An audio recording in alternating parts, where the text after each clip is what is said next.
Glass जाओ तो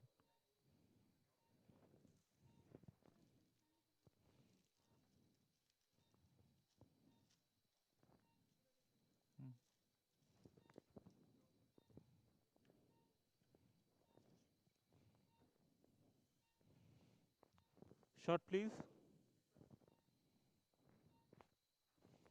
Where is the Siam? This one. Yeah. Shot here.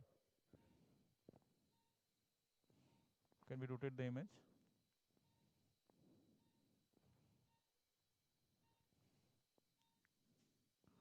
Yeah. Give me a shot, please.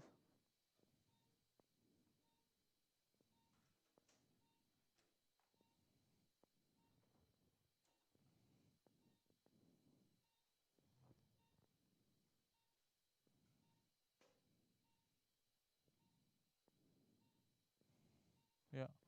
A little bit of obliquity towards my side. I think the patient is tilted. So we need to get the true AP view. तो मेरे तरफ थोड़ा oblique. हाँ, less than 5 degree. Small amount of oblique. थोड़ा कम. No. Keep it neutral, yeah. Just obliquity, we need to centralize the spinous process here. Give me a shot. Come up.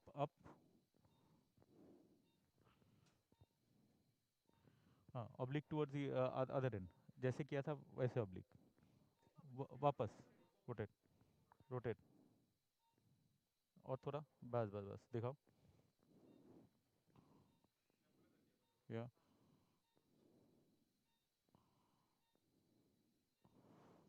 So yeah, this is grossly a good AP view. Yeah. Show me the AP view again. Yeah. So that is your midline. I'm going to mark the midline here.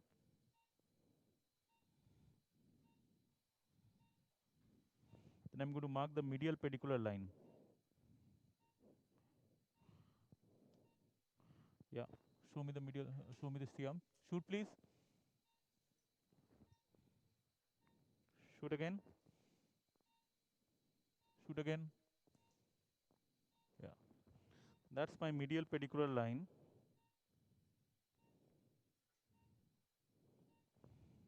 And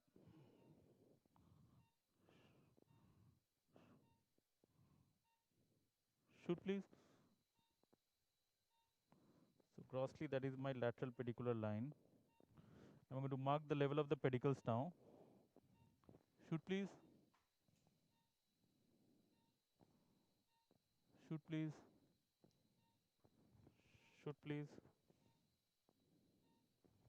So that is my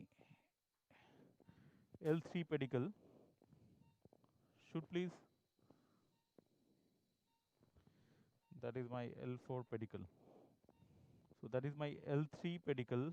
That is my L4 pedicle. So I can grossly make my ports in these two levels. Can I have a like a scale to measure the difference between the two portals? Scale है? Anku scale. Scale is here. Yeah. So we can see that the difference is exactly 3 centimeter. So as I said, this is a kind of a acceptable. This is a kind of, can everyone see? This is, so we can measure here the difference between the two portals is grossly 3 centimeter. So we can go a little bit up or down depending on a patient's individual pathology. It is not very hard and fast. You have to make here, there, half a centimeter here and there will not make much of a difference. There are different ways of doing it, but I grossly make incisions at the level of the pedicles. So I'll infiltrate with lignocaine with adrenaline.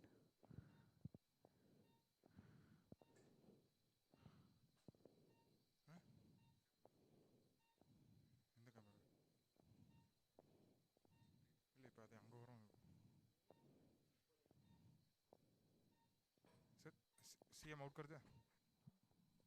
No, CM will be needed. Knife, please.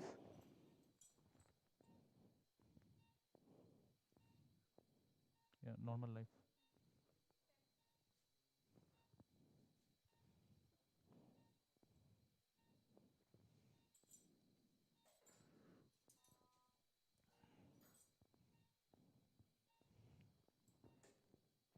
So can everyone see my markings? Yeah.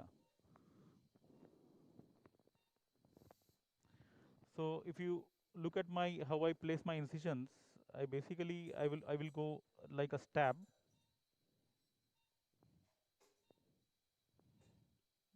I cut the fascia in the direction of the skin incision. Then I turn my blade and cut the fascia again towards the cranial side. This is for easy maneuverability of the instruments. Can I have the first dilator? No, not this one. सबसे छोटा हमको छोटा इसके ऊपर ये जाता है, which is the second dilator. नहीं इसके ऊपर वो वाला which is the ये वाला. No, I think second dilator देखो यार. this one. No. अरेंज करो हमको दूसरा हाथ ले अरेंज करो. Yeah. So I go with this first dilator and I try to feel the bone. So I think this is the spinolaminar junction for me. I can feel the spinous process. I can feel the spinolaminar junction. I'll be confirming it with my Siam. I think I'm at the spinolaminar junction. Yeah, Siam, please. Yes. So that is my spinolaminar junction. So I will just dilate it, dilate the track. Yeah. I will just put in the second dilator.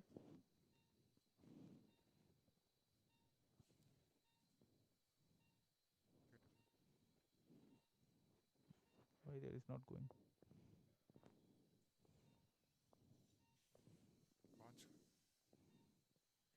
Should go. Dilator smallest को second को नडुल अवला gap வருது. இல்லையே அவ்வளோ gap வருது. இப்படி வரக்கூடாது, அவ்வளோ gap இருக்கக்கூடாது.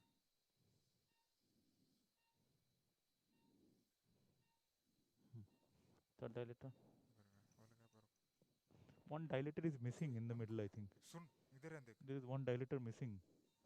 Oh, that is why. Yeah. Next is Siam again. Yeah. So I think, yeah, this is enough. I'll do just a little bit of movement here, not much, just to feel the bony prominences. I think that is enough. Now we'll make the other marking. We'll make the other port. Siam, please. Yeah. Again, this port I am making along the transverse incision, and then turning my blade to make a T-shaped incision in the fascia. That's it. Can I have...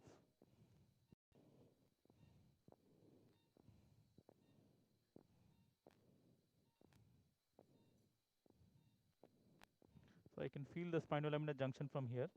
I'll confirm by looking at the Siam. Shot, please. Yeah, that is the spinolaminar junction. I just need to dilate that track.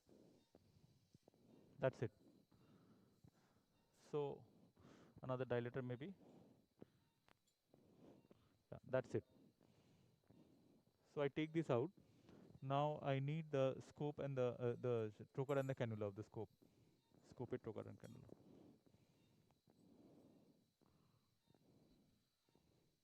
Hey, Sam, settle. Terps तन्नी इंगा, saline इंगा. हमको saline connect करो. Saline connect. I need the first dilator. Yeah. Now this is the process of triangulation.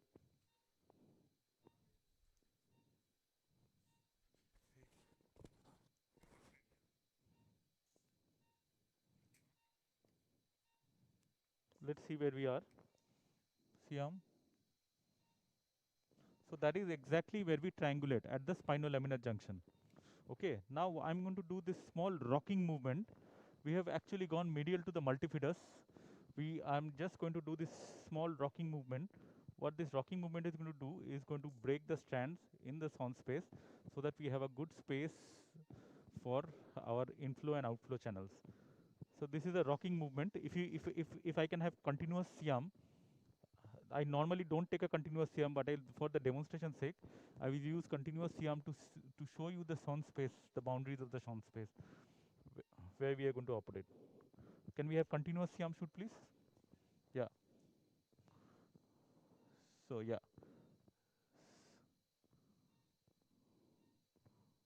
Yeah, that is what we are doing. You see? So that is here we are going to operate that. Stop, please, CM. Okay. So now I am ready to put in my scope. Now the table height has to go down, the CM has to go out.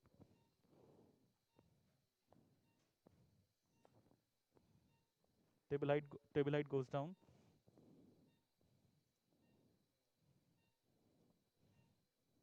Table go down, down, down. Now the table height has to come to my waist size, so that the water column pressure is being created. Down, further down, please. Maximum down. Oh. No, I don't need a footstool, but yeah, I need probably. But I'm worried about the pressure height actually. So can this thing go up a little bit? Can the water thing go up a little bit? Yeah. So this is a water medium surgery. You need to have good water pressure, water column height. Here I am a bit worried about the patient's height. Yeah, as much as possible. Just make sure it doesn't fall on the nurse's head. That's fine.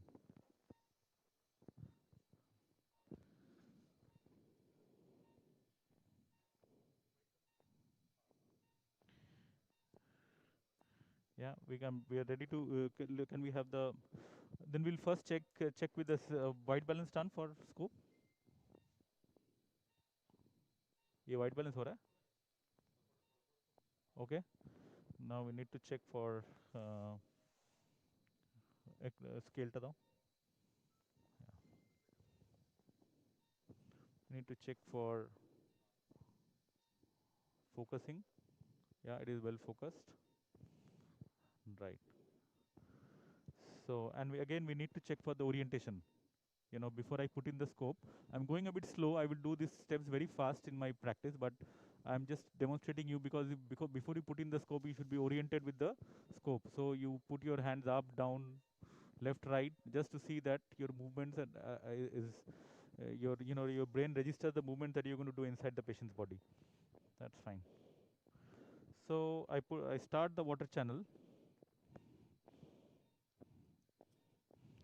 So with the flowing water, I put in my scope first.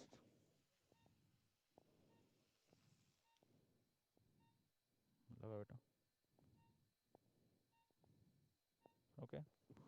So this is the view I'm going to get with my scope put in first.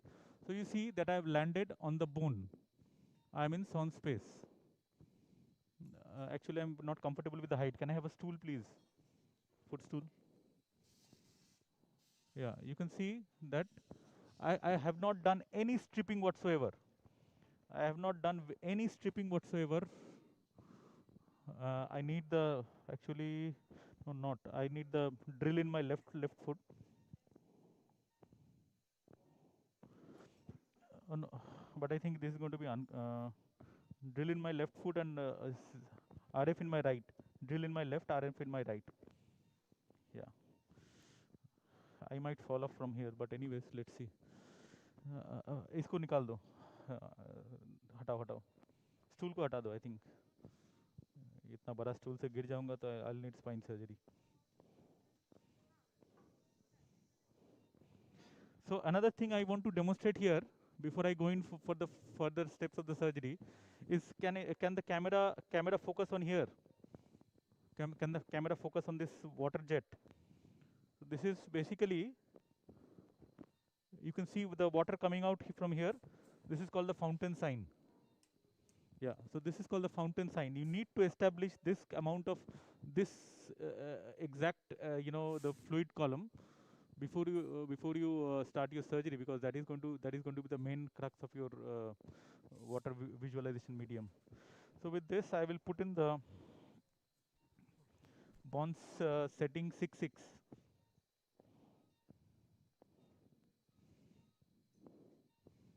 Not working.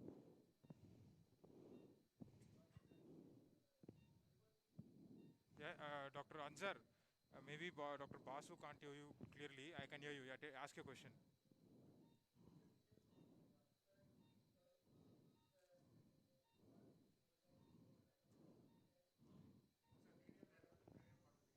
Yeah, yeah. I'll orient. Still not working. I think the probe is coming from like around 5 o'clock position, Still which not is the working. caudal part. Still not working.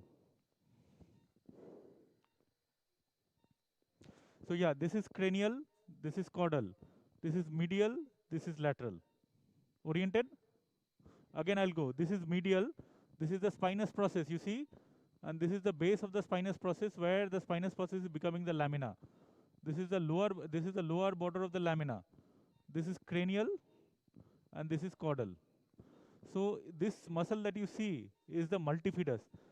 And we are in the sound space where we have elevated the multifidus muscle by water column, and we are operating underneath the multifidus muscle now. Okay. So you see that the multifidus muscle was not attached to this bone. Basically, there was loose areolar tissue. You can see this is not the attachment of multifidus muscle.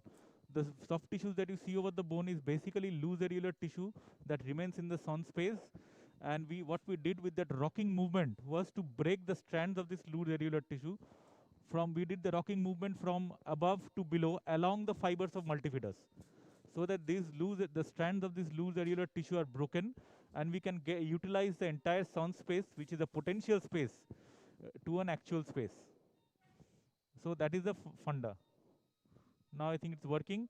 So we don't need to use the RF. Actually, the RF is, I'm just using the RF to delineate the margins of the bone. This is the first time I'm using the RF.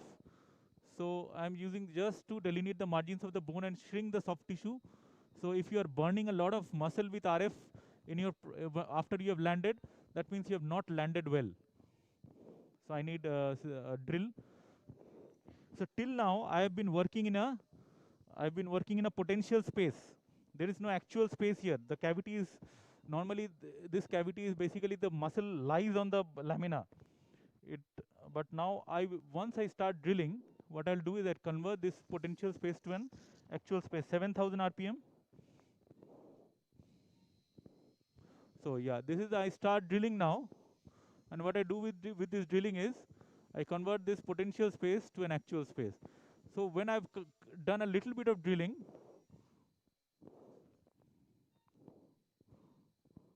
so again at this part you need to use a slow drill. You cannot use a very high drill, otherwise we will not be able to. There will be a lot of debris, and we will not be able to see what you are drilling.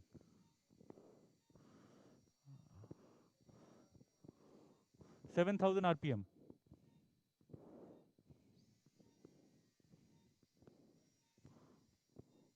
So at this step, I again use a Siam shot to confirm my level.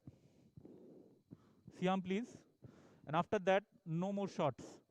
I drop my lead jacket and continue with the rest of the surgery. Again, a Siam shot, please. Because you need to be very sure initially, specifically. In my practice, I would have continued with this surgery, but at least initially, you should, after you have started drilling, you should take a shot. You can take a AP and lateral both shots, just to make sure that you are in the right place.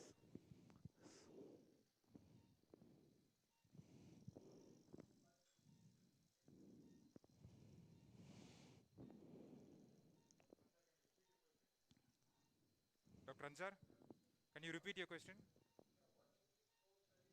0-degree scope.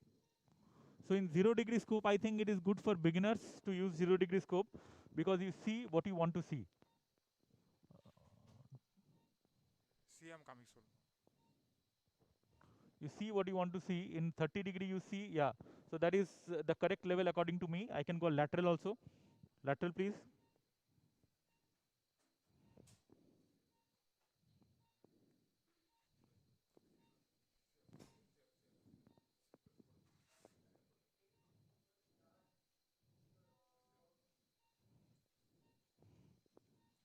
Sorry, Dr. Ansar, can you repeat?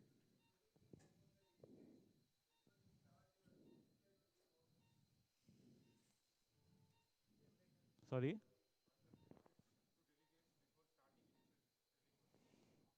Yeah, tips is do a proper landing. If you don't land well, you will keep on struggling. So your landing principles, so I went really slow in that step. The rest of the surgery I can continue. See, I'm down, please. Yeah. Towards the foot. Towards the foot. Ah.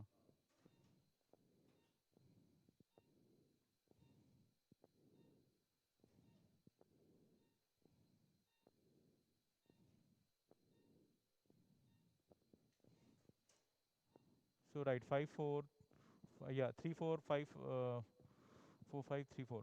We are at the right level. Now the C arm can go out. Yeah. Yeah. This can go out. Yeah. Lead apron to khola jabe na, kintu I need take the cervical collar out, please. Yeah. So I need to be comfortable for the rest of the surgery. Yeah. Okay.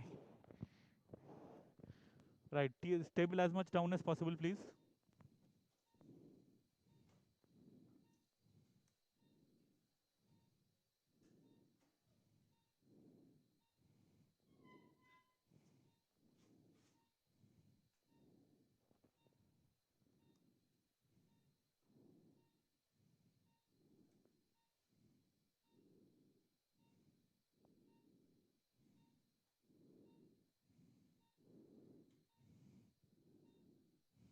Stable as much down.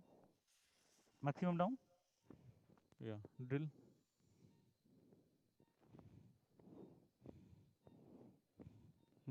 ठीक.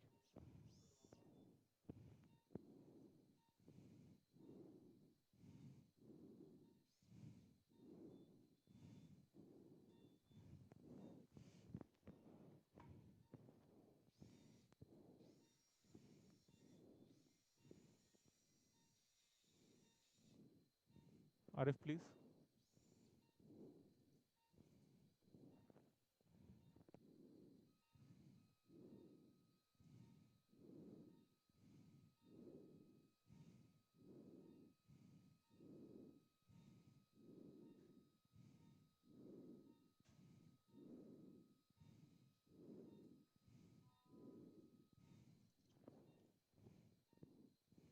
Garrison bunch. Number 2.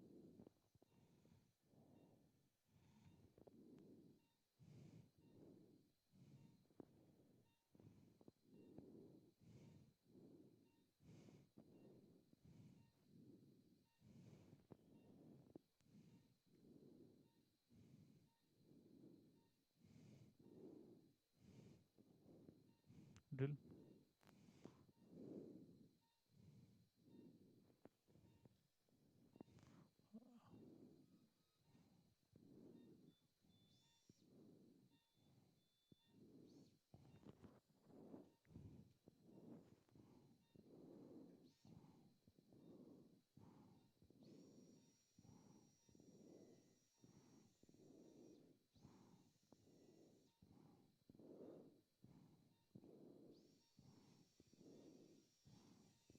Dr. Ansar, so Dr. Basu is not using any this semitubular sheath from the working portal.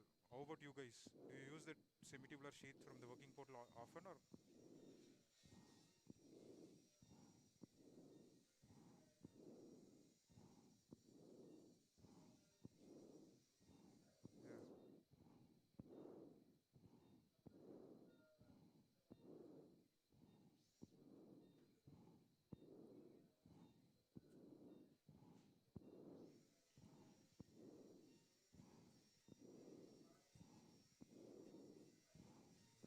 Get stuck, yeah. What about Dr. Vaibhav? RF.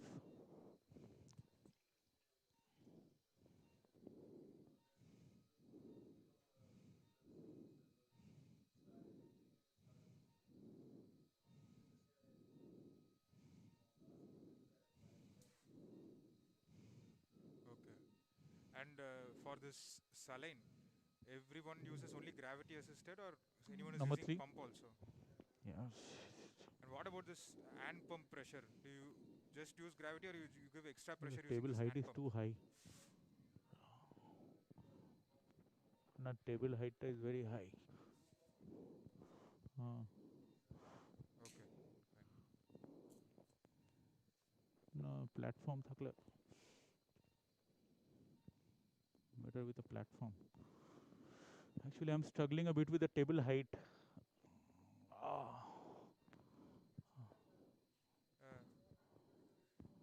Yeah. but the problem is patient is very obese. You see, in obese patients, if you had used tube or open surgery, I'm doing this surgery with 2 stab incisions. So this is a perfect, scenario for you, and you see some lovely visuals that you are seeing now. But in otherwise, if you had used tube, you would have had to use a 8 or 9 size tube in this patient. So this, so she is quite, BMI is very high. So UB is, this is one of the perfect demonstrations of advantages of UB.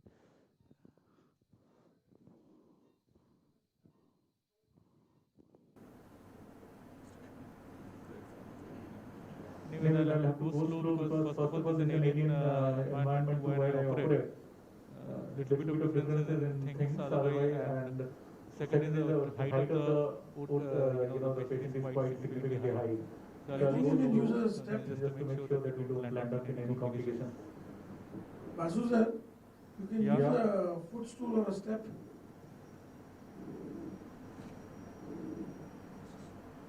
Sorry, Dr. Ram, can you repeat the question? He can use a footstep or a stool, na? Footstool, he feels is quite. Footstool will be difficult because I'm using two foot pieces on my two levels, but anyway, no problem. Okay, so you like to keep the control in your foot. Continue with this surgery, no problem. We'll just go slow, demonstrate. We'll discuss things that. So if you see along this, even from the first step, I have not burnt any muscle whatsoever. So the multifidus has been completely respected. What I am doing is just expanding along the sound space. As I am going along, I am just shrinking the soft tissue in the sound space to delineate the bony margins for where I need to drill. Number 3, Carison, please. So this patient has a narrow interlaminar window. Some kind of gradually.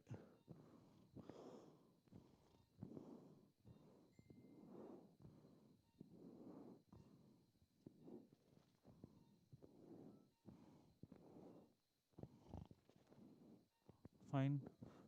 Drill, please. For the Drill, information drill. of the participants, the equipment used here are like a Bonds scope with camera. The shaver system is of Arthrex, and the plasma system is of Bonds.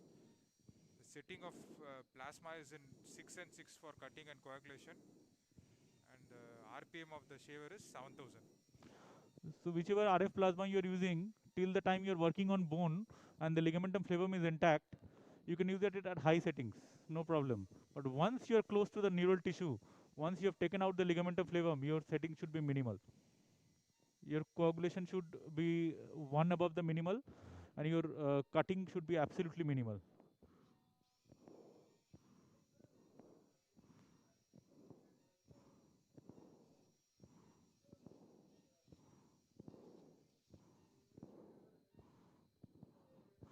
RF.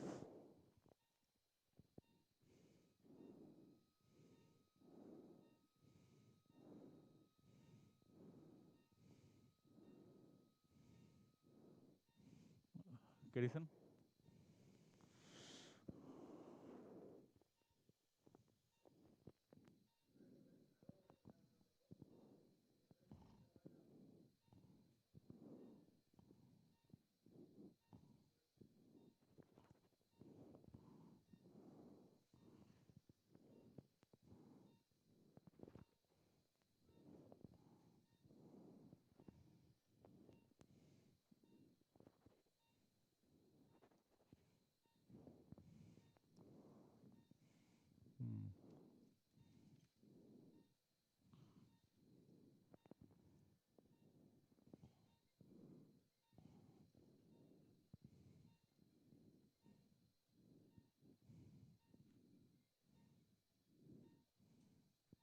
Drill, please. So, question to the faculty. So, how many of you routinely use this rotating upcuts? Like, is it really helpful or?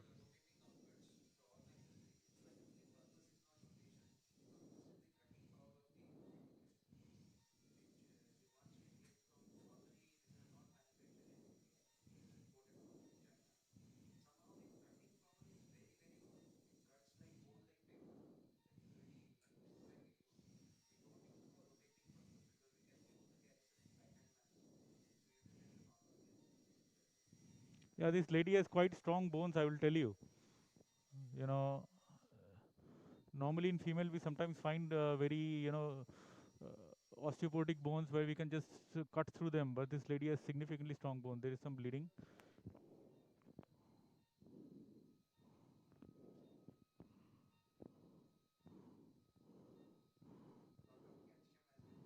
Yeah. Selvin has put her on a lot of calcium supplements before sending her for this course. Kerrison, please. Can we have the strong Kerrison's bonds set? Bond set का strong Kerrison's है? ले लो. Actually, my shoulder, I'm not getting the lever arm to bite very strongly, but anyways.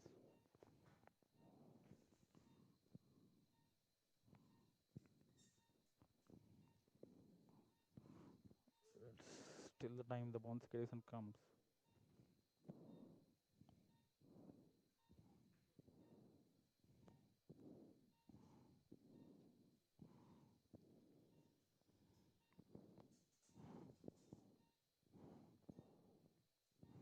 We have actually reached the upper margin of the flavum attachment.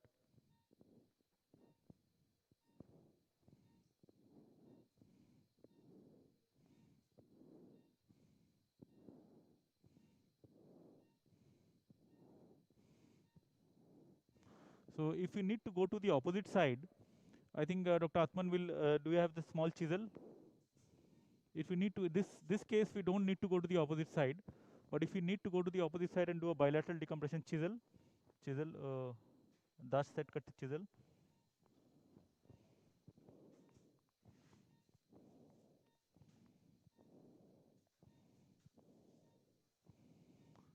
So we need to cut this bit of bone, actually. You can see, can I have the freer? Selvin, if you are free, then utar jao. So we need to cut this bit of bone. This bit of bone to go to the opposite side. I'll do a bit of freeing for you. Ligamentum flavum, I'll free from underneath the opposite side lamina.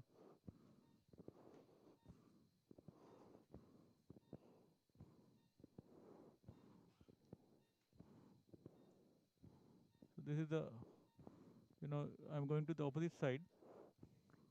So if we need to clear out the opposite side and lateral recess, we need to cut this bit of bone. I'll show a little bit of it. I will not. This patient does not require a bilateral decompression, so I won't, because the other surgeons will, they will demonstrate this part.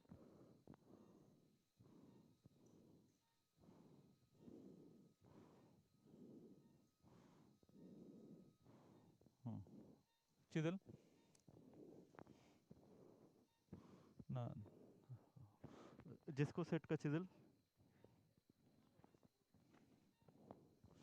Anyways, till the chisel comes, we'll continue with the.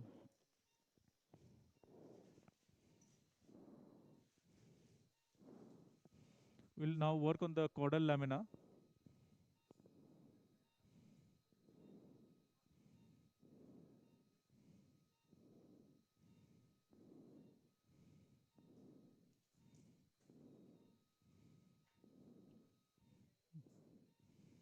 We are now trying to erase the superficial layer of flavum from the caudal lamina.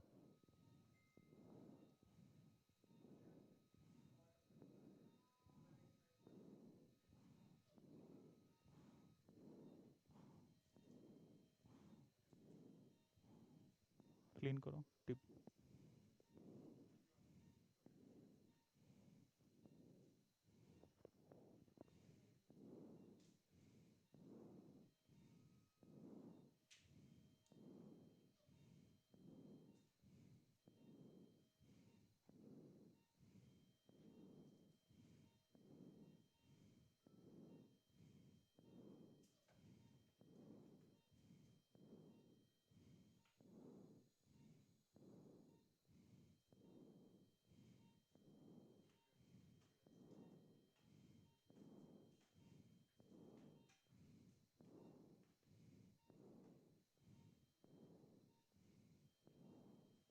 I can feel the bone actually. I can feel the bone, and I'm walking on the bone from medial to lateral direction.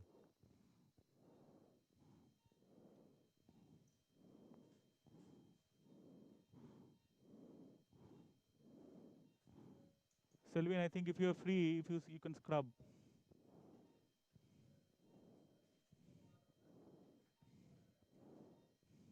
You can see the caudal lamina, the bone here.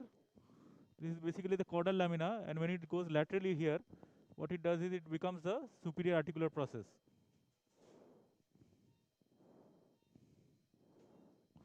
You can see, appreciate the caudal lamina.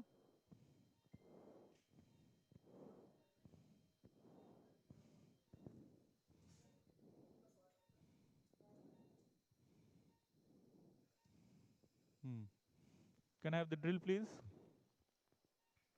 So we have erased the superficial layer I of will the lay the ligamentum superficial flavum layer of flavum from the caudal attachment lamina. in the caudal lamina.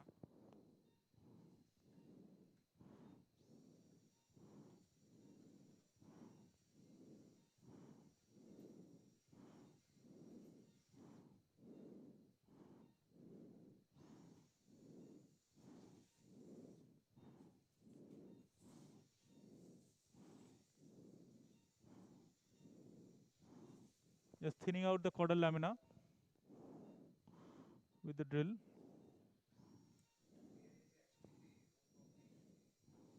Yeah. RF, please. RF. I'm going a bit slow in every step for good demonstration purpose. Otherwise, the surgery would have been.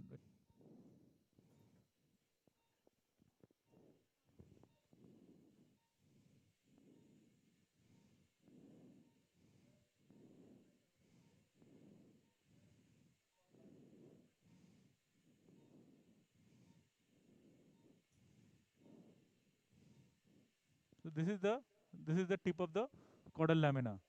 So I've erased the superficial layer of the flavum from the caudal lamina, and the deep layer is attached underneath. So I will use the chisel. जिसको set का chisel मिला straight chisel. Osteotome. This chisel is not good. I need a better chisel. Sharp. Fine. Yeah, you need to make sure that the instruments are sharp, because instruments are not sharp, you will have complications. Yeah, go ahead.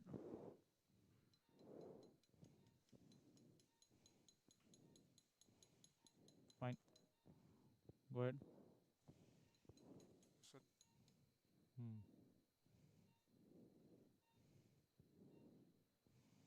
Yes, basically this thing is not sharp. Can we have anything sharper?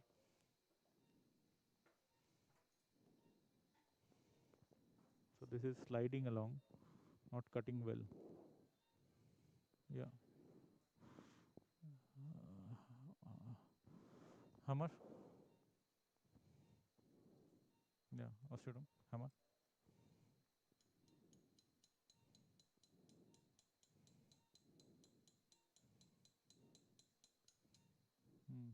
Go ahead. No, this is not cutting well. Go ahead.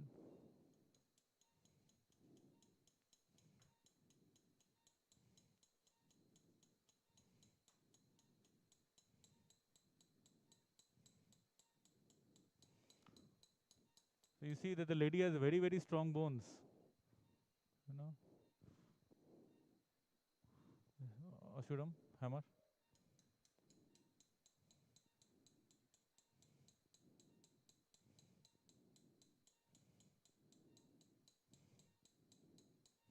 My God.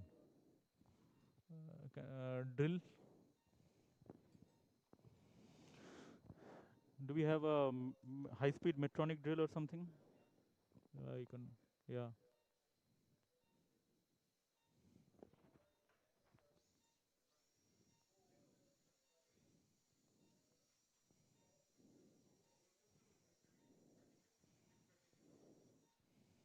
Yeah, basically, you need a good, basically sharp osteotome to break through this. You need to thin out the lamina.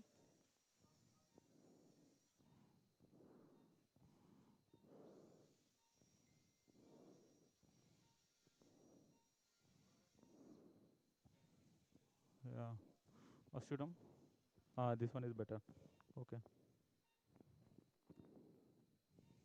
Yeah, go ahead.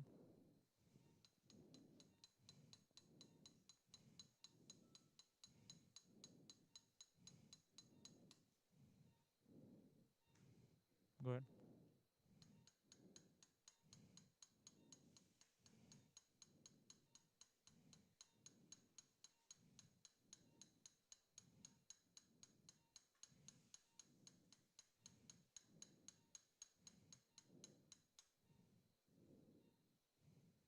Go ahead.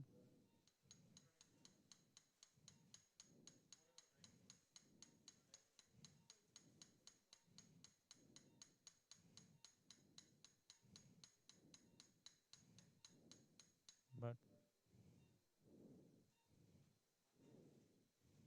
hmm.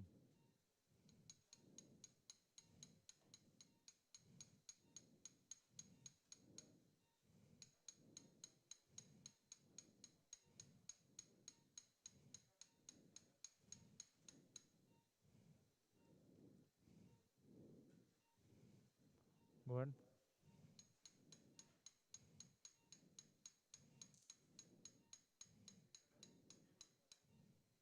My God. Go ahead.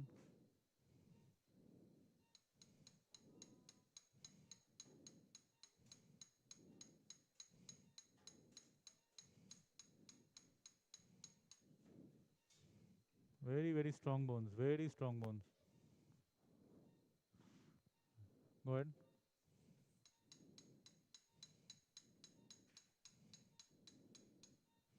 Do we have the Medtronic drill here? Yeah, give it to me. Uh, disc punch. Disc disc punch. Hmm.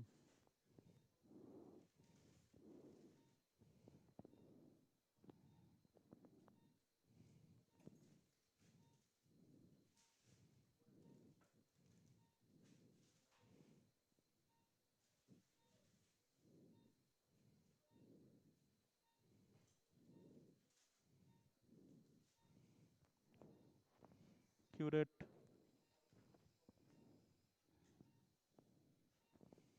So till we get the Medtronic drill,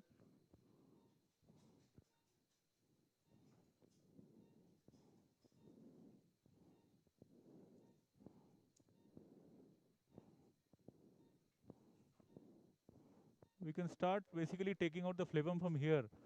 In this case, it is sufficient, but I just wanted to demonstrate this, taking out the flavum as a whole, the one half of the flavum as a whole. Wanted to demonstrate that. We'll try to get the drill and we'll do that. Yeah, but we can see the thecal sac underneath. I use curate, I use Kerrison, at times I use.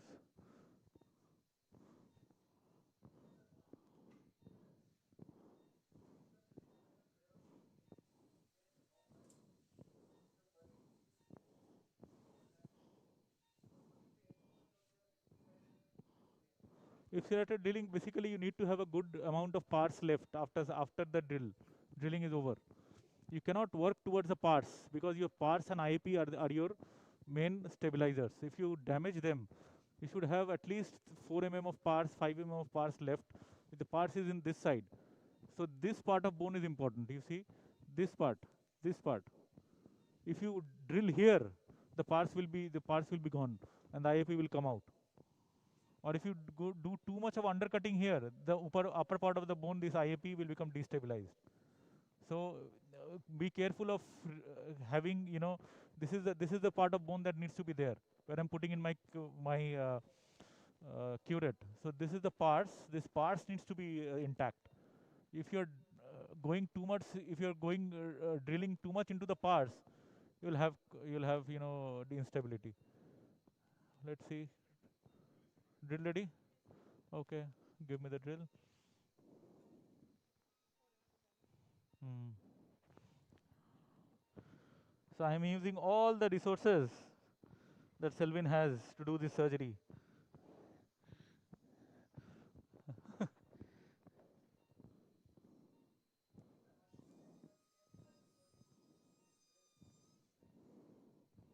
Medtronic drill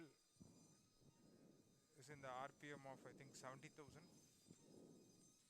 Yeah, 75,000.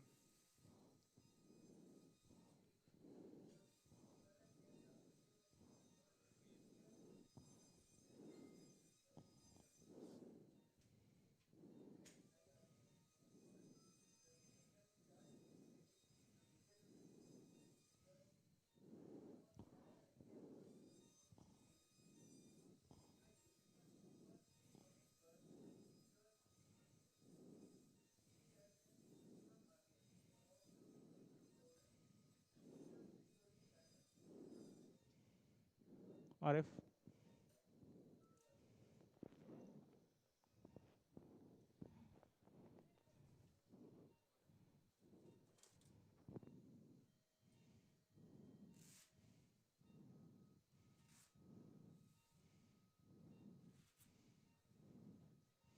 अब Medtronic drill को मेरे left पैर में दे दो, ये इसको हटा दो, बड़ा ड्रिल अभी नहीं चाहिए. Metronic drill, yeah, give it to my left foot.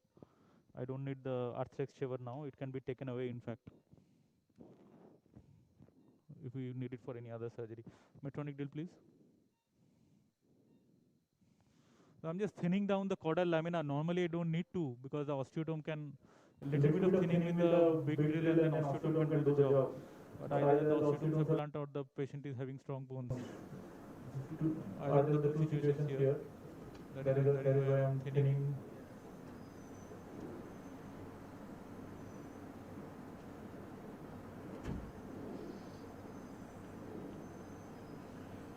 So now you shifted to a diamond bar.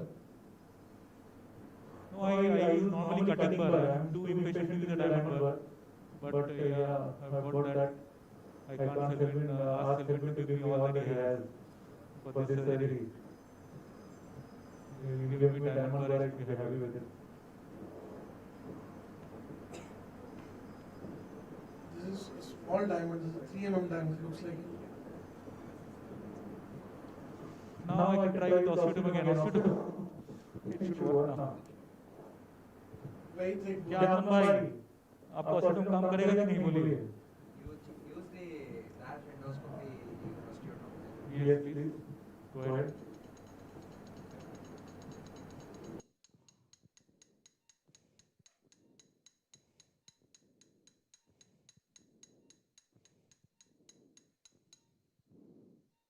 Still quite strong bones, yeah, go ahead. Yeah. Go ahead.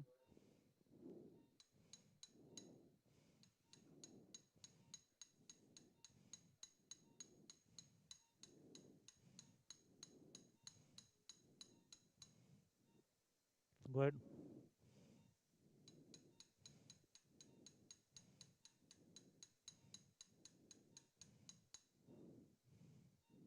Go ahead.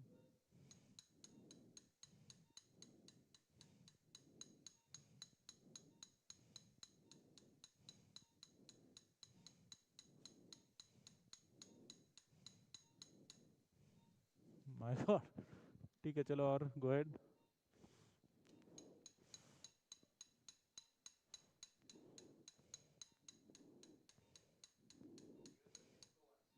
No, these are not the Jesco ones.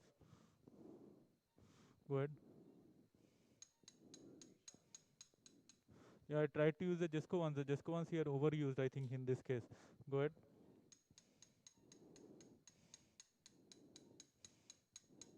Yeah, that's it. So, little bit of left. Arconosteotome, there's any other osteotome. I think the nurse here needs to do more gym work. She needs to go to the gym.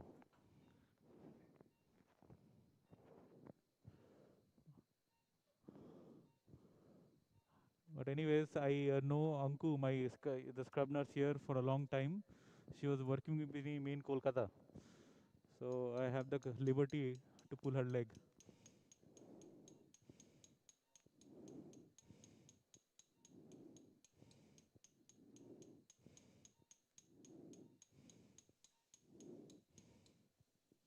जाओ अंकु जाओ, मारो हथौड़ा। यार मेरे हाथ मत तोड़ो।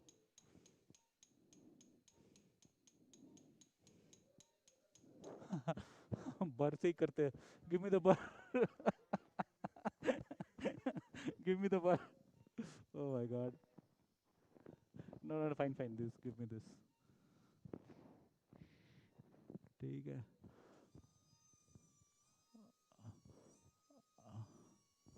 अंकु का सैलरी का रिटर्न ऑफ इन्वेस्टमेंट आ गया।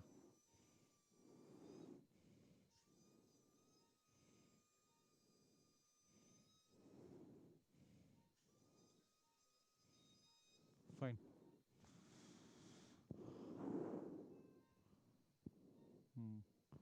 Curate.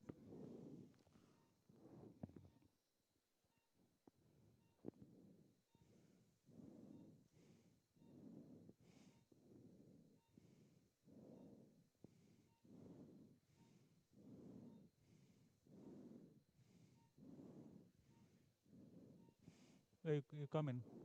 Number 2. Come in, come in.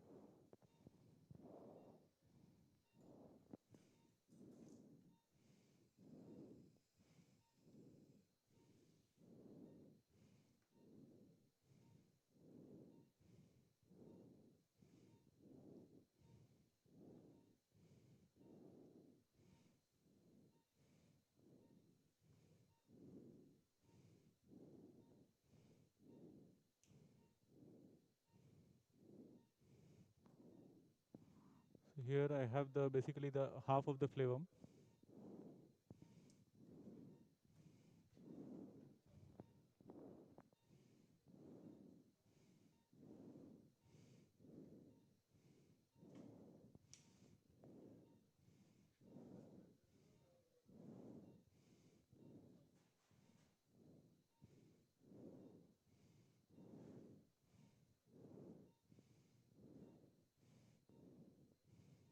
Yeah.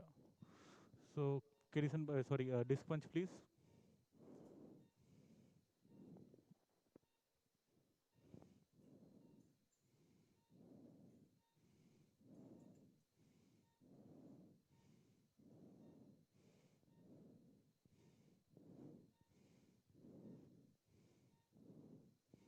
Give me number 3, Kirison.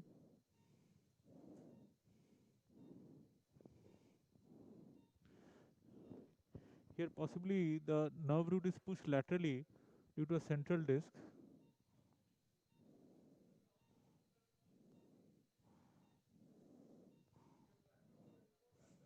Trying to go a bit lateral, otherwise we can sometimes see the axilla of the nerve root here in this step, but here we can't see because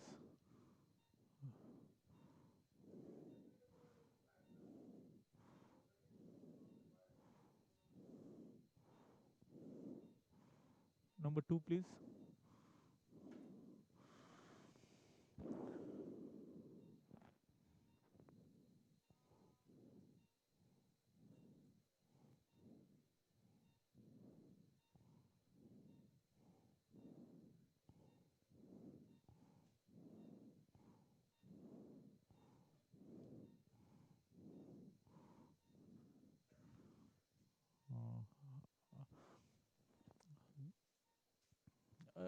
Now the settings of the RF should go absolutely down.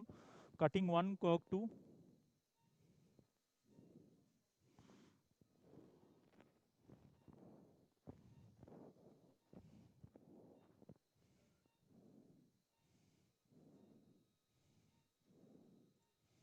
I think if there is another OT, the next case can be intubated. Yeah. So I can finish the surgery anytime.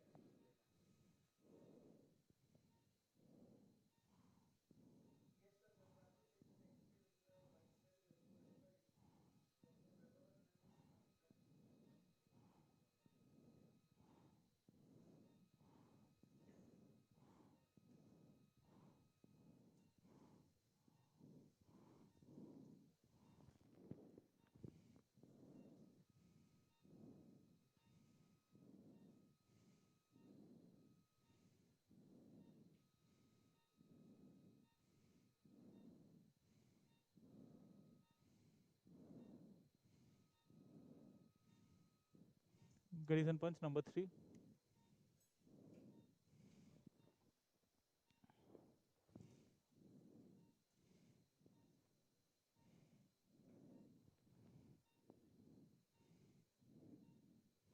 We'll explore the disc space when Selvin comes.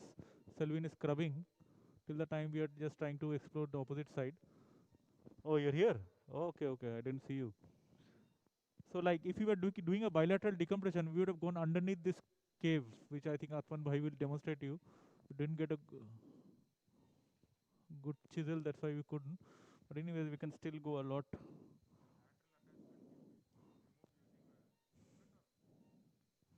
Which one?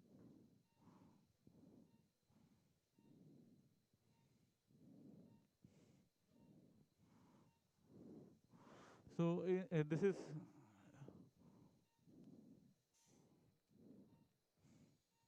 I need a better cohesion. This cohesion is not good.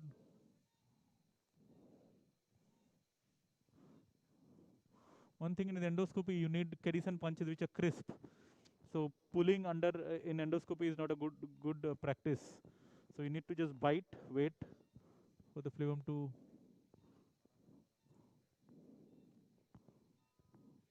But if you don't have a very sharp cohesions all the time, my hospitals also I struggle to get very good cohesions all the time.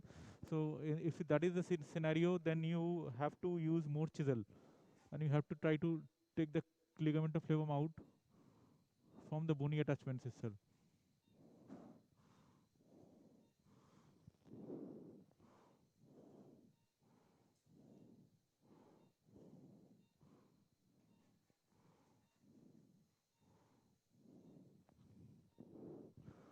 So another thing in oh, this is the flavum. You see, this flavum was lying inside. Yeah. Oh, anyways.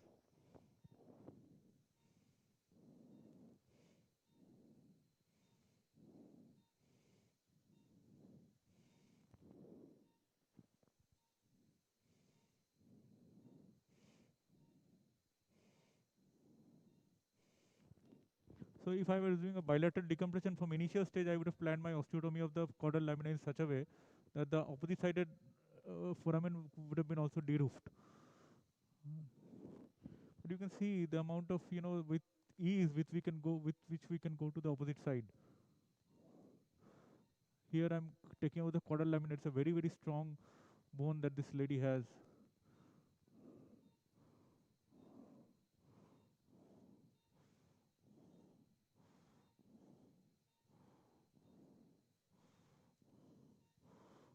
Uh,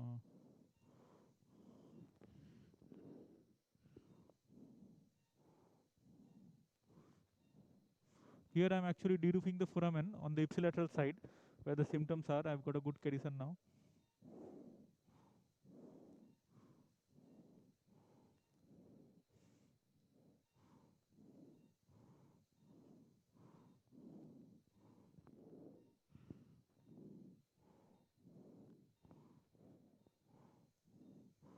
Doing a bit of undercutting of the superior articular process.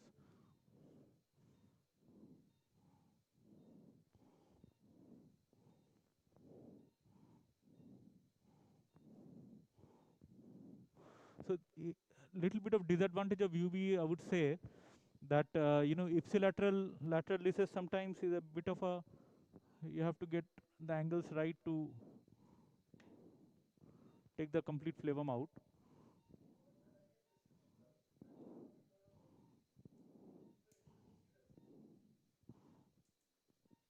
You can see, I think this is better with a 30-degree scope, and Dr. Atman was saying that he uses this midline approach with which this step becomes easier. So I haven't used that so far, but I'll use it sometime maybe. When I go back, I'll try it. Then we can discuss more on it.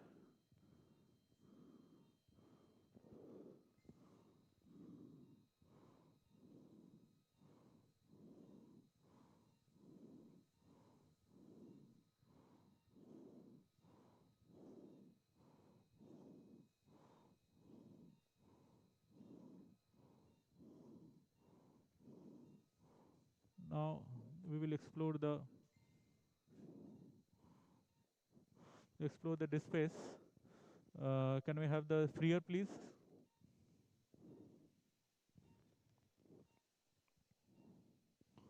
Freer.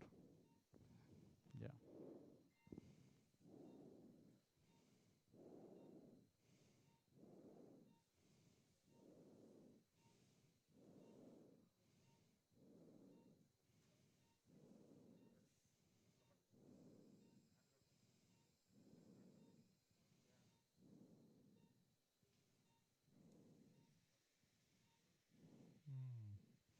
Can I have the curate, please?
Central disc like this, sometimes you have to remove more bone to get to the lateral part. We removed adequately, I suppose.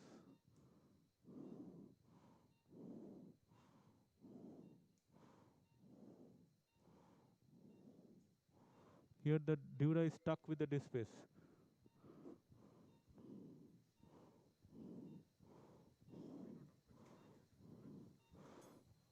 Upcuts, the angle will be difficult to get there. Getting the upcut angle will be difficult. Can I have the freer, please, again? I'm trying to trying to refrain myself from removing more bone here, because this is I want to keep the integrity of the parts intact.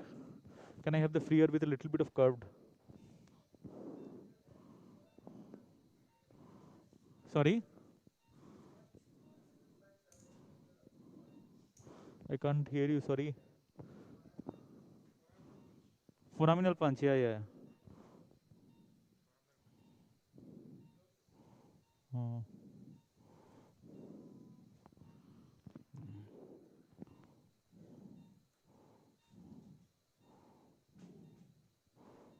Yeah, this is the disc space.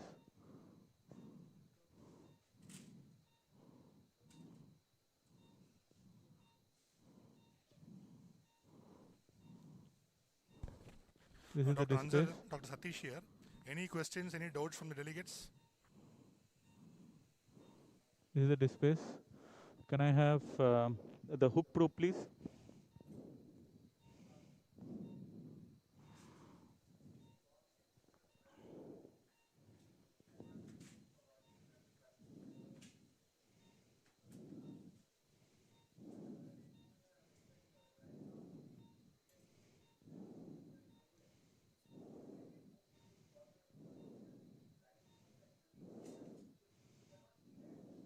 Number 2.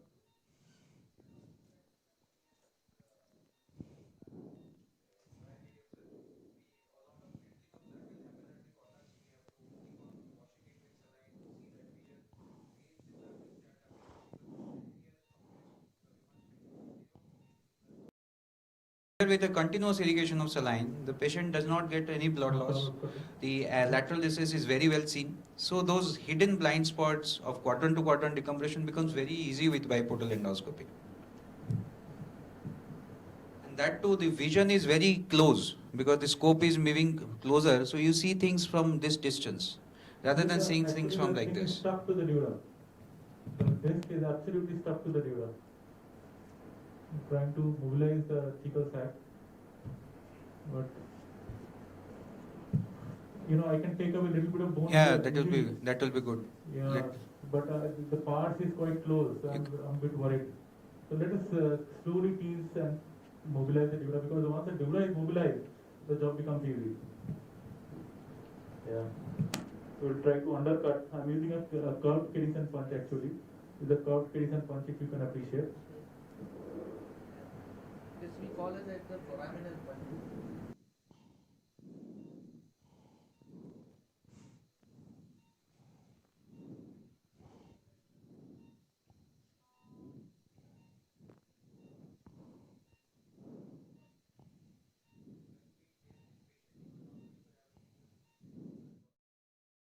Usually take it in a plus point. They are very satisfied psychologically. Okay, at least no blood is going to flow from my body.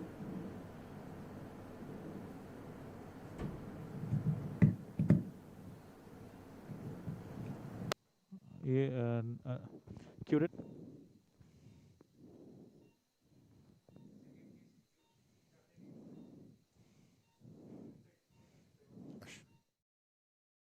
See, if you have a dural Near the tear, corpus.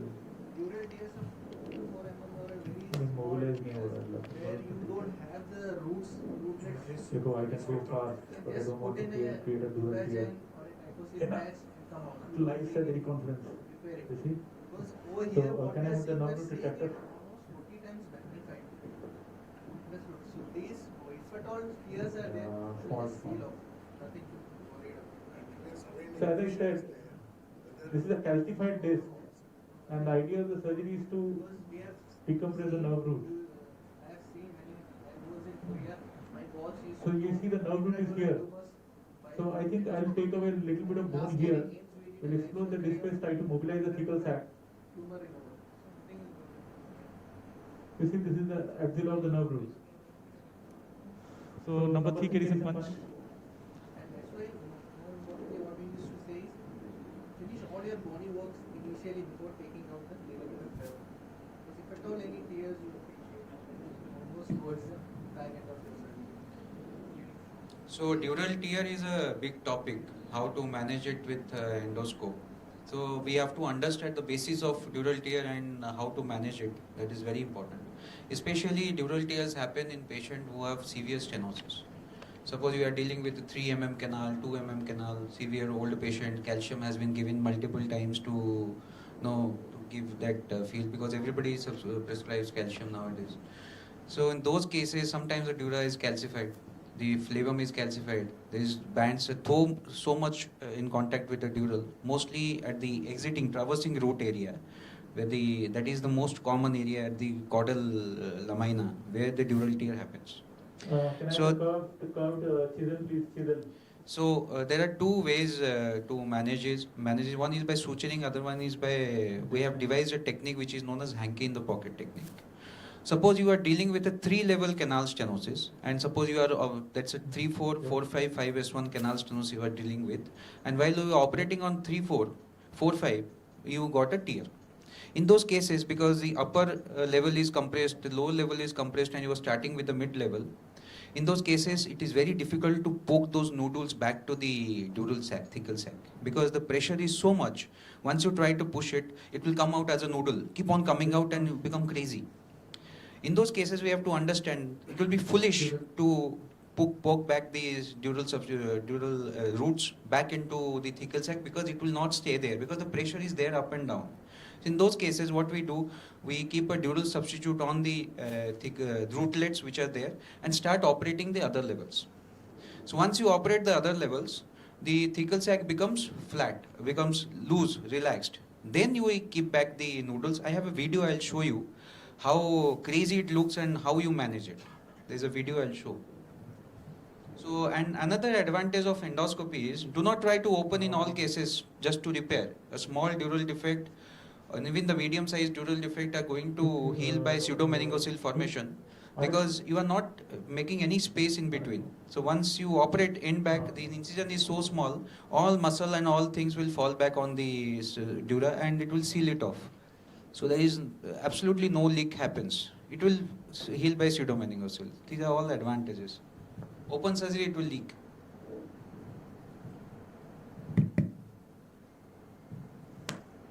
And you can see, if you see that rectinoid intact, you really don't need to address it. Here the root is absolutely plastered. You know, it's normally it becomes mobile at this stage. Hook. I believe this is because of the injection. Yeah, now it is getting mobile little bit.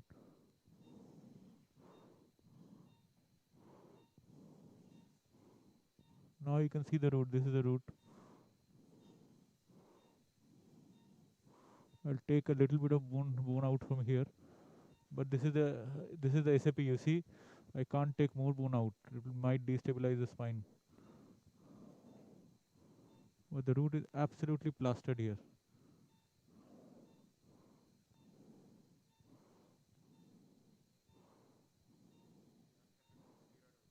Oh. Yeah, again, this patient has a history of um, epidural steroid injection. Sometimes we can find a bit of epidural scarring and plastering of the nerve roots in this situation. So, faculty, have you had such experiences? Curate number 2 Carison punch, where you put in a nerve root block, or the patient had a nerve root block before, and then you find a lot of epidural scarring.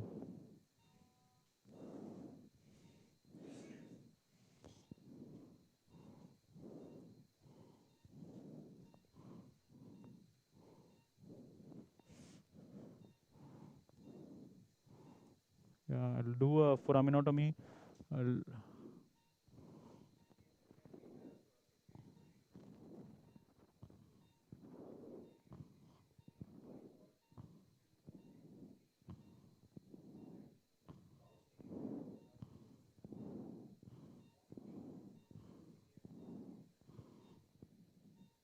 Here I can feel the pedicle. Actually, I cannot go any laterally here.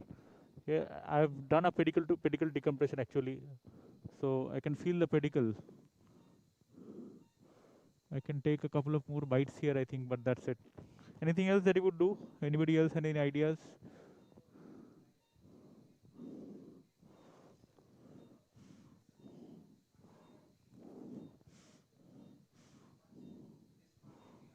Huh.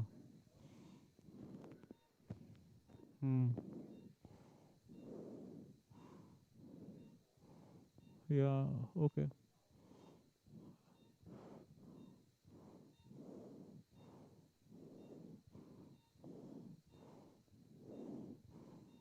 This is, I think I've decompressed there is epidural fat.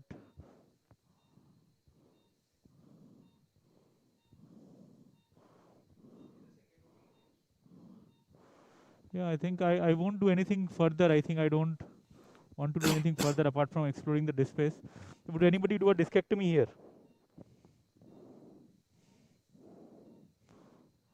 Disc is also very hard. It's a hard disc. Would anybody try to do a discectomy here? Huh?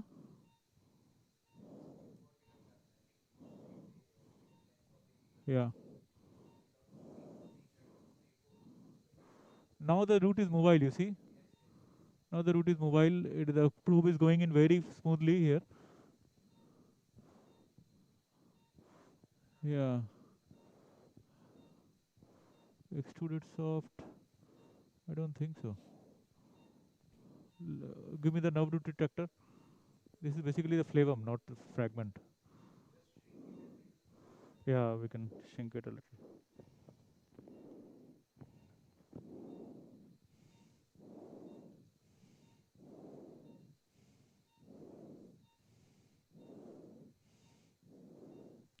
RF.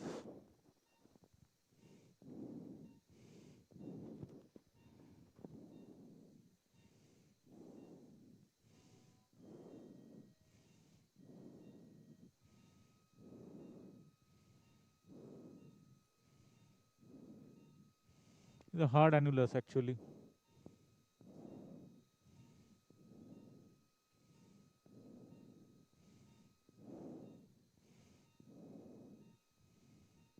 Yeah, it is a completely hard annulus. You know, unless it is a hard disk is very much compressing on the nerve root, I don't go into the disk space. So I think that is the end of my surgery. I'll do hemostasis and end it here. Any further questions you can ask me, or we can. Then, Right. Chalo. so I think the second case you have started inducing in the OT5. We're getting it ready. So delegates can go for a short refreshment break and be ready for the next case. Thank you, sir. Thank you, Basu, sir. Thank you. So you can see that this surgery was done. Sorry. The surgery was done with in this obese patient with such two small incisions. Can the camera focus on the incision size? Na pesra. Ninga irunga. The small dural table doesn't matter. Pa veliye kaatunga. Doesn't matter. Camera inga yaar pa? Incision size.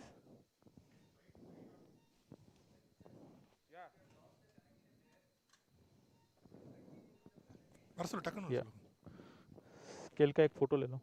இந்த game ஒண்ணு காட்டுங்க சீக்கிரம் வெளிய அந்த Scale लेके इसका एक photo. இங்க right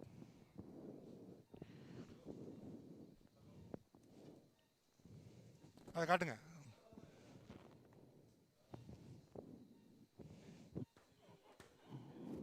sir okay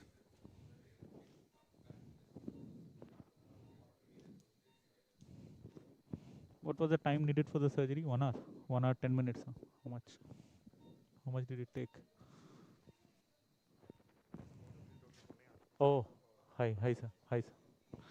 Nice meeting you. In Kolkata. This was quite a plastered nerve root. Absolutely plastered. इसमें जितना जितना you probe करोगे ना उतना ये complication का chances बढ़ता है. But fine, I think. हाँ.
All we need second port when this surgery can be managed with a single port.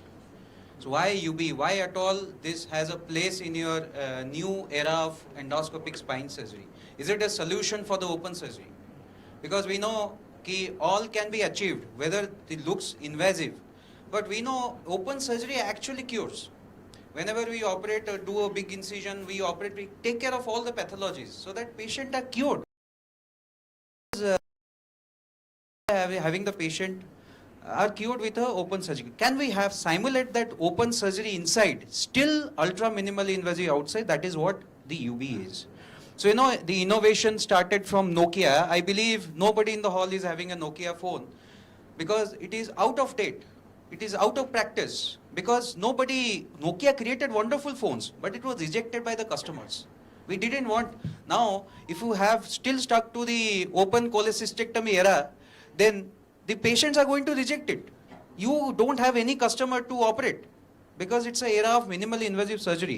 So now we have to embrace the innovation, we have to accept it and work upon it to make it an easier option. 33 billion spines in India. So if you believe spine is not your cup of tea or you don't look below your nose as a neurosurgeon, then you are, I think, absolutely wrong. Open surgery moved to monoportal, then to biportal. Why at all 2 ports? Why we need one extra incision? Is it not more minimally invasive? It is not more over-invasive for a patient. So this is what the concept of biportal endoscopy. We have an input saline, output saline channel. The advantage is the water helps. Water gives you, saline gives you a clearer vision on the lateral recess, which is actually the problem with the most of the canal stenosis patients. And the water, saline helps you to, saline works as a patty for your surgery. It compresses the dura. It's like a chronic SDH where you are working and if inadvertently you perforate the craniotome also, it's not going to hamper the brain because there is a substantial space of water like chronic subdural. This makes a chronic subdural simulation inside the flavum. This is what I have a different way of triangulation, which is I believe as namaste sign. So this is what the namaste point is. If you have a pointer, so if you see, I'll show you the namaste point again. So this is a namaste point. You see, this is a namaste point. This is the namaste. This is the namaste. And I do all my surgery in a lateral view. In a lateral view where, why lateral view? Because it is very safe for the procedure. Suppose you are a newcomer and doing the unilateral biportal technique and you are doing it in an AP view. Sometimes, suppose your instrument goes inside the flavum and dura and go and triangulate in the discal space and you don't have any idea about the depth. So we do all the triangulation in a lateral view. Suppose the depth matters. Otherwise you will land up in all thickle, all roots floating at your face. So definitely. And why biportal is this scan will explain why biportal. Now India is, because of, we are getting financially better, we are getting economically better, we are getting better in a healthcare manner. We are becoming healthier old people, that we have to understand. So healthier old people will comes with a hell lot of diseases, which is known as degenerative diseases. And in 75-year amma coming to you and you are asking ki, I'm going to put screws in my back, I'm going to have a big incision on the back with 1 liter blood loss, whether they are going to convert. They're just going to say no, I'm okay with what I'm having. See, with still claudication, they cannot stand for 2 minutes, they cannot sit for 2 minutes, they cannot walk to go to the washroom. It's very painful. While sitting there, fine. But they prefer sitting because they don't want to operate. This 55 to 70, 85, 30 years, it's a gold mine, I believe, who are not getting operated because of you don't have a better procedure for them. So can we have something without screws for canal stenosis, without compromising the stability, taking care of all the things we can do in open surgery with an endoscopic way? Yes. This is a solution. From here to, we can't hardly see a scar. Scarless.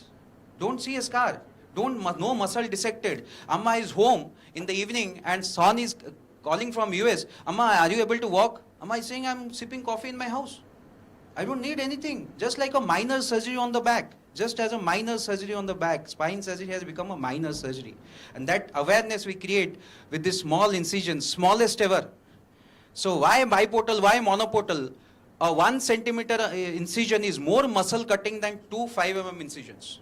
You split 1 centimeter incision to 2 halves, it becomes suddenly more muscle preserving, more muscle splitting than a 1 centimeter incision. This patient had, you can very well imagine the awareness created by this image. A big scar, patient was operated 5-7 years back, have an adjacent segment disease. I did a biportal. You can see the scars and compare it here. Is it not, if you show this scan to somebody, they will say, no, we want this surgery. You are doing it? Yes, we are doing it. No, Mama wants this surgery for us. So this is how convincing, because you have to take care of the psychological part whenever you operate spine. It's not cataract surgery anymore. The cataract surgery, 20 years back, when elderly female comes to you for cataract surgery, you explain, I'm going to cut your eye. They used to say, no, Amma is going to go blind. No surgery. Now, my father had a cataract surgery, even I was not informed. Because that created an awareness about it's a safe surgery, it's a socially acceptable surgery. And with this spine surgery, a big incision, nobody accepts it socially. With a small incision, definitely yes. A minor surgery on the back can cure you, will convert a lot of this elderly patient for your surgery. Then we then we have to understand why endoscopy at all fails. It's not about biportal, it's not about monoportal. Whenever we started endoscopy, all said, oh, endoscopy fails. It's an open surgery bag. We work in a private hospital. If some symptoms happen, no, you are screwed. You are not going to get any more patient because you are not able to cure. Then we have to understand why it fails. It fails because we don't understand this butterfly at all. Whenever you are going for an endoscopic decompression or microscopic decompression of a single level canal, how much flavum we should remove when you are going for a canal decompression? Some say just in the lateral border of thecal sac. From the lateral border of the thecal sac, actually the lateral recess starts. If you're just going to the lateral border of a thecal sac, what about the lateral recess? You are not decompressing it. That's why endoscopy fails.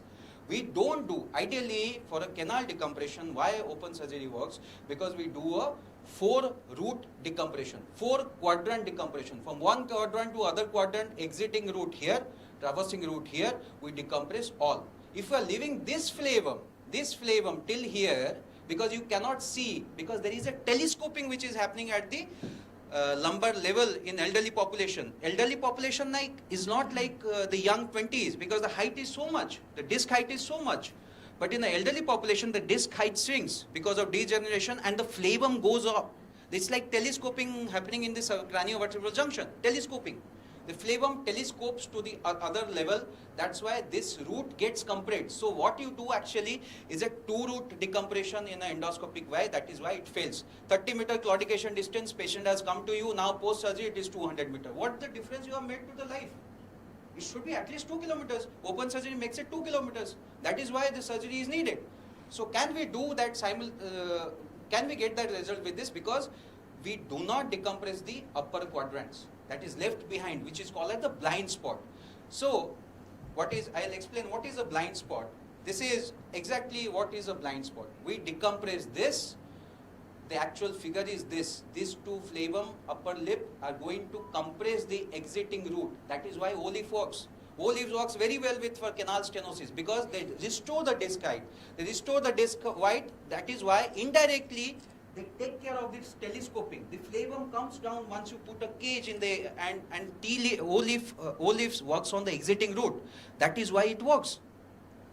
And we don't work on the exiting route. That is why we fail. That is why patient comes for revision. The revision chances in an endoscopic surgery, I'm not mentioning biportal, monoportal and testendu. I'm telling for a multi-level canal stenosis, it is 7 to 22% failure chances. 22 patient comes back once you operate on the endoscopic multi-level canal stenosis. This is because of this. Because we don't take care of the flavum. Now come here, I'll show you what is a blind spot and all. This image you have to understand if you're thinking, wow, monoportal, biportal have the same technique. No. You see this scope, which scope you need in a back? Definitely a smaller scope. This is a smaller scope. Now we move to the next level. This is what I called as under the cave work. I have already published this technique. Now we all do over the top. We go to the contralateral side and remove the other aspect of the flavum. That's no more the game now. Now the game is under the cave. So what is under the cave I want to explain. So this is what under the cave work is. You see, we have not only decompressed the canal, we have not only decompressed the flavum but the canal. You see how rounded we have made the canal, and this is, you see, this is the thickness of the lamina, and see the thickness of the lamina. We have under caved it. We, like the cavers, go through the tights of the cave, like they crawl and tights of the cave. When there is a tighter place, what they do, they chisel the upper roof and go squeeze through it, so that you can access those corners of the flavum which are not addressed. And you see the facetal length. Now question is how much facet we should remove if we are going for any spine surgery. No facet to be removed. We just have to undercave it. That is what under the cave surgery means. This is what under the cave surgery is. So once we go there, what we do, we use a chisel.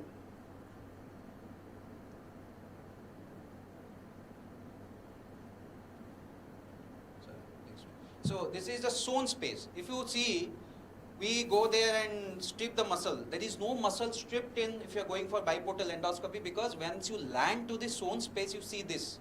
This is surgical looking like fat tissue. which is there. You don't have muscles in the zone space. And this is the C which we have created. The C, the base of the C is the area where the base of the spinous process is present. And this is what the Namaste sign is. This is what the Namaste point. You can see the Namaste point. This is the area where we dock. This is, once you dock in a lateral view, this position means you are at the exactly right position.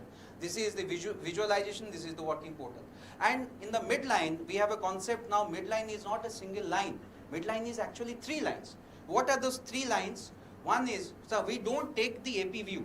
I do the surgery once I palpate the spinous process rather. If the patient is not obese, I palpate the spinous process and feel that thickness.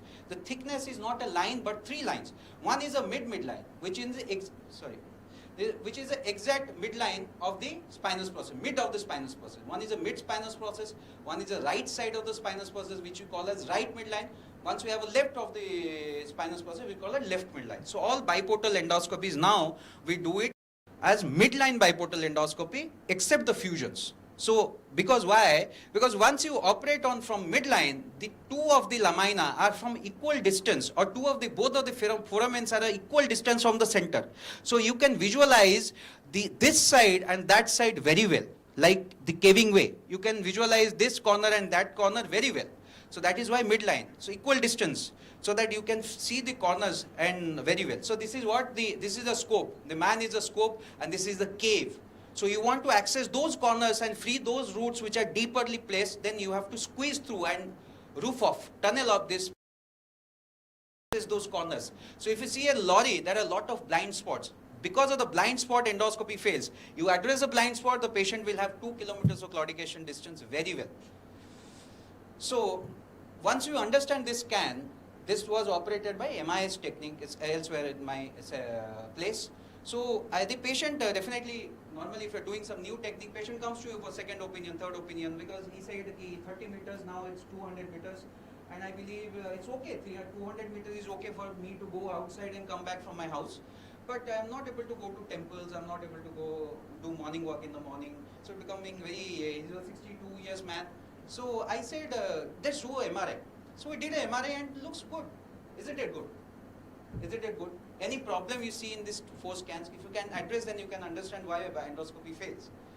If you see, this is a severely stenosed canal. This is a well decompressed canal.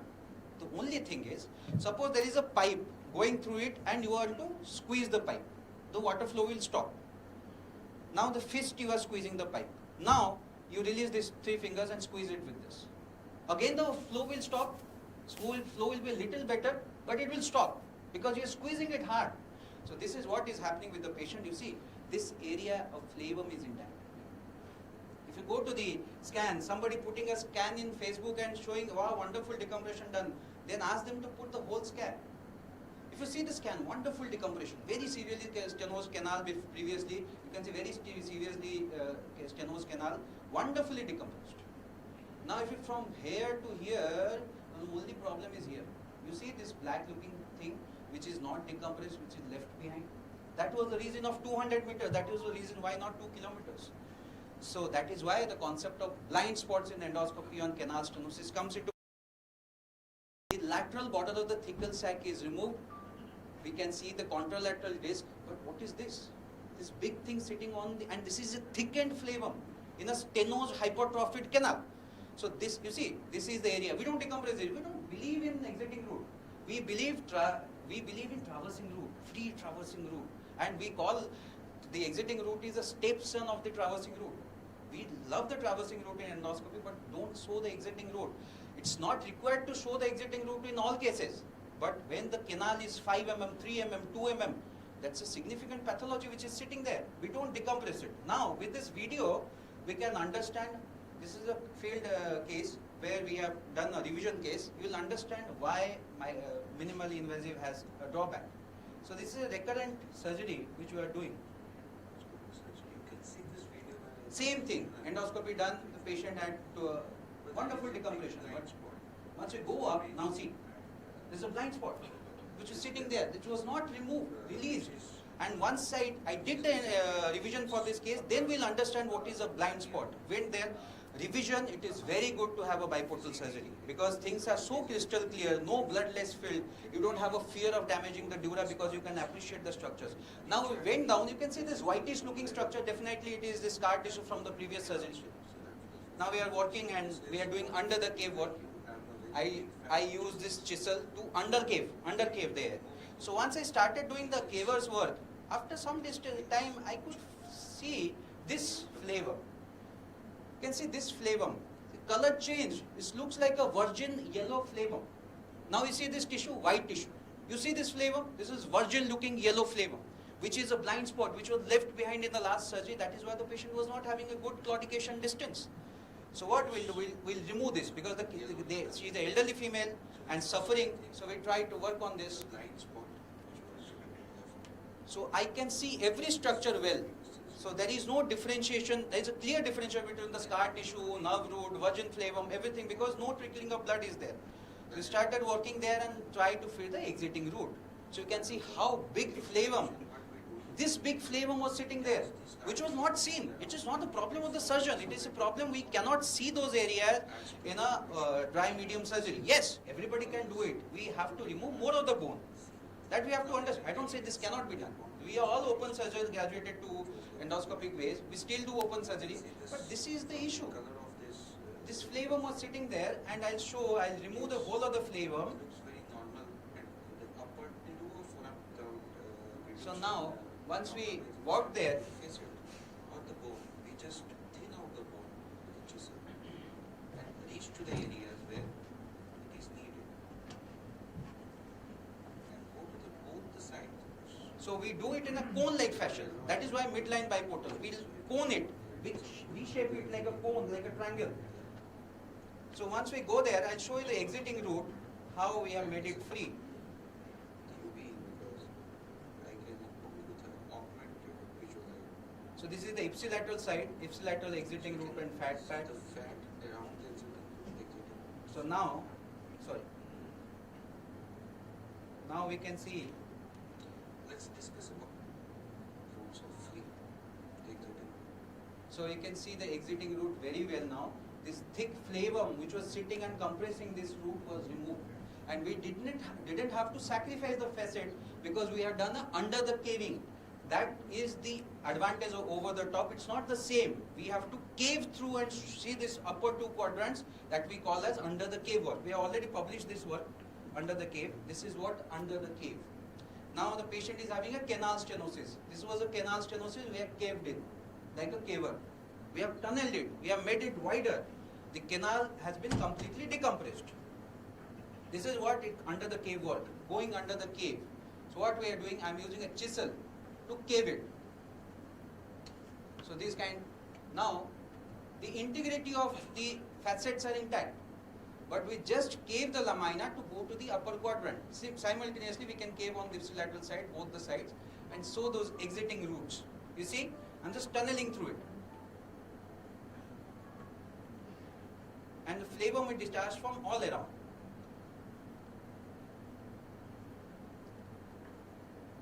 So all around, so we remove 99% of flavum if the case is a severe canal stenosis. So any at all if you are doing with the canal stenosis, we remove it all. For discectomy, so this is the caver's work. So we squeeze through. If you see it from a distance, it doesn't look like anything has happened. But once we squeeze through, we see all those structures which we need. That is what under the cave work is. Blind spot, flavum removed. That is what the corner work we do. And we'll expose the exiting route very well. Now, this is a case. What we'll do? Definitely open surgery. I also thought let's do open surgery. So, 1, 2, 3, 4, 5. 5 levels of compression. Can we do it? Yes. Biportally. All levels decompress. Now with the biportal surgery, because you are using large instrument, large robust carisons, everything. So surgery is very, very fast. Now 15-20 minutes is the ideal time for doing it. She is a lady who came in a wheelchair bound. I could imagine there was a large dorsal disc, dorsal compression and lumbar compression.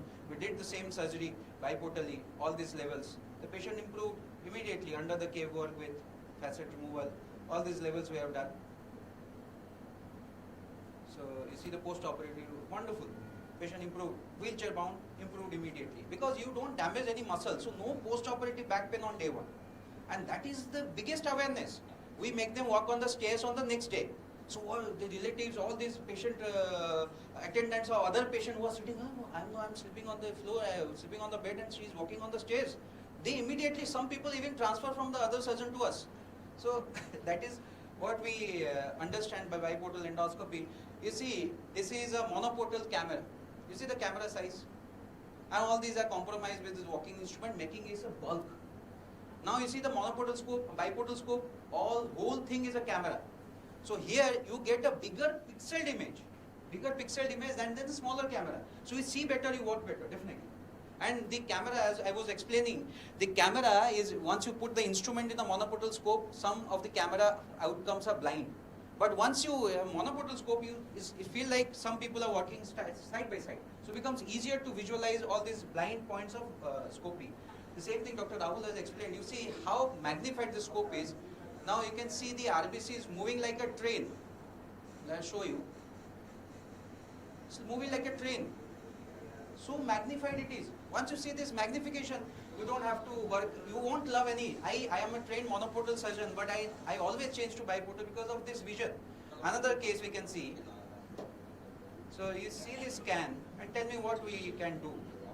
Now the craziness of endoscopy is everybody's mind. Everybody wants endoscopy. So some people come and ask us whether we should do endoscopy or not. So this is a case, another case. What we should be doing in this case? Private hospital, this case, and you have to cure them, cash paying insurance patients. So now I said, yes, we'll do biportal endoscopy for you. So what I could see from the scan, there was a scoli at this level. So definitely a fusion to augment this area and decompression of 3 levels. So we did it biportally. So first what I did, so Decompression and L5S1. So what we did decompress the level. Then we'll go there and put the cage just 3 level. Then we'll decompress the other level. I just want to show you the post-operative CT. So I have shown this just as a thing to all my friends.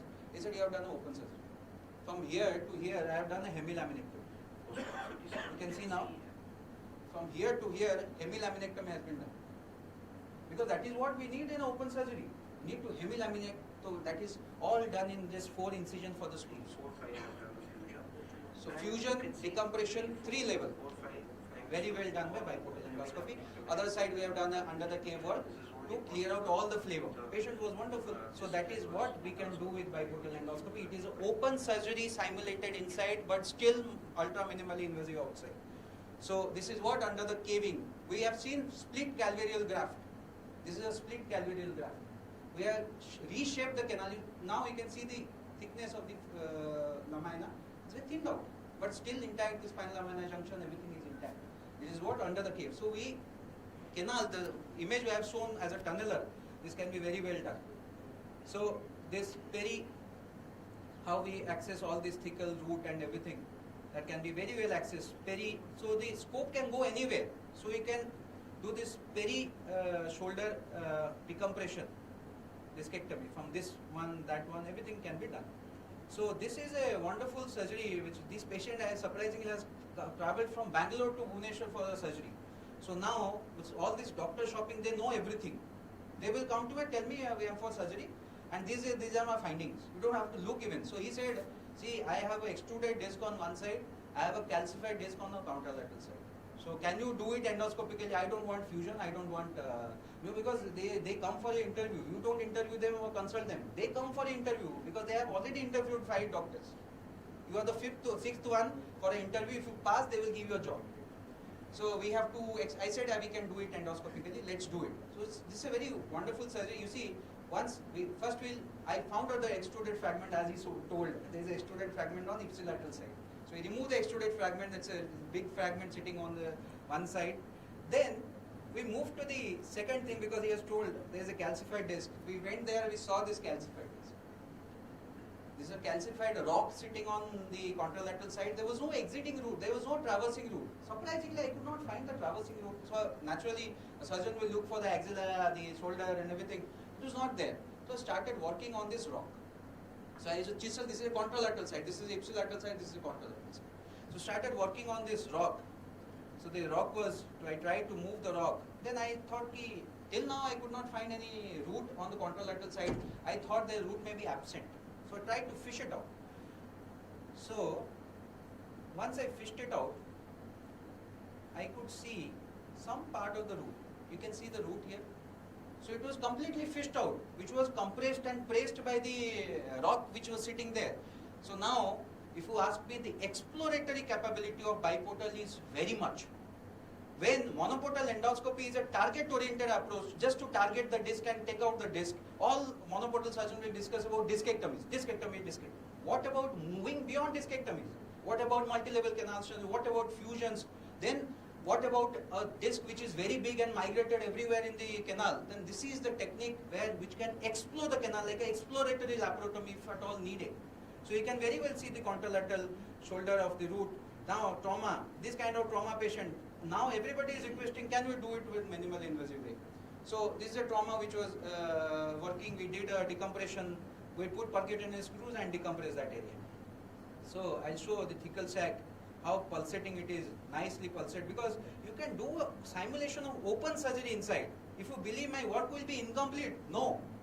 If you can do this technique well, your work will never be incomplete, because we can see the pulsating dura very well, because we have decompressed it endoscopically. 3-level hemilaminectomy is ideal for this patient. No need. We do regular hemilaminectomies for patient who has severe canal stenosis. So in this post-operative scan, you can see how well we have decompressed this level.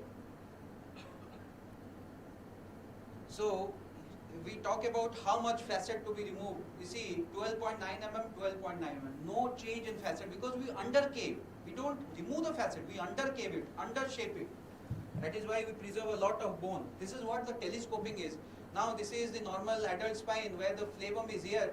With the modified flavum or the telescoping, this goes up. So if you don't clear the blind spot in the upper quadrant, you are not going to achieve that result of claudication in the patient. So now with the facet, how facets are preserved. This is a post-operative 3D images, how the facets are preserved. We have not removed anything, all no medial cutting, nothing. So it can be done very well if you are doing this surgery. This is my center. No, this was the data from like maybe around Jan. So my fellows have done a 5 mm canal analysis. So we believe the facet lengths are all almost equal. And the OS score, you can see how significantly it has changed. The epidiameter of the canal, how significantly they have changed post-operative. This is a 22 patient, but now we have more than 70 plus 5 mm, severe 5 mm, less than Caesar's 4. So this is what we show our patients. See, we are going to do a minor surgery on the back. The small tip, this looks like a drain wound. Hardly any incision, hardly any muscle cutting. We make them walk on the next day on the stair. The question is whether I can climb stairs, doctor, on the next. We make them walk on the stairs on the next day. We tell them go to the temple first, because all these elderly females are not very religious. They go to whether I'll be surviving this surgery or not. So we tell them after surgery go to the temple. So psychological also we connect the awareness. So they go to the temple and send us a picture. See, we went to the temple and just because of you. And that's like every next day we make them walk on the stairs. They can walk comfortably because no muscle is damaged during surgery. So now we discuss about the dural repair we are talking about. We have described this technique of hanky in the pocket. So it's a handkerchief how you put inside the pocket. So now we see these noodles coming out. So how will you manage it?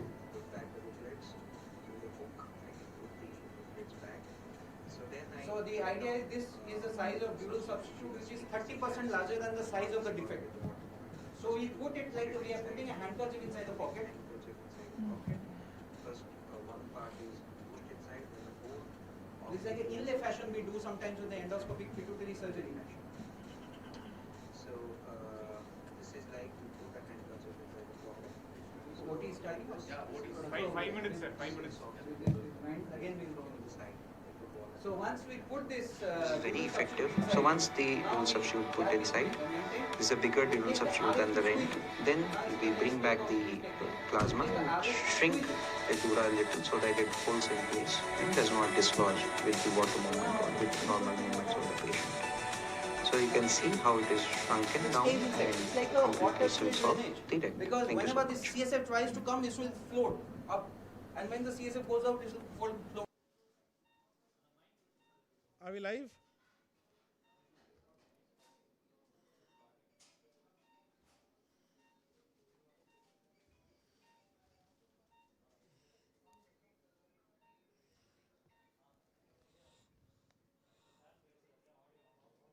Shoot, please.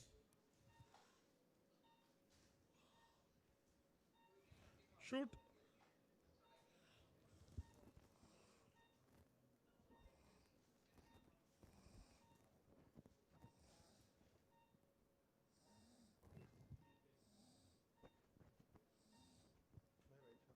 Hello, calling from over. We are ready for Dr. Rahul's case. Shoot, please. So we can take over now. Shoot, please.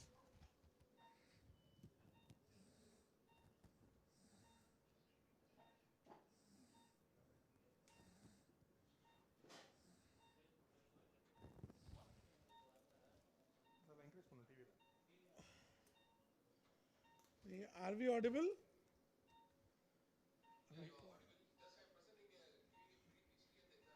Sure, sure.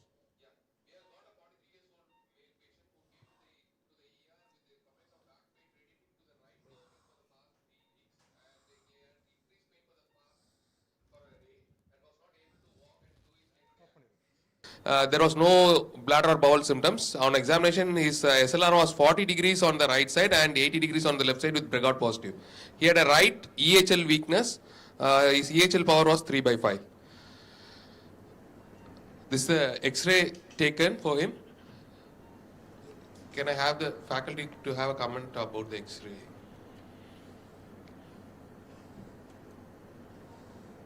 I think there is no instability as such in the X-ray. Okay. So good case for decompression only. So CD was also done, and there was no lysis or and this is the MRI which was done.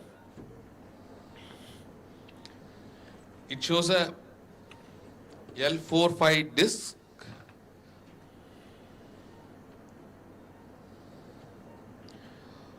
Compressing the right exiting nerve root.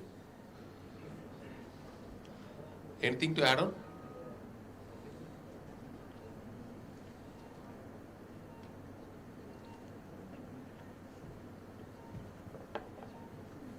Actually, this case, we can approach it in two ways. Like for endoscopy, you see that this is a fragment. This patient has the right side in leg pain, and there is a fragment which is down migrated also. This is a down migrated fragment. I expect this fragment to be mostly at the. I expect this fragment to be at the axilla. At the axilla on the contralaterals on the right side. This for endoscopy, either you can go through this you can go through this corridor, make a laminotomy, do a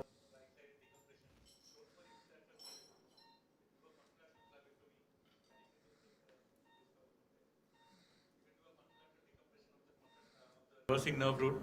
You can, and if you fish the axilla, I think you'll get a tail of the fragment. And once you get hold of a little bit of the fragment, normally the fragment comes out. And the opposite sided nerve root, you can completely decompress standing on the left side and making a hole in the lamina here and going subliminally towards the contralateral side. So this is one way of doing things. Another way is you can go to the right side. But going to the right side is a bit challenging challenging for right-handed surgeons, because in that case, what you have to do is your working portal and your viewing portal they get changed. So if you're suppose this is the patient and this is the cranial end and this is the caudal end. If I'm standing on the right side of the patient, if my right hand needs to be the working hand. So the left hand needs to be the one with which I'm holding the scope. So your right hand, this left hand will hold the scope. The right hand will hold the carisons and all the other instruments. So in that case, the ports will get shifted a bit down. The portals will get shifted a bit down, and either you can start. There are two ways of doing it. Either you can start working on the cranial lamina first, or you can start working on the caudal lamina first as well. So on the right side, there are 2-3 options of going about it, doing a right-sided discectomy. So I think I don't know what technique Rahul will demonstrate. Thank you. Over to theatre. Hello. Yes. I hope you can hear me now. Yeah, we can hear you, sir. So, okay, so I think the focus should shift over here. Cameraman, please focus here. Yeah, it's. You're on, sir. So, what I've done is, I'm standing on the left side of this patient. There is a right-sided L4, L5 extrusion with inferior migration. So we've marked the midline over here. I hope you can see the midline. This is the midline. Then we've marked the medial pedicle line. We've marked the 2 pedicles L4, L5. We marked the disc space. Okay. So from here, standing on the left side, we'll be triangulating on the spinal laminar junction over here, with the scopic portal remaining cranial at L4 pedicle, working portal remaining caudal at L5 pedicle. Stab knife, please. Mop.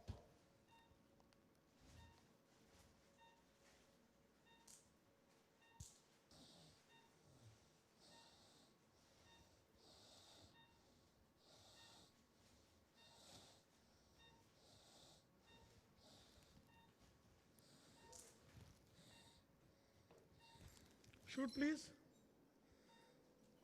So this is at the spinal laminar junction. Shoot.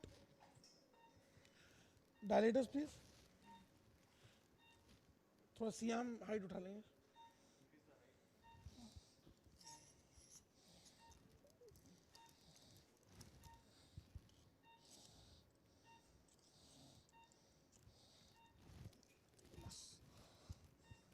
Sufficient.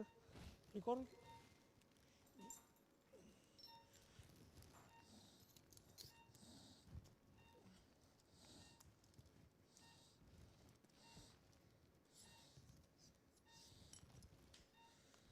Knife, please. Yeah. Can't hear you.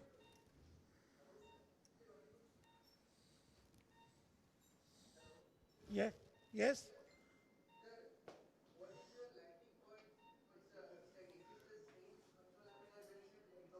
No, we've landed a little lateral. See, the purpose of landing a little lateral is, this is a pure discectomy. In pure discectomies, I prefer to do minimum laminar work to do more of a foraminotomy. And as it is, this is a inferior migration. So we have to deal the caudal lamina also. So we'll be making a working space in that way.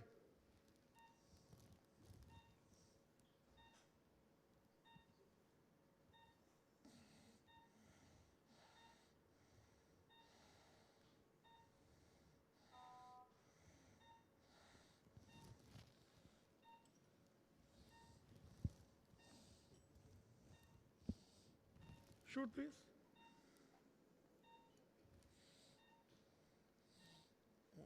Good. Please dilate it.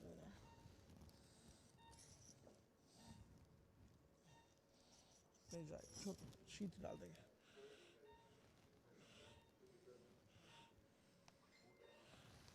$430 ना. You can remove the CM now.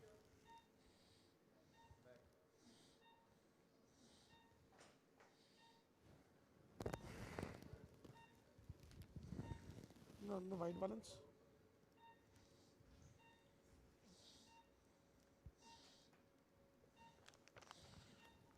Saline on, please.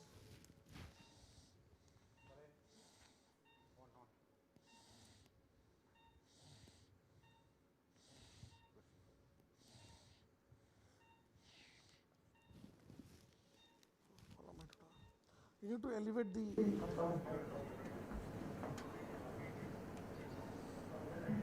Patient can go down. Table can go down now. You can remove the C-arm. Sir, can you orient us about your facial cut? Yeah, full down. Thank you.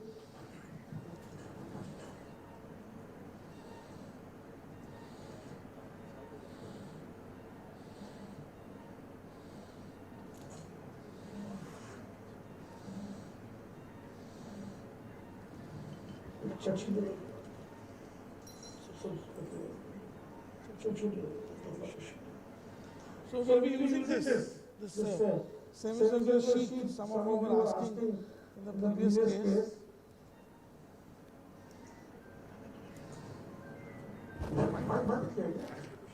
What to stop there? Why stopping it?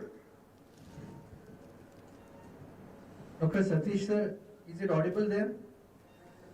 Okay, can you ask Rahul sir to orient us about how to hold the scope? What should be the orientation of the scope? I think he's using a 30-degree scope. Yes, I'm coming to that. 1 minute, just let us, just give me 1 minute, let me see the screen first. So, the purpose of using a 30-degree scope, I use a 30-degree scope when I'm operating on the left side. On the right side, I have found that anatomical orientation is better than the 30-degree scope. So, when I'm using a 30-degree scope, we've kept the sheet also with the cut surface facing towards the midline, and even the scope has been inserted in such a way that the slope is facing towards the midline. Right? That's the idea.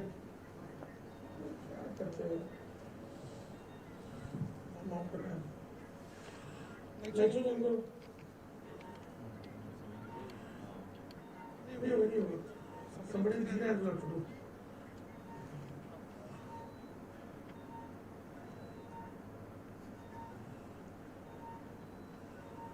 Okay.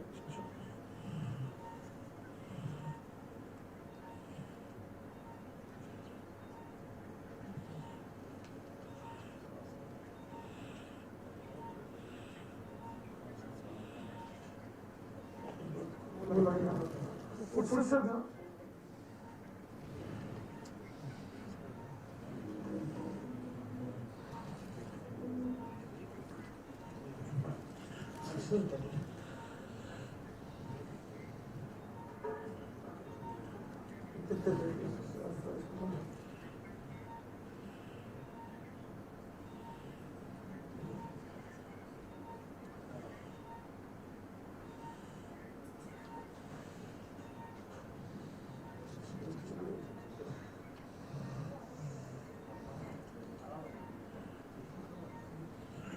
Zoom in, sir.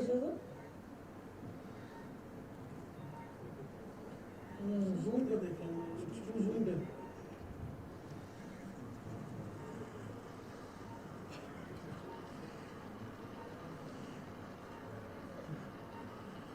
क्या ना yellow कौन सा? Yellow.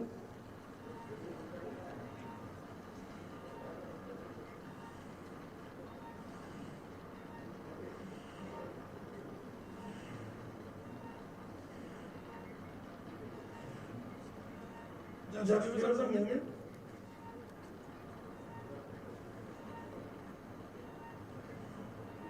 Yellow, please.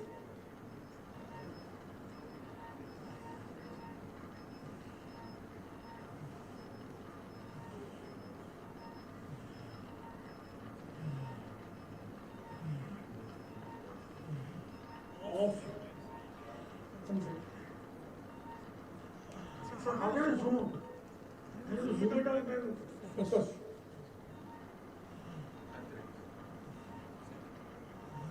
नहीं होगा focus भी नहीं होगा.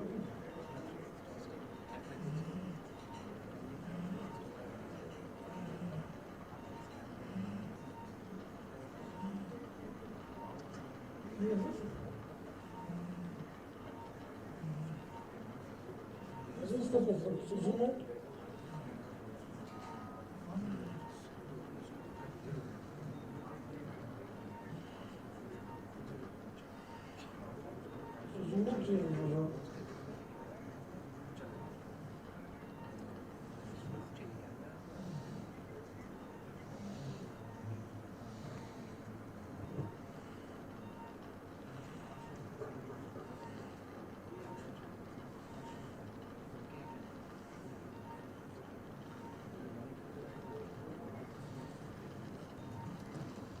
What is this one?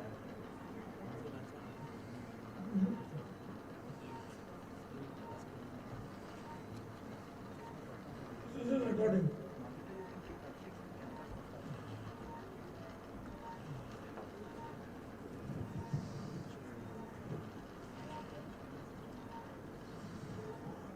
Let's focus.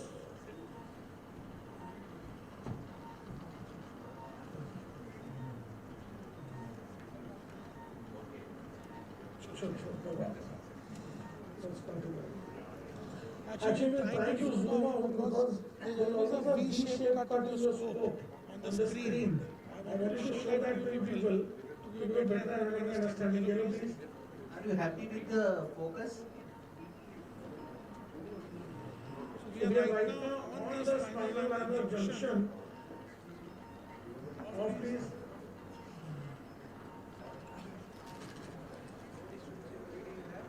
एक को बंद रखो चालू रखो pressure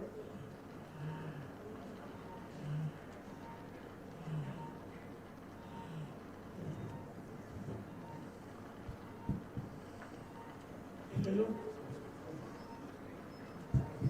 So just to orient you all, when you look at the screen, the 9 o'clock position is the cranial one, 3 o'clock is the caudal one, and since sir is standing on the left side, the 6 o'clock comes the medial and the 12 o'clock is the lateral position.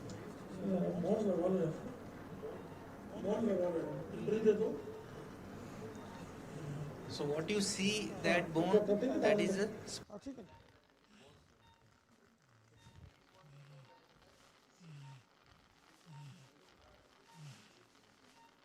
on करना on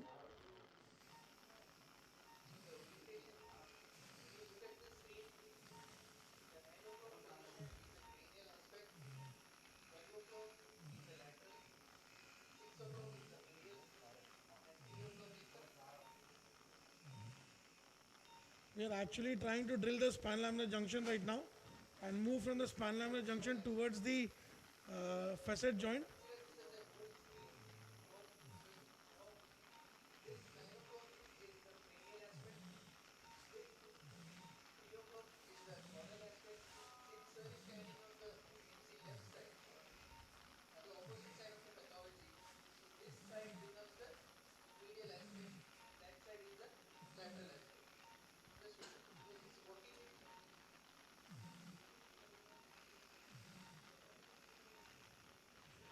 I am not a very big fan of Carrison punches. I prefer to mostly use a drill and a plasma ablator. So most of my work will be done by a drill. I have been trying my best, but this is the best focus that we have been able to achieve. Yeah, I know. We are also operating on a little blurred image. Actually, we're not able to zoom out. The problem is nobody knows how to zoom out in this system.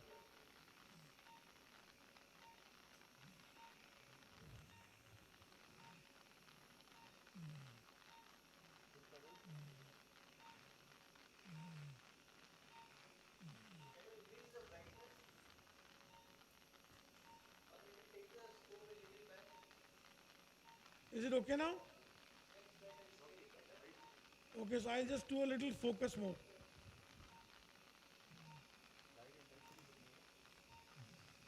Light intensity बढ़ा दो 100 है.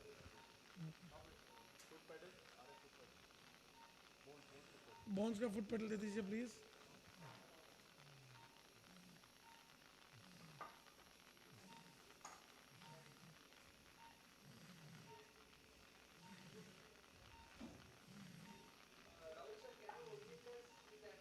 Yeah, just one second. Off please, drill off please. Okay. Now just give me a moment. Can you see the focus right now, Dr. Ansar? Is this better now? Okay, good. Plasma please.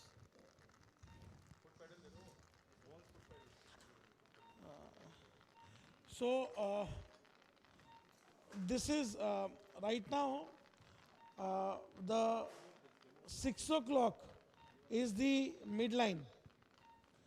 The 12 o'clock is the lateral aspect where I have to go. 9 o'clock is caudal.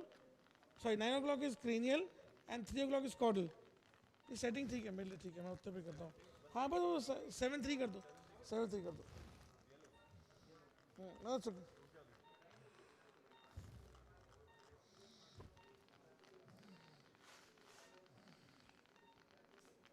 Blue please. हाँ.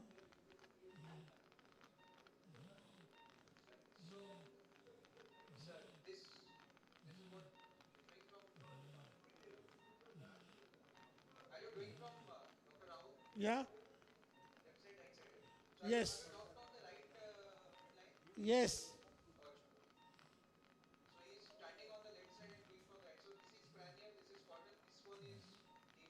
Off, off, off, off, yellow.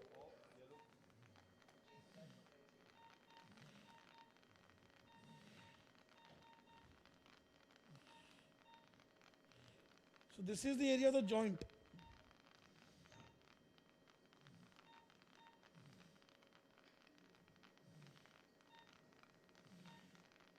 If you look at carefully, this is the joint area, joint space.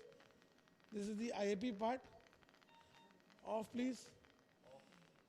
This is the point where we have to come and finish our drilling. Yellow please.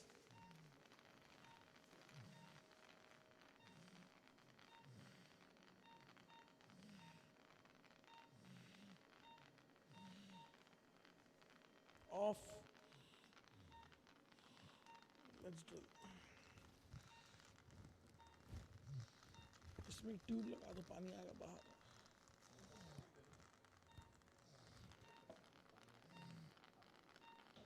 Drill on.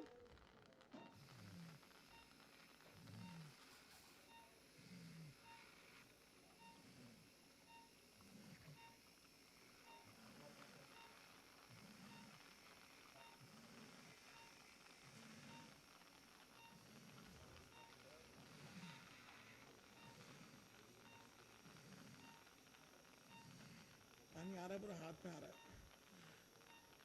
Off please. इसमें tube लगा दो. So we're basically using a Mactronic shaver system which allows for water outflow control also. Drill on please.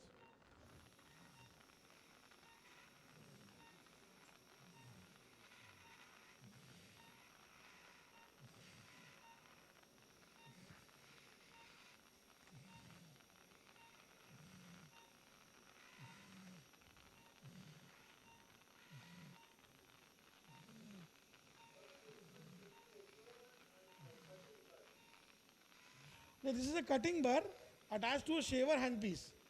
Shaver handpieces have an outflow system which allows for water to egress out. This is not a high speed drill, this is a high torque drill.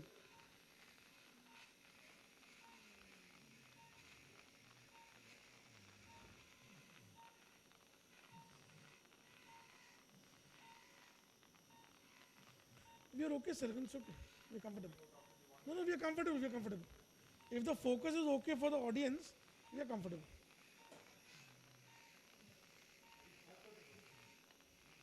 Dr. Ansar, is the focus okay?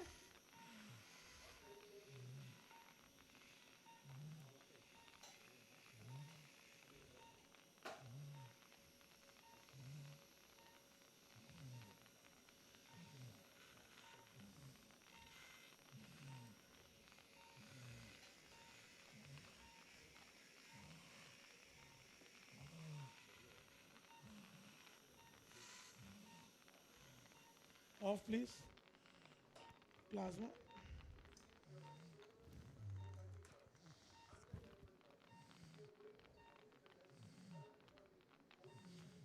Yellow. Off.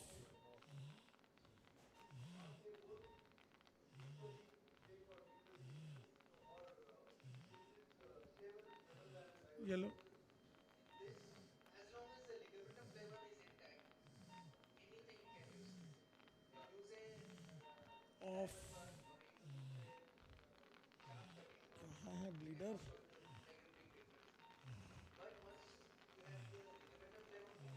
Blue. With this shaver system, you always have them, you need protection.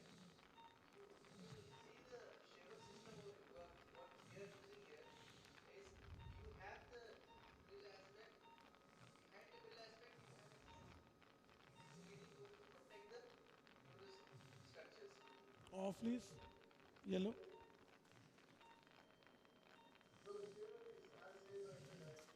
Yes, maybe safer than diamond work.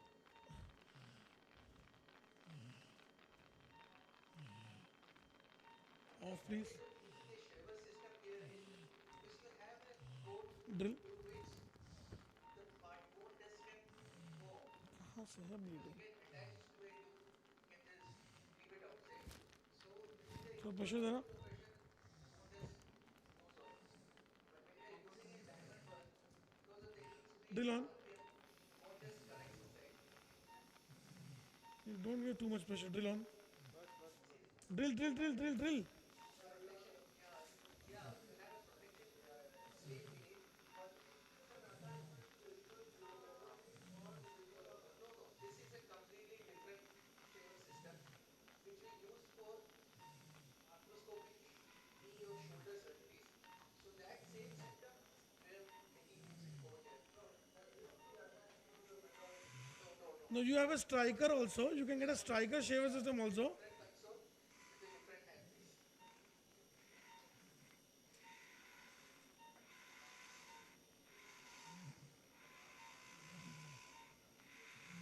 It's the same. It's the same thing. Yeah, it's the same thing. You don't need to get an extra stimulating net. See, the side you get a 4 mm one, you get a 5 mm one. So whatever you are comfortable with, I think 4 mm most of us prefers. I usually prefer a 5 mm diamond or a 4 mm flute.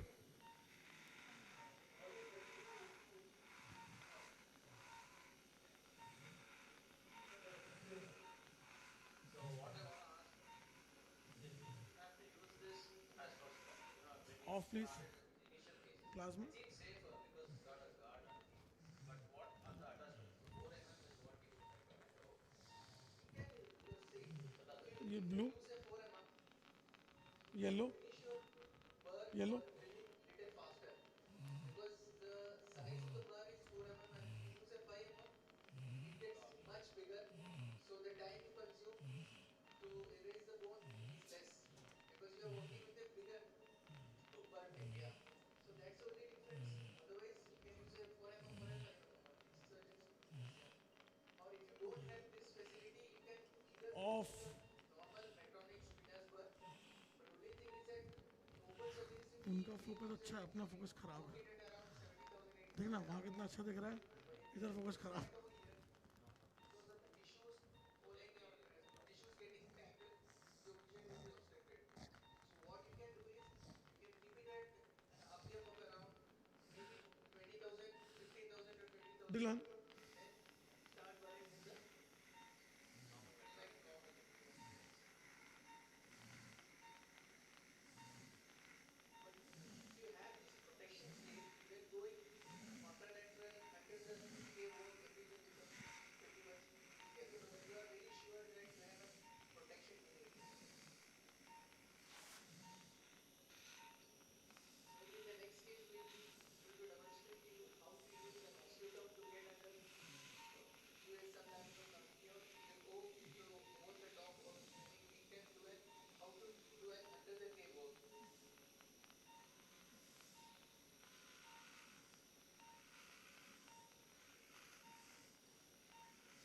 Off please. Diamond लगा देना please. Whenever we start our initial burring, so always the initial burring starts with the base of the spinous process or the spinolaminar junction, same Yellow. like in open surgery. So Yellow. initially when you put in the dilators, once you see the screen properly, you have Off. to get rid of all the bands, the fatty tissue bands or the muscle fibers, because that is going to obstruct your vision. And secondly, once your Yellow. instrument comes and goes off, Yellow. what you have to, you should not, you see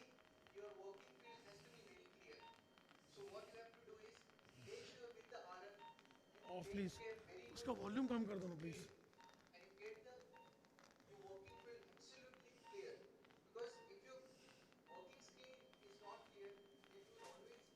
Off. Yellow. Off. Yellow.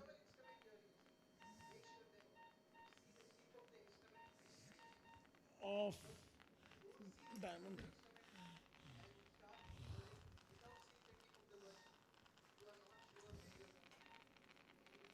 Dilon. So we've shifted to a diamond burr now.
Off please.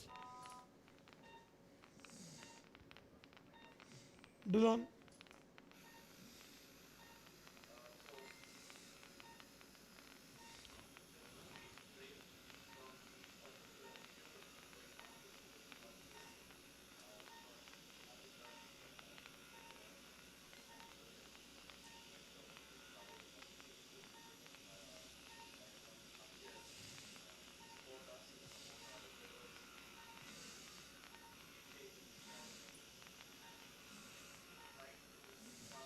Off please.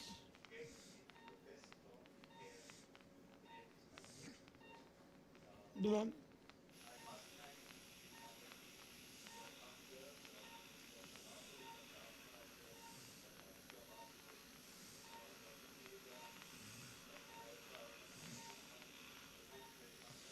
Off. Dilon.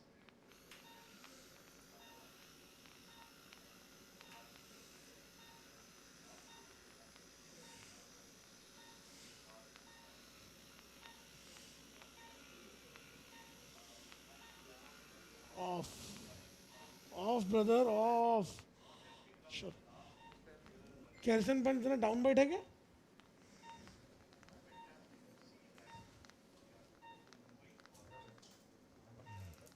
Number 2.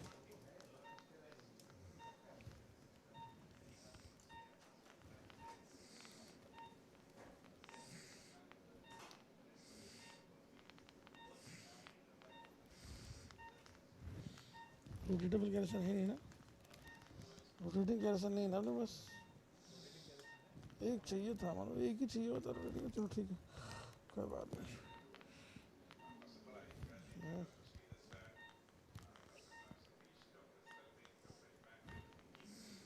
पानी खत्म हुआ क्या?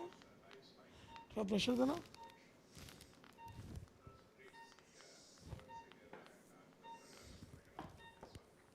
एक बस बस बस बस.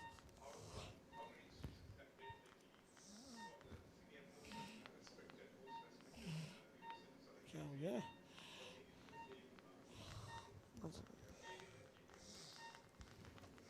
थोड़ा प्रेशर देना. थोड़ा प्रेशर देना, प्रेशर.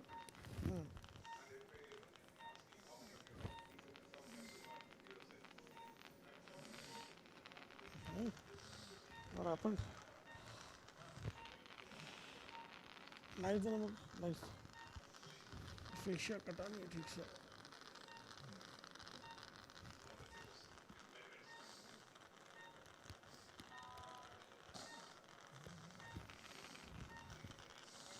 क्या हुआ?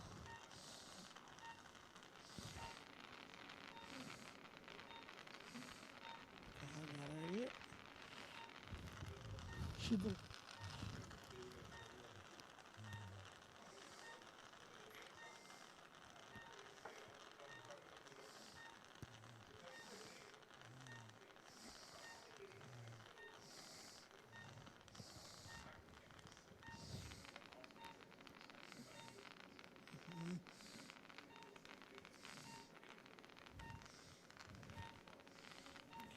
क्या रहा है शरा?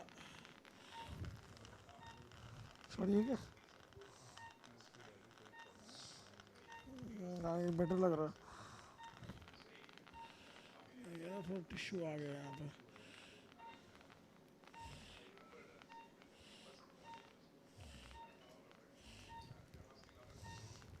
आज भी करना पड़ेगा उसको.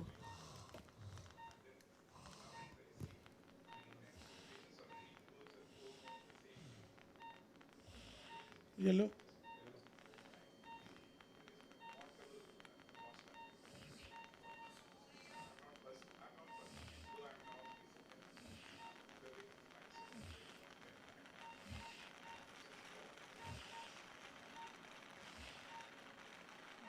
Off. Sometimes.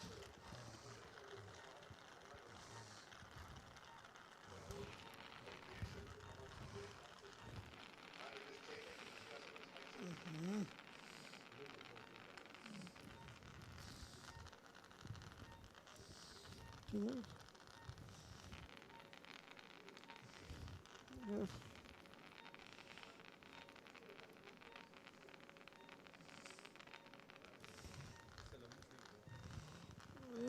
उसका मसल बीच में कोलैप्स करना शुरू कर रहा है अब.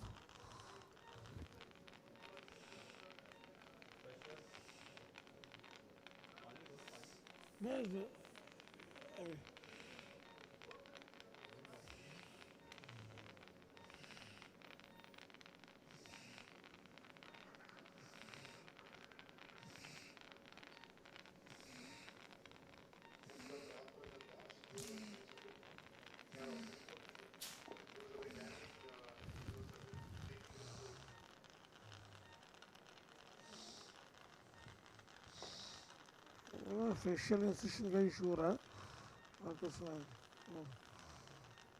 ट्रैक मिस हो गया.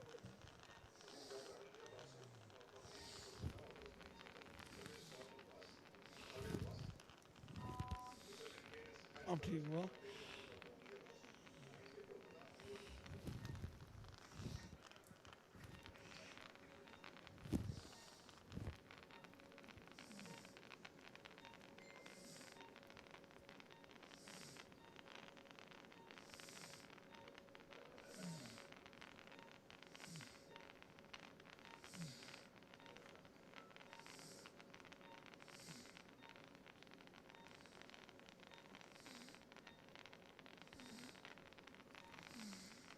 डील देना.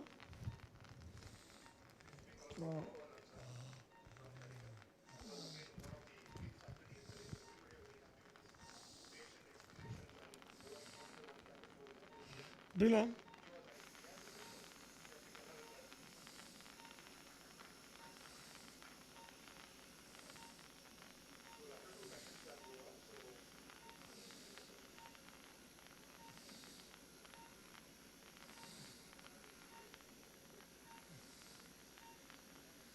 Off.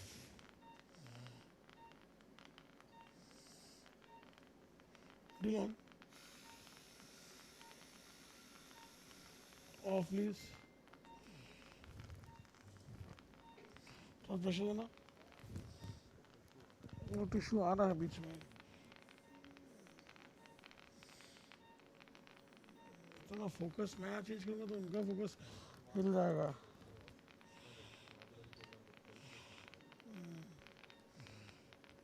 लैटरल फ्लेम निकल जाना.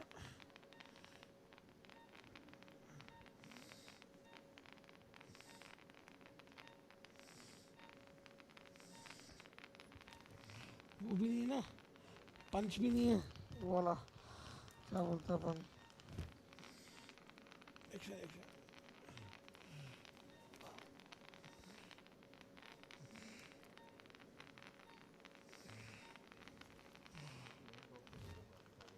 वही कर रहा हूँ यार. रोटेटेबल कैरेक्टर होगा ना वो बहुत ईजी रहता है ये वाला पार्ट डील करना.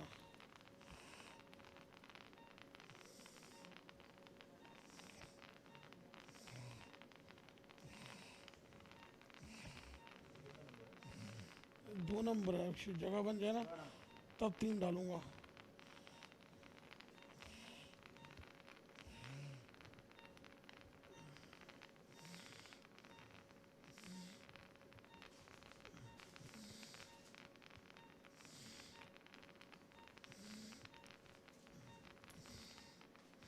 तीन दे दो ब्रदर.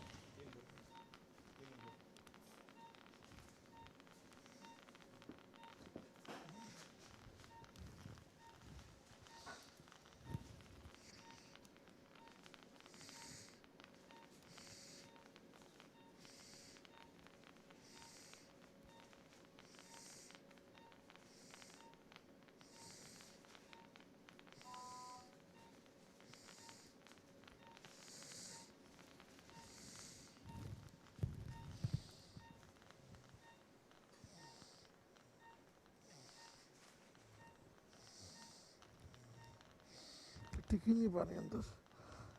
इससे छोटी वाली दे दो तो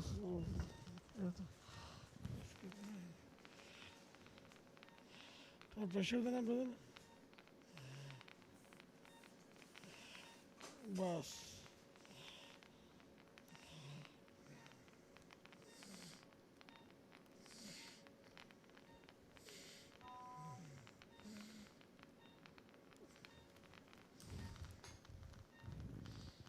रोटेबल कैरेक्टर नहीं होने का नुकसान यही है.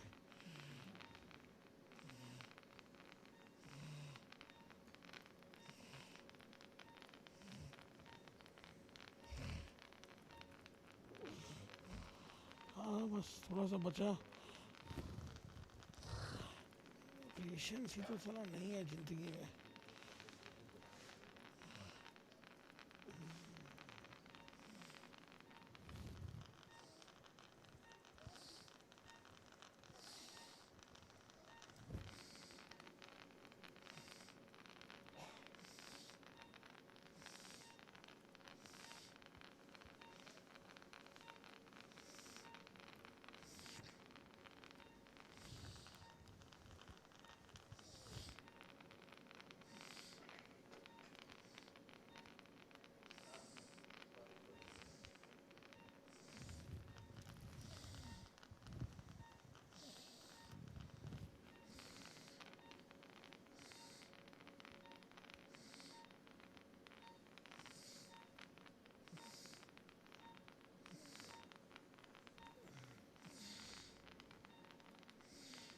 रूट आ गई है ना तो थोड़ा और ड्रिल कर देता हूँ. लैटरल चले जाएंगे अपन. ये तो रूट ये पड़ी ना, ये तो रूट है. थोड़ा लैटरल चले जाते हैं.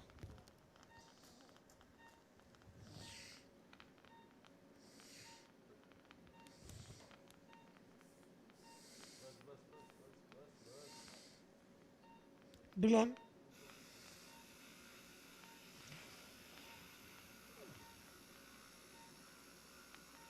अब इस प्रोग्राम चल रहा है कि अपनी बात चल रही है वहाँ पे. Are we live again? Am I audible? Okay, हम भगा कर अपना काम निपटाते हैं.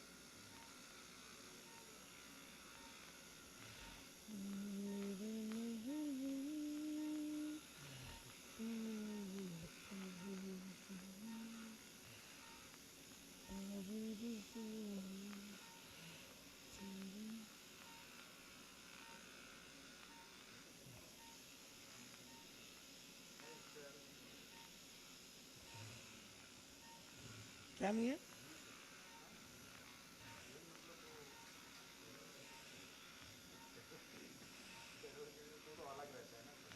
क्या बोल रहे सर आप? ऑफ प्लीज, बढ़िया काम करते सर. Drill on, of. ऐसा कलर सैचुरेशन भी ठीक नहीं है ना, ऑरेंज दिख रहा है blood. Drill on,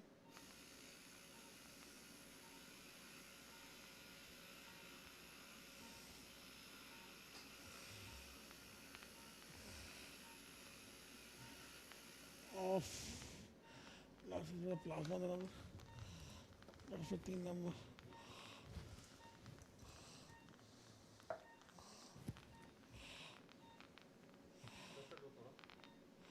Blue please. Off. Blue. Off please. बढ़िया सर, पंच देंगे 3 नंबर का.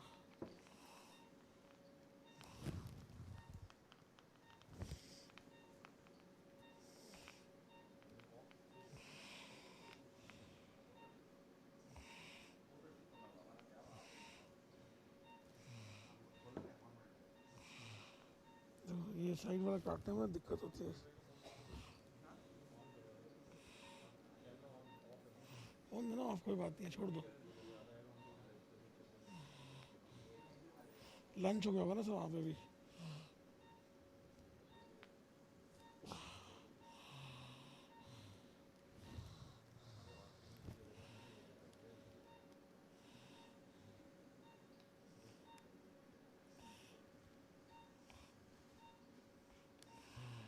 ड्रिल देना सर, थोड़ा सा और लैटरल जाएंगे.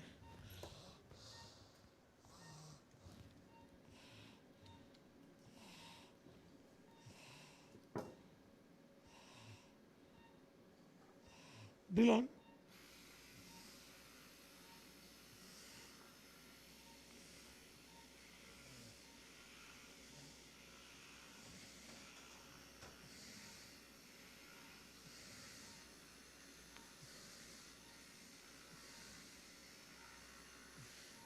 Of please.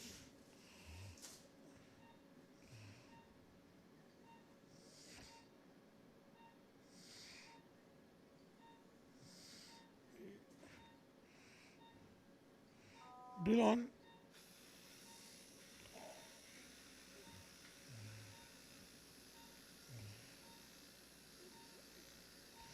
Off please.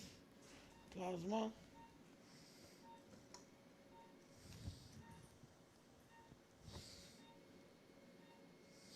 Blue.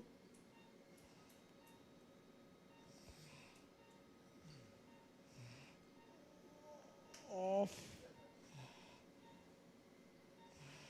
Blue. Off. कैरिसन 3 लगेगा. 2 से तो काम हो नहीं रहा अपना. लाइका लग गई आज स्पोर्ट की. Puff, puff please. बस भाई.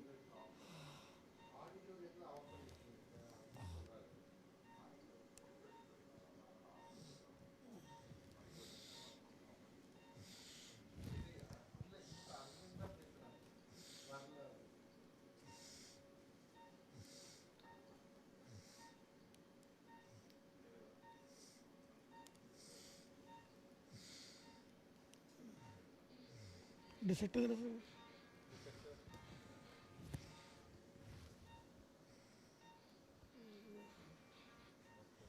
बहुत शार्प है.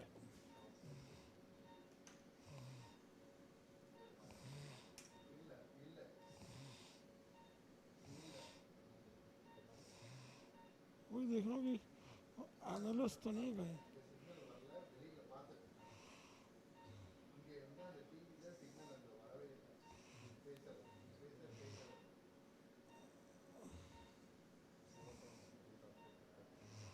रूट ट्रैक करनी पड़ेगी ना.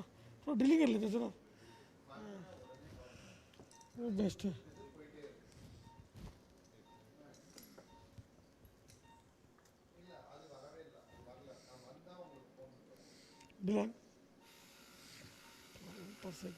सकते हैं, इंस्ट्रूमेंट पहुंच जाएगा.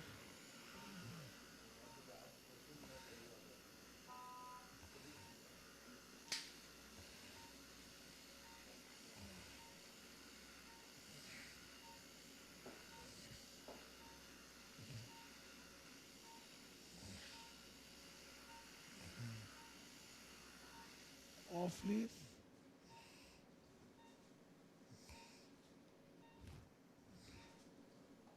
Dylan.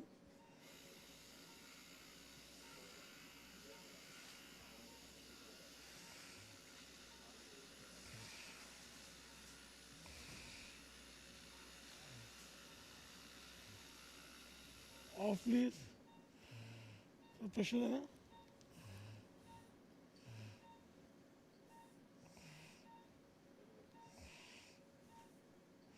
Dylan.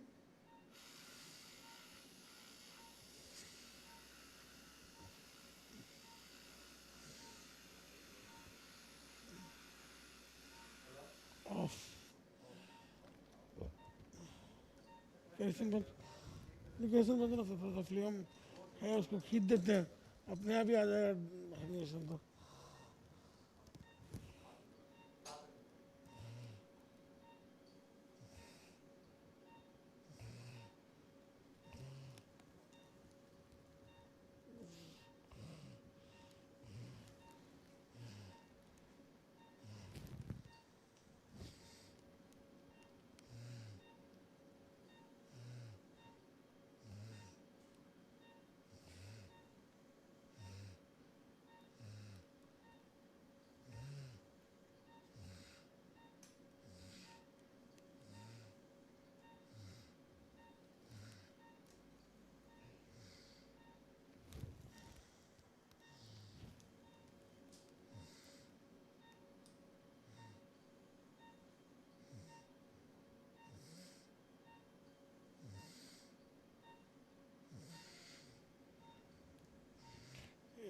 डिसेक्ट देना sir.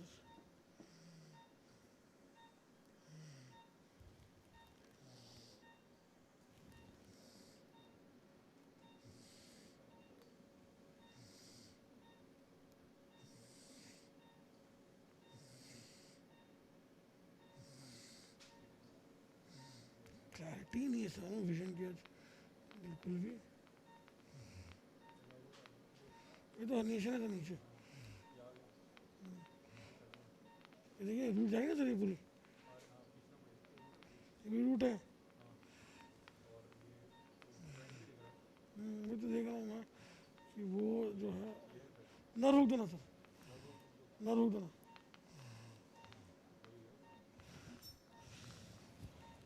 Vision is not good. Nerve hook.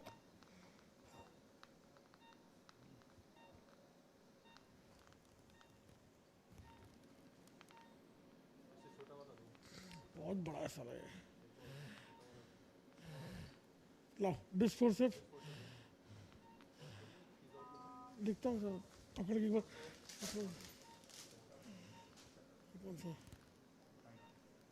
बहुत फाइन है यार ये. दांत वाला है क्या? Teeth teeth teeth teeth with teeth. ठीक है ना, वो तो क्या छोड़ देगा ये तो.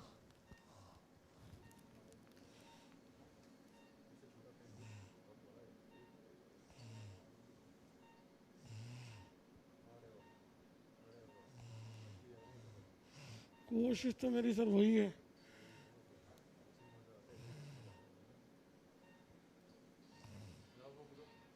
नहीं इसी से पकड़ के खींचूंगा.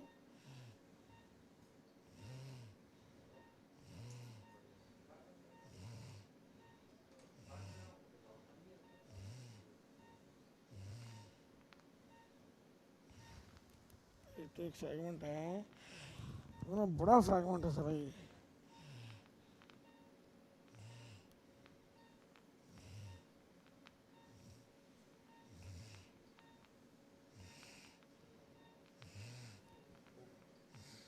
सेकंड सर वो ना इसको निकाल लेता हूँ पहले.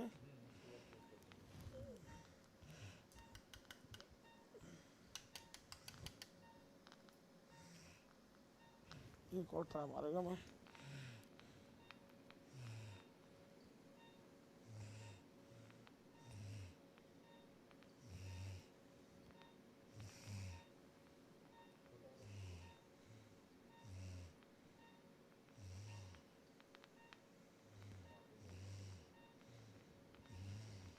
तो आते ही जा रहा है यार, हद है यार.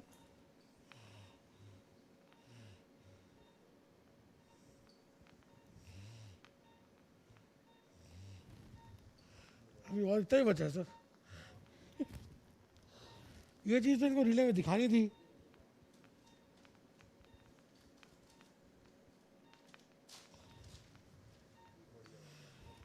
ओ बल्ले बल्ले, अब प्रोब दे दो सर. अभी ये फ्रैगमेंट बड़ा हुआ रखे, अब चले जाएगा, अब चले जाएगा. हाँ वही लग रहा है मेरे को. वो तो खैर अपन जलाने में माहिर हैं. तो एक्सिला से खाली करूँ सर. एक्सिला था ना, एक एक्सिला खाली है सर. पानी का प्रेशर थोड़ा सा डिस्पोज है ना सर. एक्सिला सामने एक्सपोज है. हमने जो ड्रिलिंग करी ना, एक्सिला तो एक्सपोज है सामने. ठीक है, निकल गया. ऊपर वाला पार्ट थोड़ा जला देता हूँ, रूट को रिट्रैक्ट करके ना. नहीं नहीं, वो तो ब्लू से ही करना है, कुछ नहीं होगा.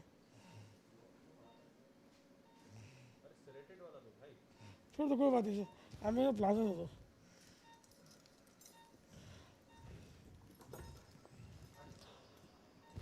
Are we audible? There's nobody in the auditorium. We have removed the herniation. Blue, please.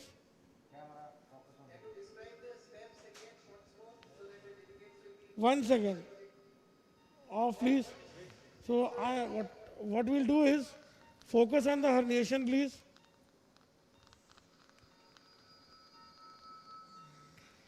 So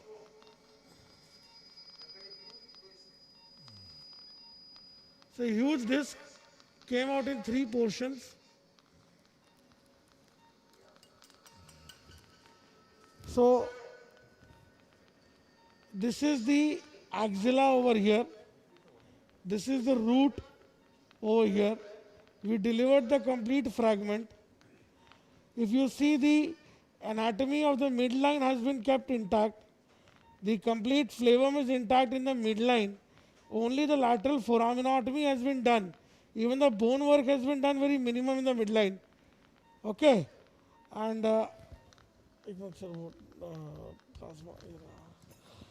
now the remaining annulus is being taken care of with the help of Bond's plasma. We are basically sealing off the annulus over here. Blue, please.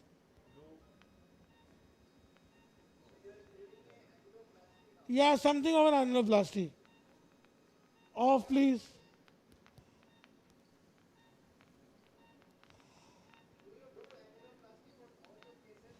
Yes, I do in all cases. Blue, please.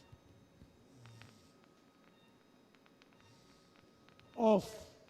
There is 2 reasons to use coagulation on the annulus. Number 1 is annulus is supposed to be avascular, but because of disc herniations, it becomes vascular and it becomes a cause of pain. So even if you remove the disc, some patients continue to have low back pain. That is because of the vascularized annulus. Number 1. Number 2, any small fragment can be taken care of by the help of this plasma. So this is the disc space from where there was a herniation, extrusion rather. There are no free fragments present over here. Whatever was there, we have coagulated now. Your root is completely free. This is the axilla over here. If we go cranially, we will trace it up to the thecal sac. There is minimal exposure of thecal sac over here. Again the orientation, this is the lateral, 12 o'clock is the lateral, the facet part. This is the cranial part. This is 6 o'clock, the midline. 3 o'clock is the caudal lamina. So I think we can close this case now.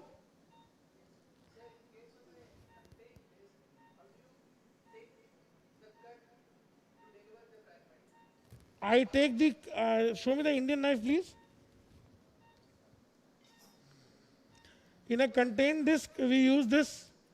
This is an Indian knife. It's shaped like a spear. I do an annulotomy with this, then expand the annulotomy with the number 1 Carrison punch. And after that, I go in and dig in with a serrated disc forceps. So I think if we can close. I always use steroids. In fact, I think steroids are very beneficial for all of our patients.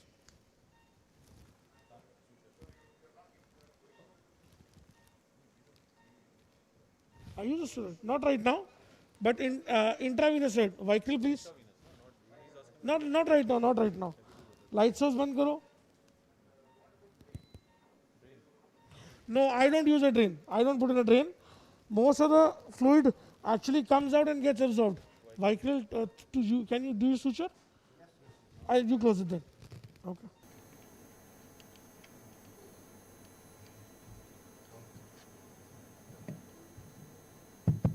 So we'll just start with the case basic history and the imaging. So the third case is, the first case what we do was an L3, L4 left-sided disc. Then the second case was an L4, L5 right-sided disc. So now we are going for a decompression. The third case is a 54 male who had with low back with left leg pain for the past 6 months. Claudication, on examination SLR was positive on the left with Bragard's positive, right around 70. Neurology was grossly intact. So this is the X-ray dynamic imaging.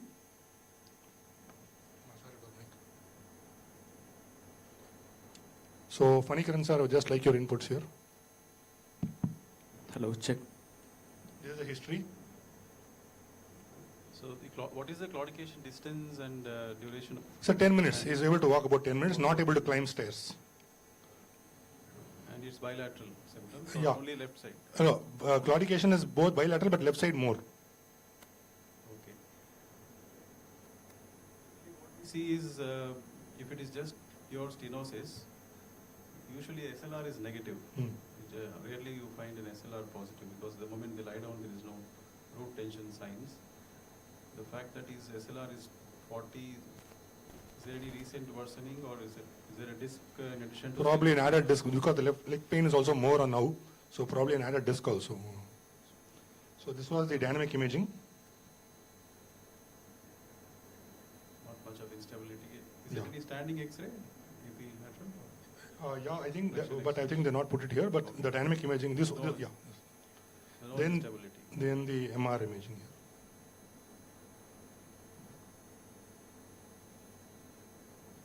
So there is a probably some amount of primary canal stenosis along with acute disc there. Also the axial imaging. Yeah. So like I think like you are mentioning, there's also a significant left-sided disc component here. So there is a disc. This is a disc prolapse in a stenotic canal, which generally we see that even a small disc in a stenotic canal can cause significant symptoms. And when you are planning decompression, of course, you have to address both the disc as well as the stenosis. Yes. So delegates, any inputs, any ideas? What do you want? So what generally, liberal biportal, what would be your treatment option in this case? So senior spine surgeons here, Dr. Anbalagan.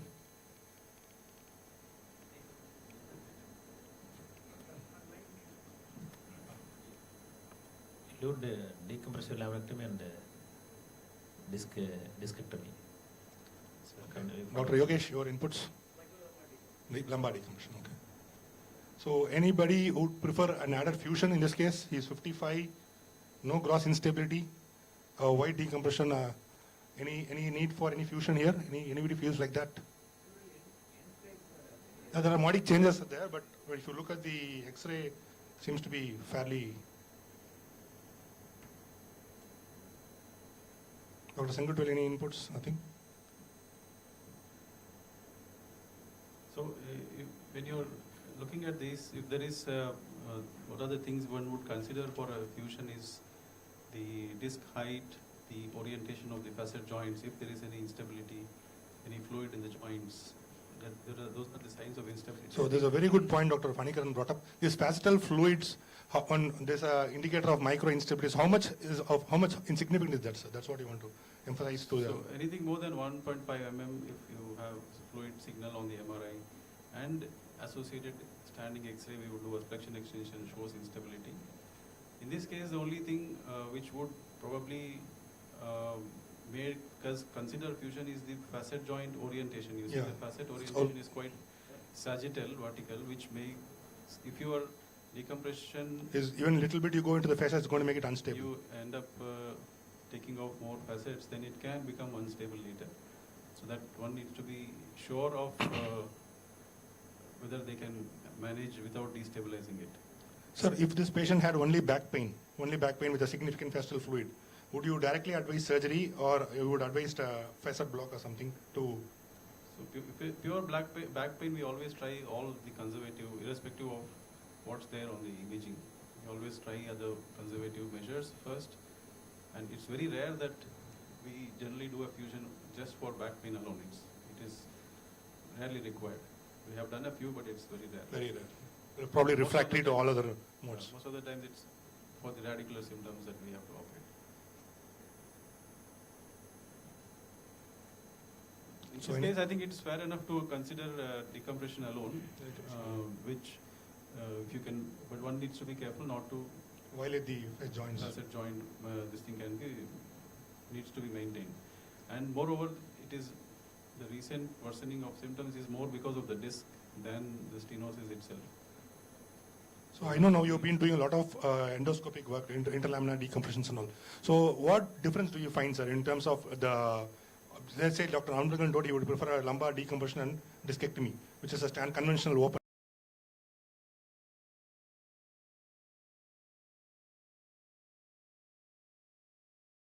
In terms of the post-operative recovery and so the outcomes? Midline laminectomy is definitely much more morbid, and I would try to avoid that because there is a lot of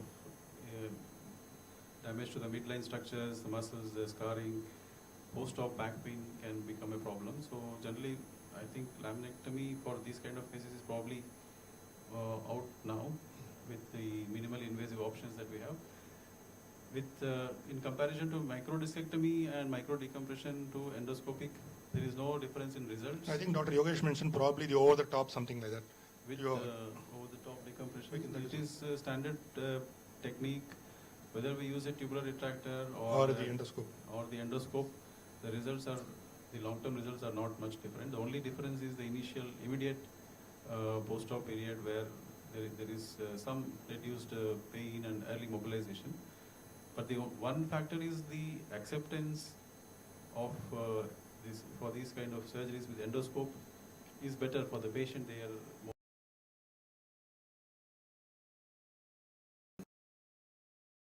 and especially now with increasing age in probably the more than 65, 70 years, if you're an endoscopy, they seem to be accept that option much more better than the conventional surgeries. So even patients with an endoscopy where you can say you can get discharged in a couple of days, that seems to be a more viable option. Because Dr. Dash, who is going to do this case, I went to his center, so that is, I think, the acceptance is much better when you say an endoscopic option, a minimally invasive option. So with that, I think we'll go with the case today. I think the OT is ready in some time. We'll just start. One more advantage in all these endoscopic techniques compared to tubular is the visibility. The optics are better. The hemostasis, all these are much better. Probably it makes it safer. We still have to establish that fact. So now being a monoportal person, I'm coming to the debate. What do you suggest, monoportal or biportal? I would do it monoportal, because, but it is not that any of them is inferior to other. I think it's what works in your hands. And if you talk about minimally invasive, then yeah, least minimally invasive is monoportal.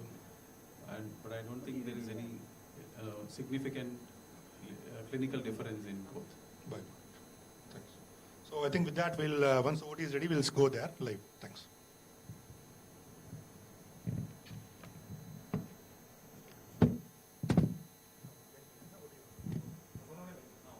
I'm sure everyone here understands what is an over-the-top decompression. Is anybody has any doubt about it? How it is done? Okay, I think everybody knows. Already doing the tubular. The endoscopic over the top, I think it's still a learning curve for many of us. So I think most of them are doing the discectomy over the top, going to the opposite side. Like in this case, probably you'll have to go to the from this. So I think. So once you're doing in tubular retractor, it's not a big difficulty in doing it with the endoscope. It actually makes it more easier because you have the idea of what the anatomy The is. question was using two hands when you use the tubular. Here you with one hand, and you need to use the endoscope as a second hand. So that is something which I think we need to adapt. Coordination needs to be developed. Yeah, that is correct. But when I started, actually I started endoscopy with the Destando system, which did not have irrigation, but it's more or less similar to microdiscectomy. Incisions are all the same. Same incision. It's a fixed biportal. If you look at it, one portal for the working L, one has a camera, but it's both don't move independently. So the system itself moves together. The whole thing moves together. So with Destando also, I've done some over-the-top decompressions. So once you do these with tubular retractors, it becomes easier to do this with the endoscope.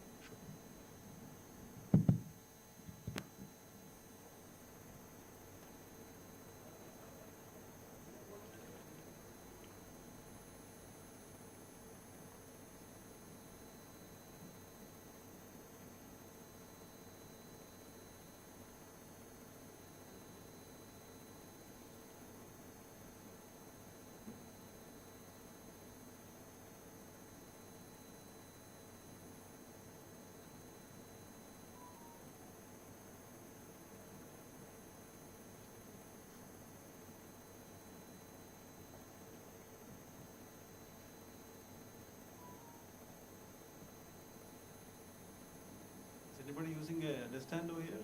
Has anybody seen a Destando? Destando endoscope? Okay, it's a oval endoscope which has two. Maybe if you have seen the Mohinder Kaushal sir's endoscope, it's similar to the Destando with irrigation. Destando is without an irrigation, it's a French neurosurgeon who started it.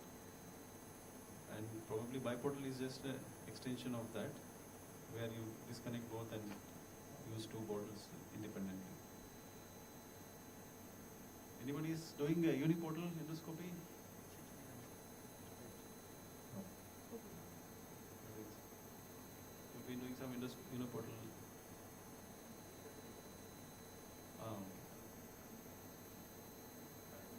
Okay.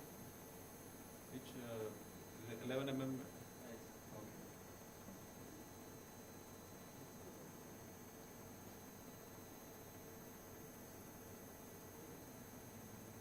Can we get the audio from the OT?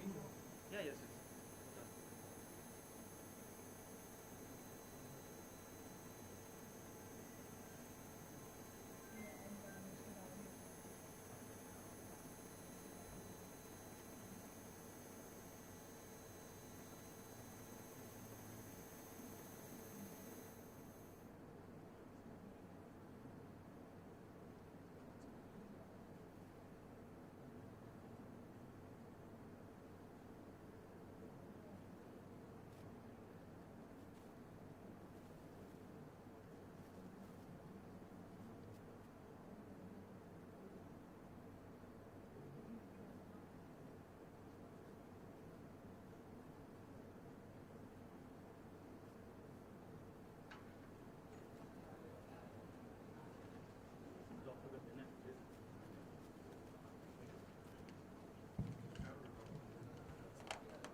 So by the OT, the induction is on. So by the time we'll just finish Dr. Basu's talk, the last talk of the day. Choose your eyes.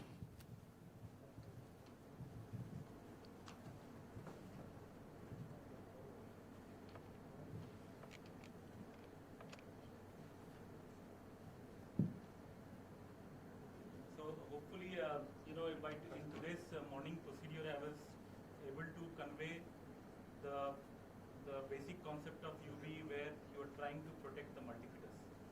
If any one thing you take back from this workshop is why you would need to convince yourself why you want to do UBE, the only answer would be I am protecting the multifidus.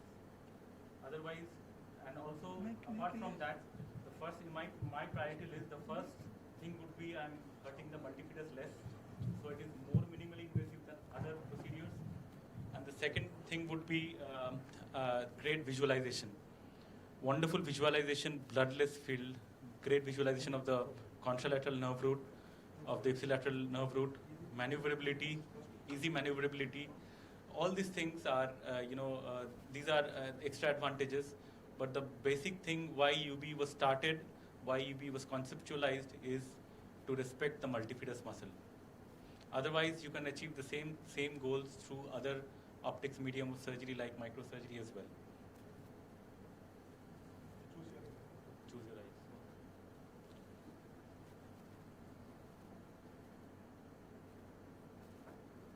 And it is very important. Many of the surgeons have said that while trying to do their first case, they got lost in the muscle.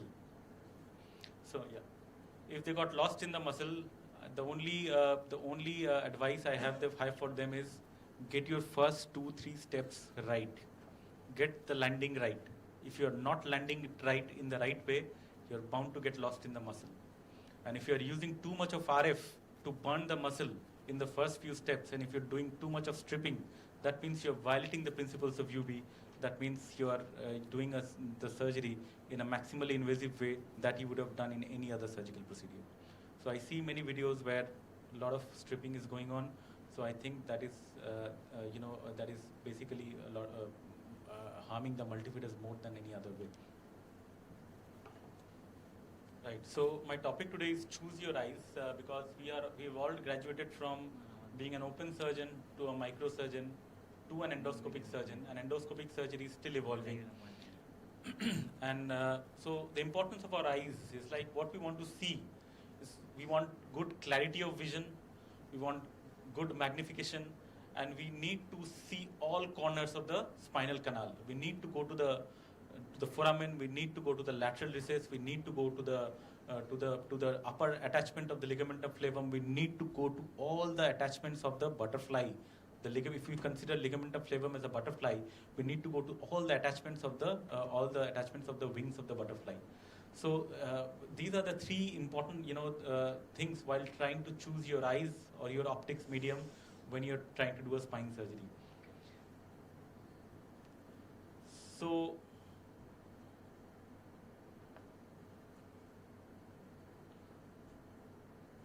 I'm basically a microsurgeon. I do microscopic spine surgery all the time. And if I have 5 cases a day, 3 or 4 of them would be microsurgeries.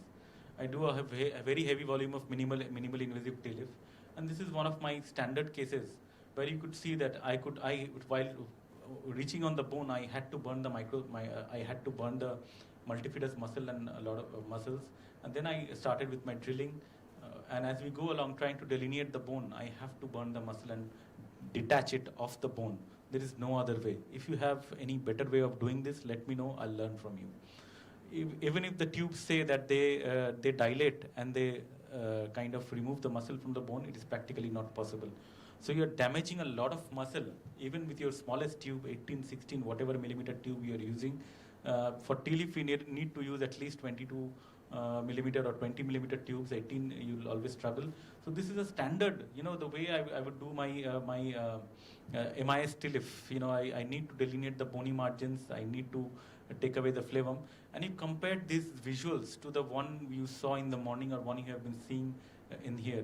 There's quite significant oozing. And this is standard oozing. This is basically, if you compare this visual to endoscopy, you will say that this is more. But in under microscope, this is not a heavy bleeding. This is standard oozing. But you compare this visual to what you had in endoscopy. So I can take away the flavum. I can go to the opposite side using microscope as well. But if you see in this step, I have to push down. I have to turn the patient to the opposite side, and I have to push down the dura sometimes with my suction to trying to reach the opposite sided lateral recess and trying to decompress the opposite sided traversing root. And then when you come back to the same side, you have to constantly suck and try to go ahead with the surgery. So this is a standard visual that you get in endoscopic surgery, and this is basically we saw this thing Yesterday also, this same video, I would reiterate, we saw the same video. I tried to reproduce the same image today in the surgery as well. When you land, the most important step, when you go with your endoscope in this step, as you see, you should be on the bone, and you are lifting up the multifidus muscle, and you are working underneath the multifidus muscle and medial to the multifidus muscle. So when you land, you see, compare the previous visual with this visual. With RF, I'm not burning any muscle. I've gone underneath the multifidus and I'm trying to shrink the loose areolar tissue, trying to delineate my margins of bone resection. So this is basically, I'm going along the bone and trying to delineate the lower border of the lamina and trying to separate the attachment of the ligamentum flavum from the lamina before I start drilling. And till this step, it was basically working in a potential space, and when I start drilling, I would convert this to an actual space. This is the step where I start drilling. So I've converted this to an actual space now. Now the working becomes easier, and till this part also, till the end of the surgery, I have not harmed the multifidus muscle. I have not burnt it. I have not detached it from the lamina. I have not harmed the multifidus muscle. And compare this visual to the visual that you saw in the last slide. It is completely bloodless. Whenever you see a little bit of bleeding, you have this tool called RF, with which you can sort the bleeding out. So the blood loss, the visual field is amazing in endoscopy, biportal or monoportal, whatever. I don't use much of monoportal, but in endoscopy the visuals are great. And basically, now I'm working on the Cordal lamina.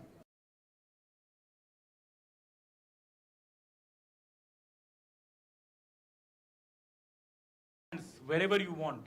In microscope surgery, you have to change the direction of the tube. You have to change the direction of the microscope. Sometimes you have to work like this with your bent back. Sometimes you have to work like this. So you, as a surgeon, your posture is basically difficult. So look at these visuals of contralateral nerve root decompression. So this is from the left side. I've gone and decompressed the right-sided traversing root, and compared this view with the microsurgical view. This is another case where I was doing MIS TLIF, and I had to I decompressed the contralateral root as well on the basis of partly visual and partly feeling. My goals of surgery were achieved, but the visuals on your left and the visuals on your right are not the same. Again, another view where I'm doing a contralateral decompression. You can see that while trying to reach the opposite sided lateral recess, I've done maximum bone resection, but yet my eyes are actually outside the patient's body. Even with a microscope and magnification, your eyes are outside the patient's body. Whereas with endoscope, your eyes are inside the patient's body and inside the canal. So that is the difference. You see these visuals where I decompress the ipsilateral nerve root, and patient had a right-sided canal stenosis with a right-sided radiculopathy, severe canal stenosis, Shiza's grade 3 it was, and the amount of decompression and the easy visualization of the opposite-sided lateral recess. I took a disc fragment out from that side, and this amount of decompression visualization you can achieve with endoscopy, which is not possible with microscopy. I'm not comparing with open eyes, but with microscopy it is even not possible. So this maneuverability and easy good visualization is quite significant. Again, compare the Endplate preparation while doing a TLIF. So I am doing this Endplate preparation under direct vision. I am cutting the annulus. I am going inside the disc space. I can actually take my eyes and see and go inside the disc space and see how much Endplate I've prepared, how much cartilage I've taken off the Endplate. Compared to, if you compare this to microsurgery, you're always you're always dependent on on your feeling, the grating sensation that you get out of curating an Endplate. Whereas in endoscopy, you see, I can actually take away the cartilage under direct vision from the Endplates, and this is important in osteoporotic bones. In osteoporotic bone with blind Endplate preparation, you can actually damage the Endplate, and that can lead to cage subsidence. Whereas in endoscopy, if you do a controlled Endplate preparation, the chances of subsidence are less, and Endplate preparation is more wide with a more amount of disc material that can be removed from within the disc space. This is again another video where you can see I've prepared the end plates. You can see the subchondral bone. You can take a 30-degree scope, go inside and see the entire disc space prepared, the disc space empty, and the end plates prepared. And you can see the traversing route. You can see this is the traversing route. You can see the opposite side also has been decompressed, and you can see the exiting route as well in the same video. We'll take out the scope in a while and show you the exiting route. So here there will be the exiting route. So decompression can be achieved. You can go to every nook and corner of your choice without bending your back, without changing the angle of the microscope, without changing the angle of the tube, without making the patient tilt to the opposite side, sometimes which is difficult for obese patients to tilt to the opposite side. So this is the view you get from microsurgery. This is a pentero microscope, mind you. So I work with a pentero microscope, and here I'm doing an end plate preparation. Compare this view, this is the best view that you can get for end plate preparation. Here I'm curating the end plates, and all is done under, this is also an effective method, but it is not as good as UBE, I would say. So again, for ergonomics of the surgeon, you see that all the OT staff, you're standing at ease. It is like playing a video game. Your OT staff, your assistant, they all feel part of the surgery, and this is kind of a more lazy work. And you have to be, compared to microsurgery, where you can get it done very fast at times. So epidural fat vasculature, this can be preserved.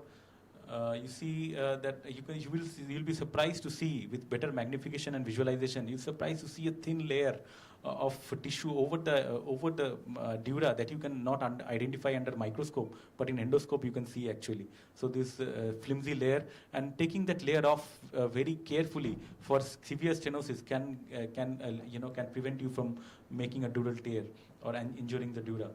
So visualization, it is a great thing, and if you go to the principles of over-the-top decompression with a tube, you see that this is what you do actually. You try to, with a tube, you try to angle the tube towards the ipsilateral side, then you try to angle the tube to the contralateral side and go to the decompression, but your eyes are there. Your eyes are there outside the tube. With the tube, you get a tunnel vision. Your eyes are outside the tube. You get to see through a tunnel. But whereas in endoscope, your eyes are inside the canal. You're looking at the structure by looking at it very, very closely. So that is the difference.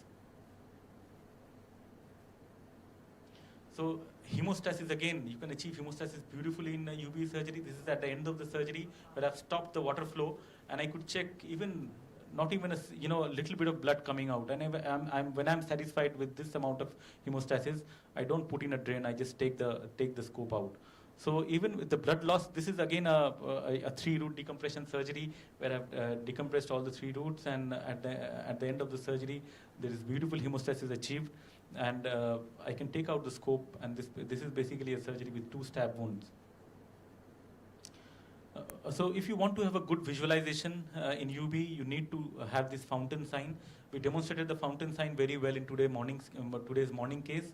If you have a good fountain sign, you're bound to get a view like this. And for a good fountain sign, you don't need to strip all the muscles inside. You just need to get your basics right, you need to land right. So these are some of the methods. Water flow, a good water flow can give you a good clarity of vision.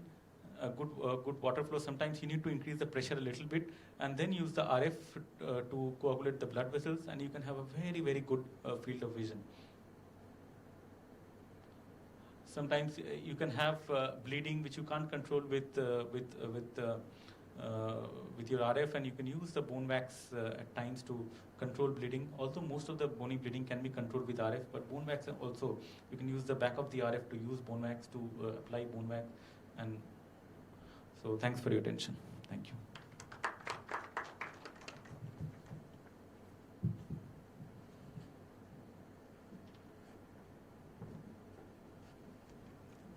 Any questions or doubts?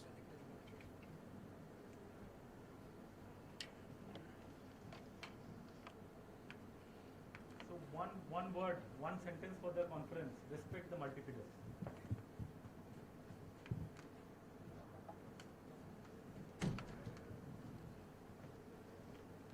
So I believe there is little time for the live surgery. demonstrate the fusion techniques, because the case was planned for me was a fusion.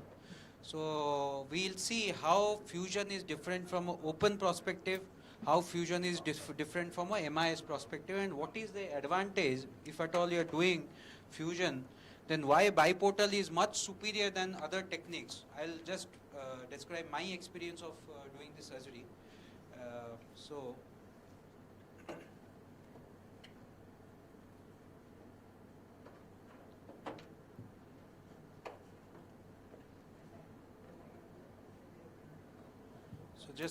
Just I want to discuss the cervical one.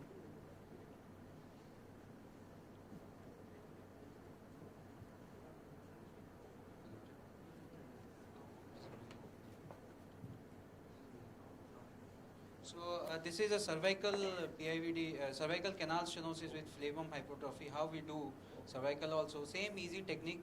What the way you do for a canal stenosis, what we can do is we can convert these screws to a facetal screw and do a decompression and do a multi-level decompression of cervical spine with UBE. Basically UBE is open surgery inside and minimally invasive inside. Same we'll do the cervical spine also. It is much easier to do a cervical spine with UBE. The basic concept is just think my scope is my suction and my right hand is the instrument holding it. Just we have to bypass the internal structure which is there from skin to the pathology. So this is what for the cervical spine. And let's go to this second thing. So so the now thing is which scope we should use. Mostly must have all thinking 30-degree scope is a superior scope, but actually 0-degree scope is a superior scope. That took me a lot of time to understand this. So this is a 0-degree scope. So you can see the thecal sac and just the disc space. You don't see anything else. You don't have to remove bone or you don't have to remove anything extra. Once we moved from 0 degrees, for the same view on the 30-degree you see, I started seeing the bone. This bone is there, so I'm not able to access the thecal sac easily because the bone is hindering my view. You can see? Bone is hindering the view. So once you use a 0-degree scope, lot of panoramic view is taken out. You just focus on the pathology. So it's better to use a 0-degree scope. So why we fail is because of this. This is a triangulation. That is why I'm stressing on Namaste point as a basic of spine surgery. Is why, because this is a wrong triangulation. This was from one of my fellows. He shared me that I'm not able to do biportal. I said, share me the triangulation video. So once you can see, this is a Namaste point and he is on this other slope. So what he is doing is actually fishing the multifidus muscle. So what is the right triangulation you see? This is the right triangulation. Now it is exactly on the Namaste point. And below, this is the corridor where we are going to work, not this one. So once you stay here and working here means it is an interlaminar window. Once you go down means it is multifidus. Once you go down, you'll see lot of blood, muscle, everything. But once you dock on the Namaste point, the game is gone. You don't have to do anything. So now, whether we can do biportal from single level or we need to have multi-levels. So we can do 2 levels, 3 levels from same incision. You see, this is known as jump-in technique. You just play below the multifidus. This is 4-5, I'm operating, I'm seeing contralateral side, ipsilateral side. Then I move to the 3-4 level also from the same incision, which we call a jump-in technique. From the same incision, you can handle multiple levels. Ipsilateral side, then we move to the contralateral side with the intervening lamina, which is there. So no need to have any extra incision. This is my center where we do a lot of training for biportal endoscopy. We have 5 seats, 3 for neuro and 2 for orthopedician for the training program. This is the GESCO set we have designed. This is different because it makes the surgery very minimally invasive. So this is my YouTube channel and LinkedIn. All can see a lot of videos on how to everything in about biportal in the YouTube channel. So let's discuss about the fusion thing. So now, how we can do fusion in biportal endoscopy, is it same, is it big or bad? So this was a case where the patient was having a pars fracture with canal stenosis. Is he the father of a neurosurgeon? So we started doing the surgery. We can see there is a fracture in the pars interarticularis, hypertrophy and fractures. So we started doing the fusion. So all cases now I'm putting dual cages. all cases we are putting 2 cages in T-leaf. So I believe the concept was that fusion becomes faster. This was done by seeing papers on O-leaf where the fusion is superior. We started moving to the biportal using dual cages. So once we remove the ligamentum flavum the same way we do facetectomy on contralateral side, then how we put the cages, that is we are going to. So first is IV disc preparation, like Dr. Basu has shown you. So we can go inside the discal space. The idea of a past fracture when the patient comes with instability is you need to have fusion. If it is not going to fuse, then the patient will again have severe back pain and the surgery will be a failure. So we have to make fusion. So what we do IV disc preparation very well with biportal endoscopy. You go inside and prepare the disc space. Now the disc space is well prepared. You can see the well prepared disc space. Now the first case going in. So this is the first case going in. This will go. Then what we'll do, we'll medialize or lateralize the cage and put the second cage near to the first cage. So first cage is gone. Now the bone chips also you can see, bone fragments and everything which is implantation. Now the second cage is going in. So both the cages went in. Now we call it kissing cages. So once you go there, you can see 2 cages touching each other very well. So we call it kissing cages. So both the cages you can see very well. Now both the cages parallelly. Now you see post-operative scan, how bone forming materials are stuffed inside this. So all the place is jammed with bone forming material. So fusion becomes very fast. Just this incision, if you are thinking of having operating biportal endoscopy or MIS technique, you may need another incision for the cage to go in. But here, these 4 incisions are enough to have a cage. These are only for the screws, but all cages, everything go through that space. So now you can see here how this is dual cage. So you can see in the 3D image, all these disc space are filled with bone forming material. So fusion becomes very, very fast. So I'll show you the 3 months results also. This is the IV disc preparation. You can very well go like we do in ACDF surgery, remove the cartilaginous end plate from the bony end plate and make a wonderful fusion bed. You can see it because in biportal endoscopy you see from here, not from here. So that's a big difference. You can appreciate structure better when you see here. So that is the advantage of scope. Same with endoscopic pituitary surgery. We can go inside, close view, see every structure. Go inside the sella, you can see the pituitary stalk. Like this, we can go inside and visualize all these structures which are possible. The other case of how we do, the patient has past fracture. Similarly, we'll go there, do a facetectomy. I do bilateral facetectomy from same side. It is very doable because I roam around every closed corner of the spine. So it's very easy to identify structures and work on it. Similarly, we'll go there and put 2 cages. There's a cabin space, very well seen. Now, when we are doing open surgery, if the patient is in high-grade listhesis, you cannot find the disc space because the bones are so closely adhered to each other. You cannot find the disc space. But when your eye go inside, you see the disc space very well. Like the nerve root retractor, you are preparing the disc space like this. Then once you prepare the disc space, we remove remove the end plates very well. Then put the cage.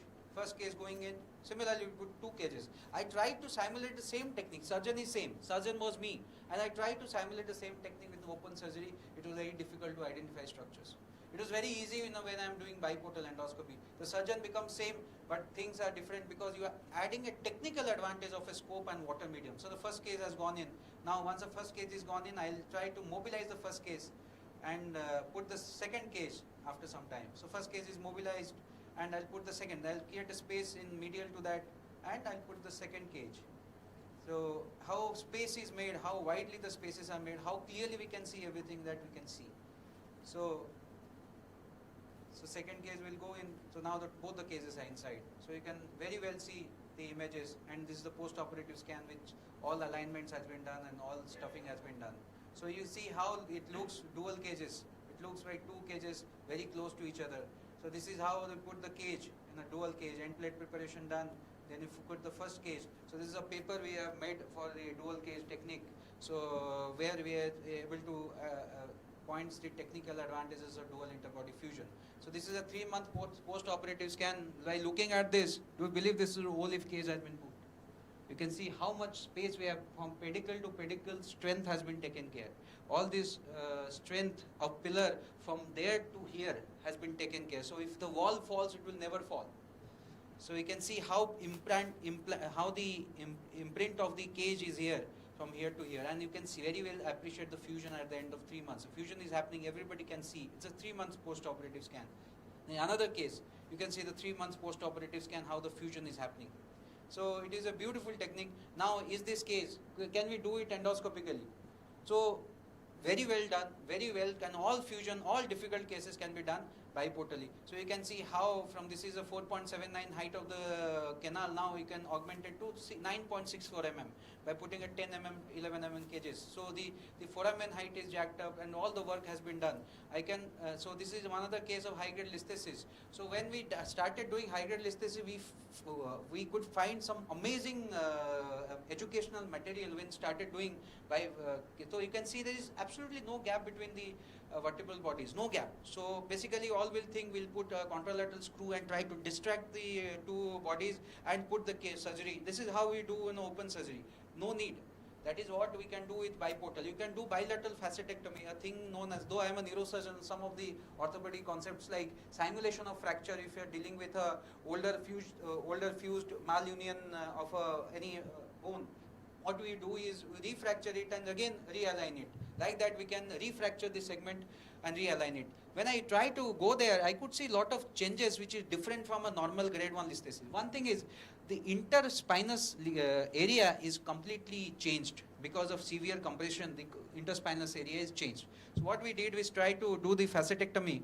Once try to do the facetectomy, then we could see this pseudo bulge. There is, when these cases of spondylolisthesis, you don't see an actual bulge. There is no disc. So actually this is a pseudo bulge. The body tried to fuse it by dragging and taking the annulus into factor.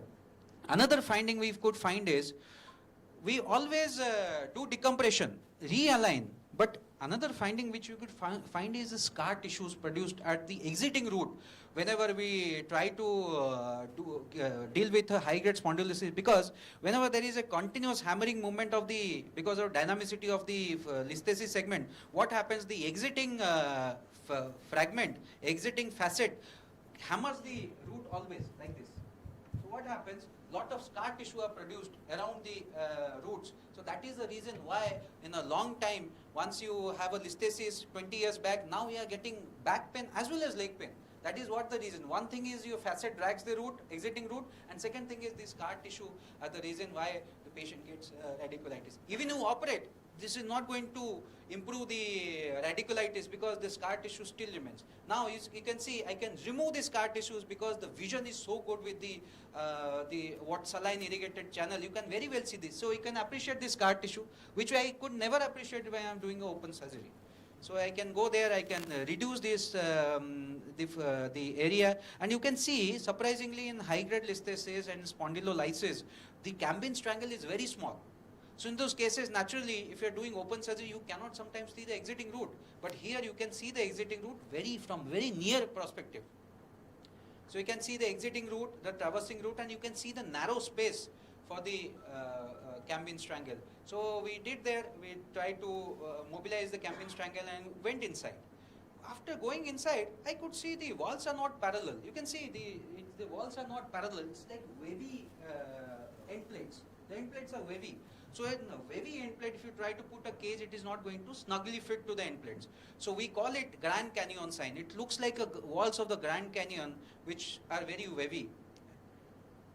So the walls are not parallel. So what advantages we can do is we can go inside and drill it. So I'll show you how it looks. The end plates looks like the walls of the Grand Canyon. You can see the walls are not parallel. So once we go, you can see this looks like the walls of the Grand Canyon.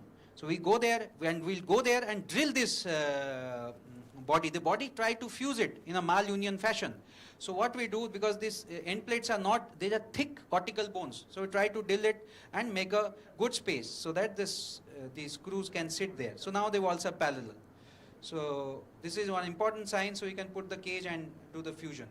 So this is how unilateral fusion, we started having unilateral fusions for some of the cases and the results are really, really good. You can see from here to how we have augmented, jacked up the foramen very well, completely by endoscopic biportal technique. You see the fusion at 1 year, complete solid fusion, because your end plates are so well prepared, you don't need extra screws to have the work done. The same as dual case, so a lot of cases. This also we have done with the augmented reality also at my place. So here we can do the surgery with Apple Vision Pro, where you can get all the advanced augmented reality things. So the whole surgery was done with Apple Vision Pro. This is first of its kind in world. So where we have done the surgery. So the advantage is the surgery was done with augmented reality. So you can see every scan of the patient while operating. Suppose I'm operating, whether the lift was the disc was left sided or right sided, you can see. You can just open up the scan and you can see which side is the disc, and you can see the clinical picture, which leg the patient was having pain. So you can play the clinical picture of the patient and see which leg the patient was having pain without going and disturbing in the surgery. So this is what we have done. So you can very well see the surgery. This is a virtual screen and that's a real screen. I'm operating on a virtual screen. I don't need bigger screen or bigger monitors to operate because the virtual screen is enough. You can drag it and make it a theater-like screen. You don't need, and here is the virtual screen where I'm operating, and you can see the real screen which will be behind. So this is how we do decompress the severe high-grade spondylolisthesis just by not distracting but by the cage. This is how we do, because when the patient lies down, you can manipulate the way you want if you can simulate the fractures. These are all the results which you have thought. These are the Grand Canyon sign where you can see all these walls are unparalleled to each other. So this is the fusion. You can see we have taken a volume of how much wall. Sometimes when we do open surgery and decompress in open surgery, we believe sometimes we are not able to remove whole of the disc. We just curate for some time. Then we believe we have removed whole of the disc and put the cages just by force, which is not true. You have to see how much space has to be created. This is the IV disc injection which we have done and showed how much disc space needs to be created to produce a good fusion. So this is the volume of disc space which have been created. So this is the actual volume of disc you need to remove, and you can see the ALL fragments anteriorly placed for a decompression. So all these volume are created before the surgery so that the fusion occurs very fast. So I'm trying to show you. So this is the way disc we have prepared. Now we'll fill it with the IV dye. You'll see how much space is ready. Ready? Okay. Just wanted to show this.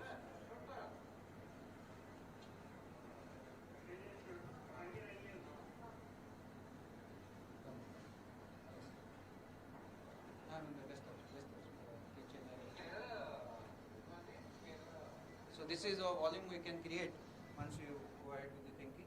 So thank you so much. Thanks for the patient listening. So I believe fusion has been marked. So this is a case of canal stenosis we're going to operate. So I'll demonstrate what is midline biportal endoscopy and how it can be done. Thank you. Yeah, is it audible?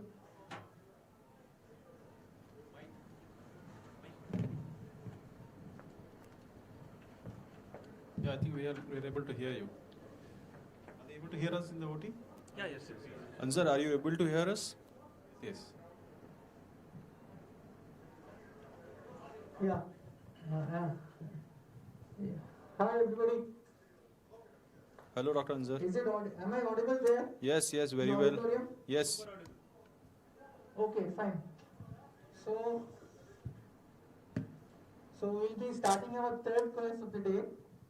The case, I'll just show you the MRI and I'll discuss the MRI and what our plan for surgery is. So this is a 54-year-old gentleman who presented with left lower limb radiculopathy.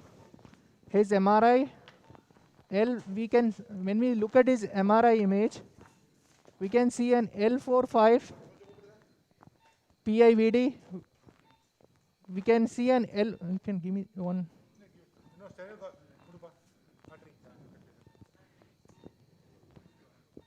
When you look at the MRI, lateral MRI, T2 sagittal cut, you can see an L45 PIVD with a slight inferior migration, which is consistent in the T2 axial image, which shows an L45 moderate stenosis with a slight fragment inferiorly, that is almost at the lateral recess area. You can see in this image. So our plan would be is to remove first remove the ligamentum flavum, decompress both the roots, and address this fragment, which is the cause of pain. So we'll be doing a midline minimally invasive UBE approach.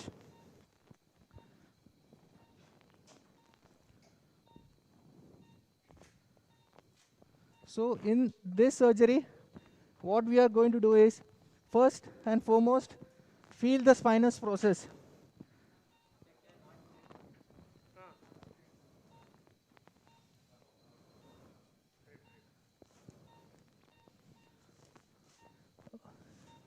So we have marked the spinous midline. Midline you can mark either using a C-arm or by feeling the spinous process.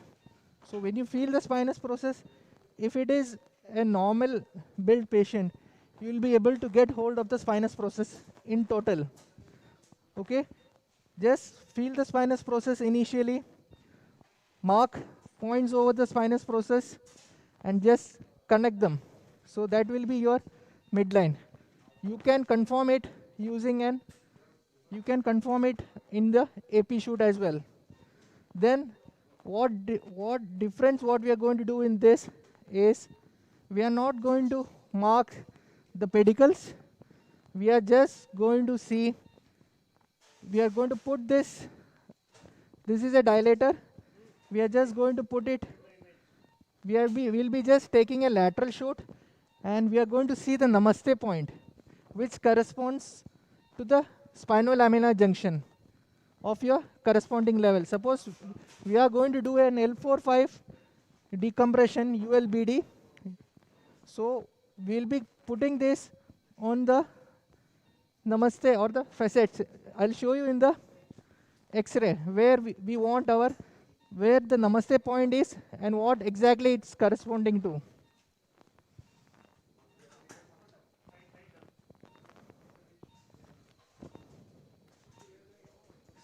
Can you show this? Can you show this? Yeah. No. Can you keep this? Yeah. Yeah. Okay. So if you look at the C-arm, can you show me this? Can you give me an artery? Can you give me an artery?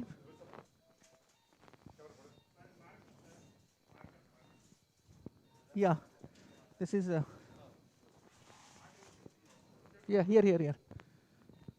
So if you look at the C-arm, this is a lateral view, and this, you see the top of this is a namaste point.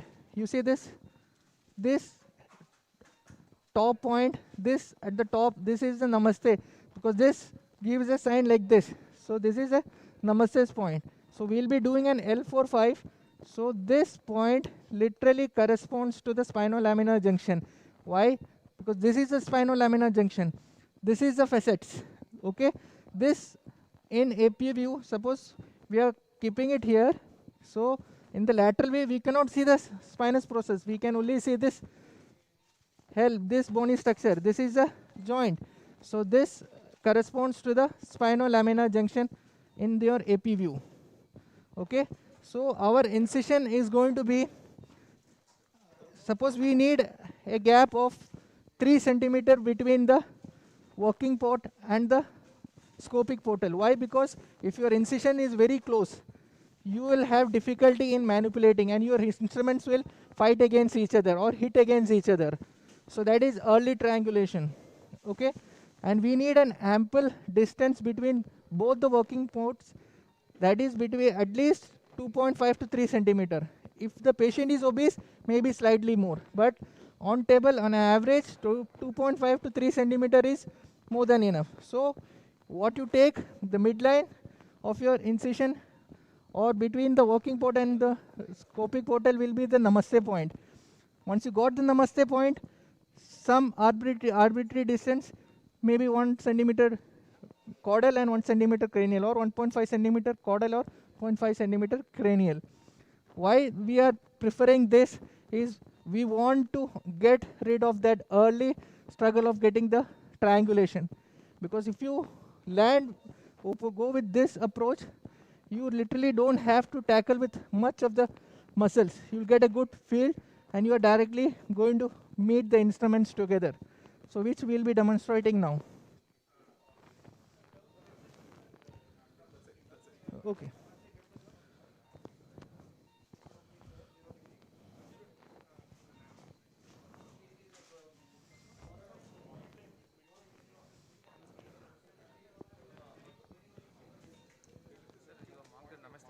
Yeah. No, Namaste point is not the working portal. Namaste point is midline between the working point under the scopic portal. Okay. Can you take your phone? No, yeah. Yeah.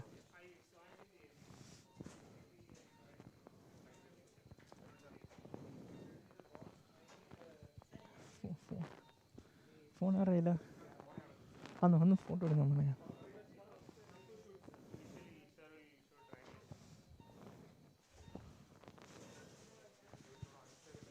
हाँ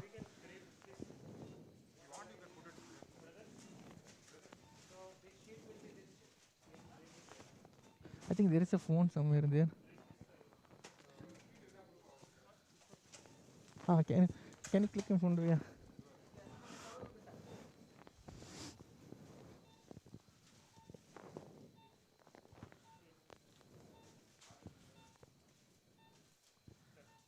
Okay.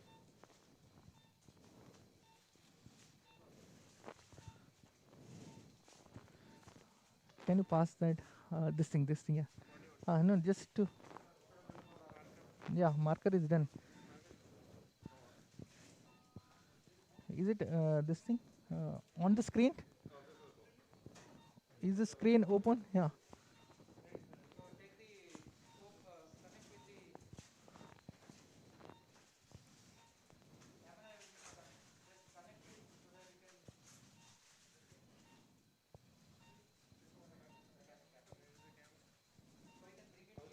Yeah, Siam shoot. Siam shoot.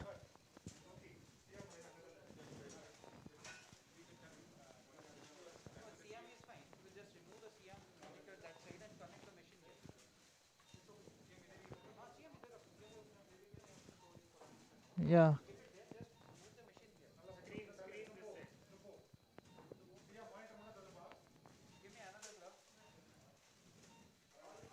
Yeah. Shoot, Siam.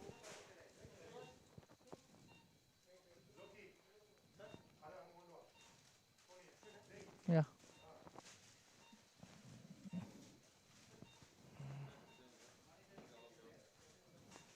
Shoot. Shoot. Yeah. Yeah. No, just kept over the marking. Yeah.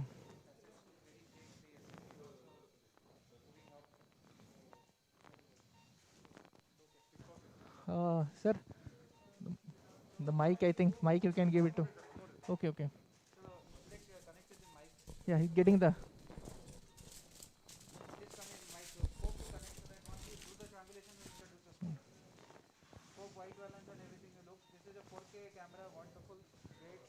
Let's connect the mic one minute.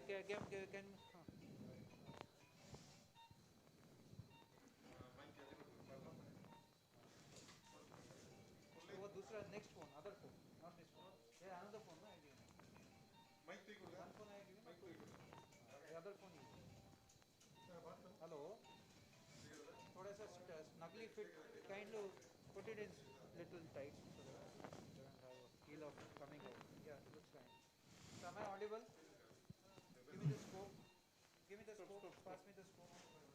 So how you should prepare your UBE system is left hand is for the left hand.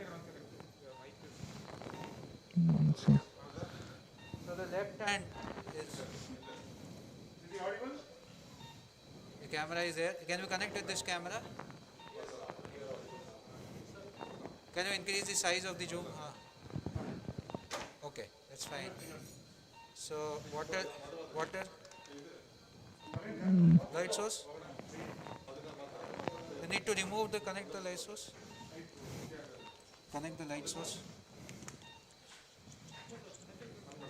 Connect the light source. No, no. With this only. Here.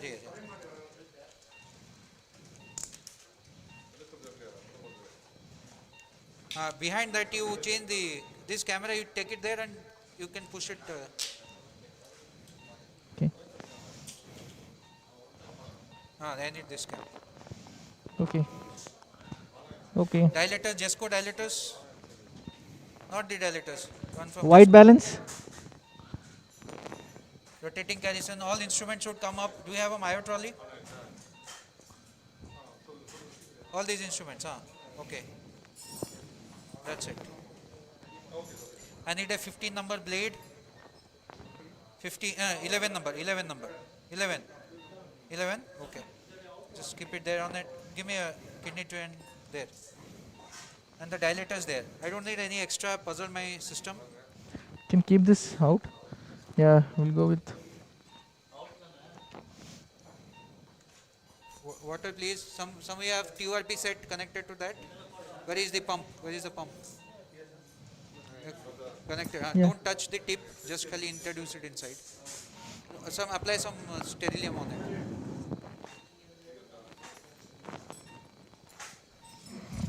So connect with the camera so that we can directly start.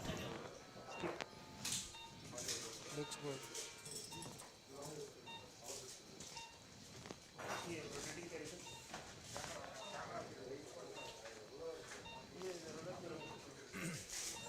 Just keep the dilators and RF. No extra instrument needed. Drill, RF and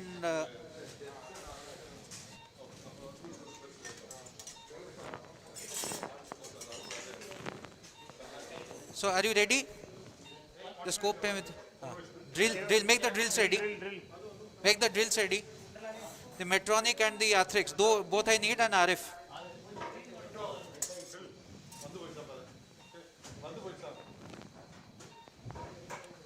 Keep it like this. Can you pass the drill? Serial wise rakh lo. No. Rakha hai kyunki I think Which is the Arthrix drill? Is not same. With the Arthrix shaver.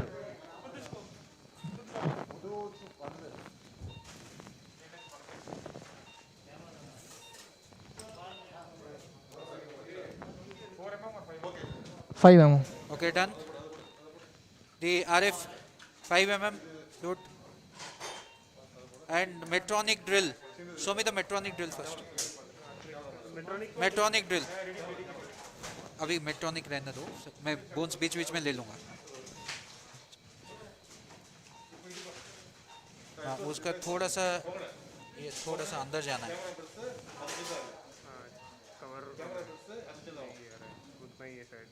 I think the sheet is only this much. ठीक है. Medtronic drill please.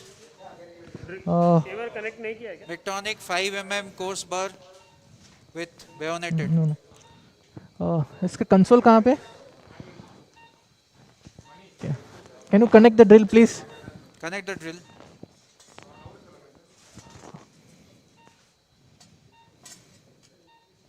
Medtronic or striker, whatever you have is fine. Drill is ready. Show me the drill. Just a moment. Keep the drill near to the sheath. Can you connect the Arthrix shaver? You can take my specs out. Thank you, sir. Connect with this system.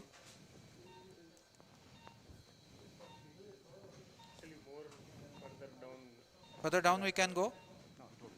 It won't wobble, right? So on the other normal one, can it go a little close? Shorter handpiece. And the sheet. This one, this length will be there. So okay, can we start? No, wait. So first thing you can you have connect to the see shaver? here. There are 3 midlines we have done. Am I audible? Shaver. So there are, give me a marker? Let me explain in the meantime once we're preparing the OT. So I don't take AP views until and unless the patient is obese. So this is a thin built patient, definitely a moderately built patient. So I'll go there and palpate the spinous process. I can very well palpate the spinous process. I'll take marks on the for the spinous process. So then second step is with my both the fingers I'll go and hold the spinous process like this. Can you see? I'm holding the spinous process. So I'm making three parts. One is a right midline, one is a left midline, other one is a midline. Can you see? So this is not basically the thick width of the spinous process.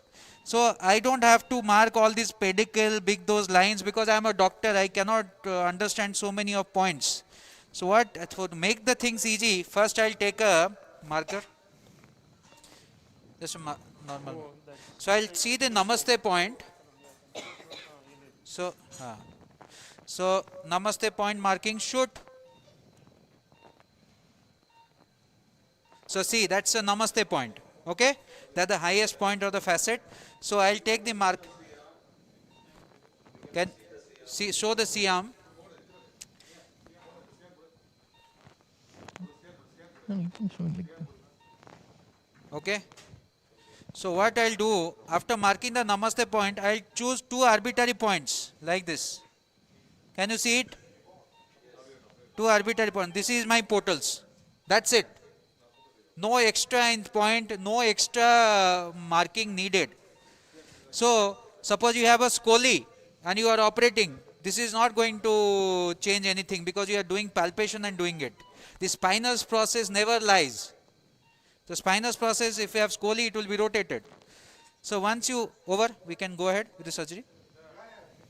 So which monitor? This monitor. So then you see how I hold my blade. Can you see?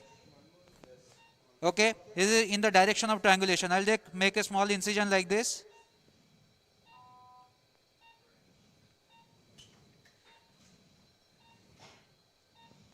Okay, done. So you see my size of incision, it's very small. Mop, we go there and do this tactile feeling. So it won't take much time for me to do the triangulation. Give it. So these are specialized dilators from JESCO. You don't have to have bigger incisions or bigger markings for this.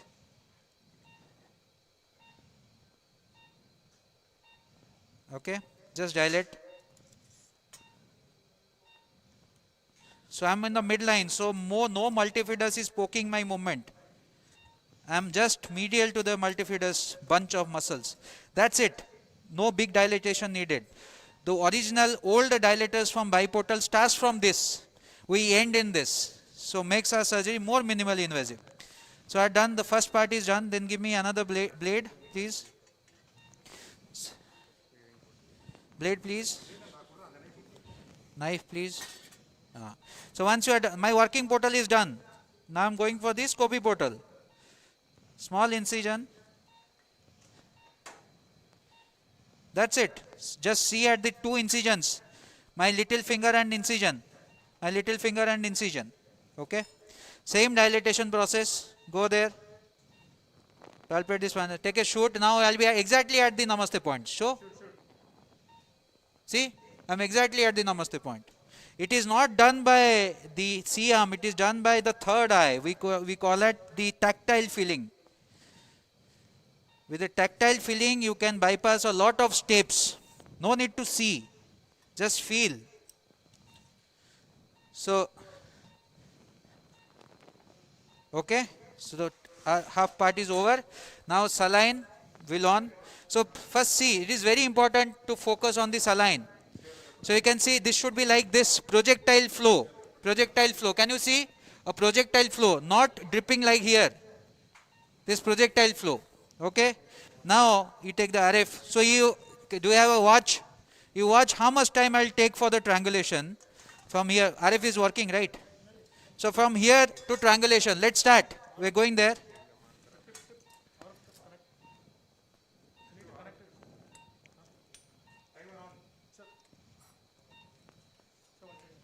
Ablet. Ablation, please. Arey, ablate. Arey. So you can see the here very well. So it doesn't take much time to triangulate. Ablate. Ablate. So we have started the surgery. So now I'll show you the C. This is a sewn space top. So you see only loose areolar tissue here. Ablate. So now we'll go see this C. You see the C now? Saline, please. You see the C? So the base of the C is the base of the spinous process. You see from here to here is the C. Ablate. Stop. Give me the drill. RF.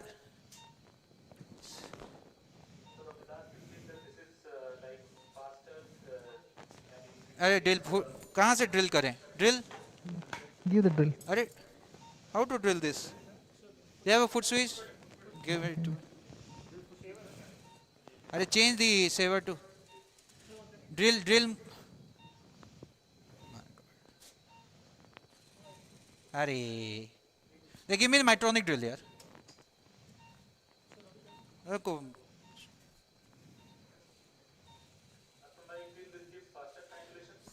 अरे यार ये foot switch. Please keep the instruments in order. Which foot? So this is a technique which we call as, you cannot see anything. Can you? Can you see anything? Yes, that is known as blind drilling. So what is blind drilling is tactile drilling. You feel the bone and drill. Okay, so it is safe, very, very safe. If you feel and drill, it is very, very safe. Okay, coagulation please. So you see I have drilled the base of the spinous process. Coagulation.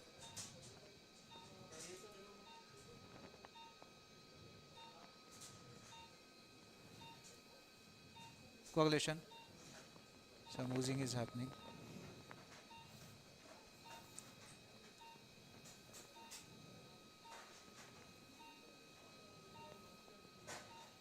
Okay, so you see the vision.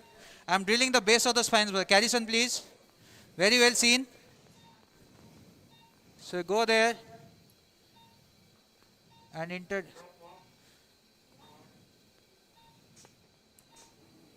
You see the.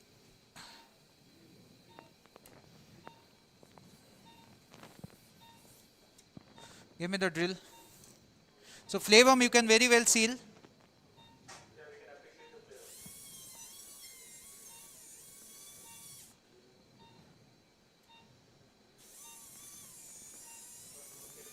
This is the mind drilling we are doing.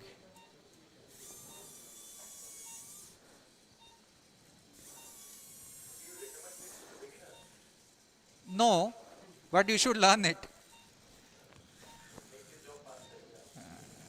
You should learn it because you can do slowly once you graduate over 30 cases, then think about me. It's drill. So when people ask me, who is your mentor for biportal endoscopy, I say Dr. Kanta Glim. So if people know them, they will laugh because he is a world famous monoportal surgeon.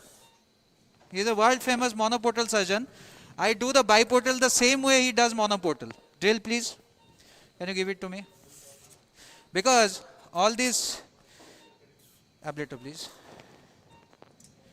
All this surgery, coagulation. So this is the area you encounter a facetal artery. So whenever you encounter this kind of heavy bleeding, go there. This is the upper part of the facet. You can see the facet joint. The capsule, coagulation.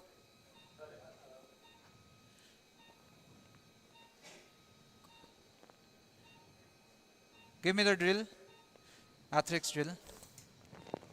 Is it working? So either yeah, this drill one. Please.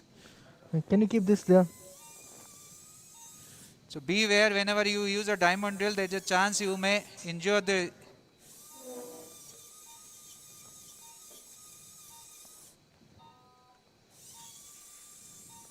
So all this feeling, it may look dangerous, but it is not, because I'm feeling and dealing the way we do eggshelling in neurosurgery, same we do. So Carrison, please. Arey, what is this? Please give me a straight Carrison, please. Don't change it.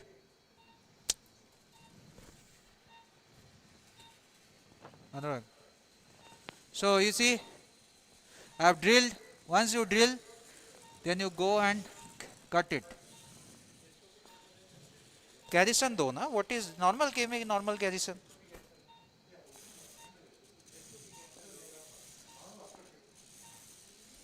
Okay. Midline. So because we are doing a canal decompression, so I have to go a little up, because I have to remove whole of the. So once you are here, give me the chisel. I will show you what is under the cave work. Chisel please, not straight one, Anurag. Chisel. Give me the new chisel, curved ones please. Chisel. So you don't need any drill. Curved chisel please. Give me the curved chisel please. Okay, this is a curved chisel which is from Jesco. You see what is under the cave work, chisel.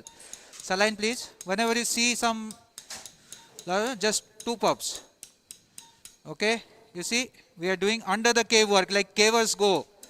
Like the cavers go when they negotiate the tides of canal. Chisel, hard chisel. Chisel. Okay. So this is chisel's work. Chisel. This is only for the lamina. This side also we'll do chisel. Chisel. Chisel. Okay. So yes, chisel. So morning I was saying the same thing. When you are at the SAP, you can use this curved chisel and remove that fragment. Chisel. Chisel. Chisel.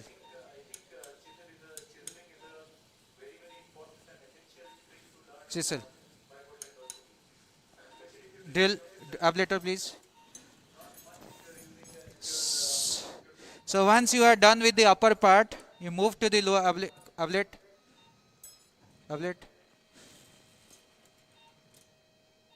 There is another disc in the lower level. If time permits, I will do it by jump-in technique if possible. So now I move to the cranial border of Cordal lamina, where the attachment of the flavum will be there. Okay. So you see the cranial border of Cordal lamina. Yes, give me the drill then. Here I use drill.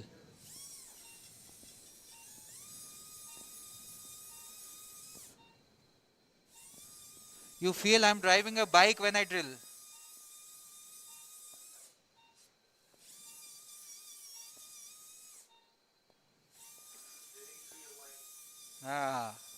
Drilling to my mind, not blind. Okay.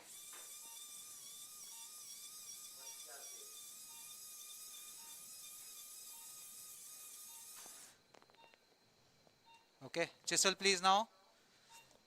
Now you eggshell it, then you hammer it, chisel. Once at this stage, you will start seeing the dura. Okay? You will start seeing the dura from here. Okay? Dural's thecal sac will come. Carrison please. Carrison please.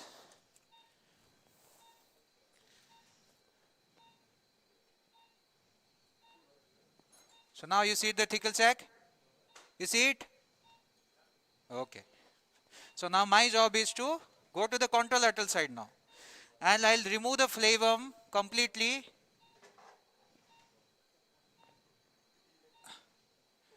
Focus. Ablator please.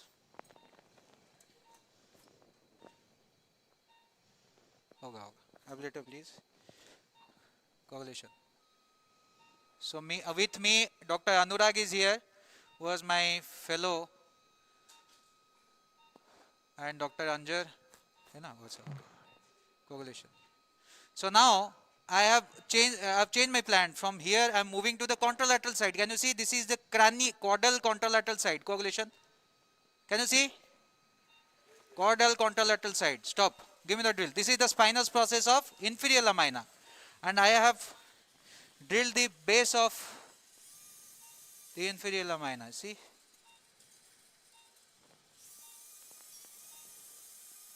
So there is a canal decompression. If you watch this, you can understand how things can be done very well. So now chisel please.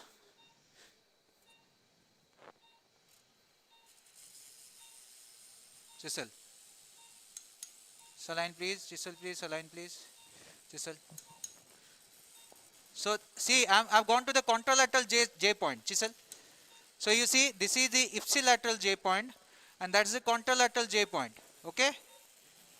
Chisel.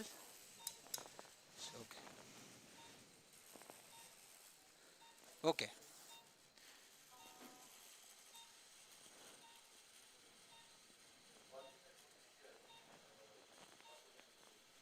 Garrison please. So you see the Kauvery's bone is out. This is a Kauvery's bone. You see the Kauvery's bone is out now. Whenever you do biportal, we feel like we are doing scuba diving. So it gives you the impression of scuba diving.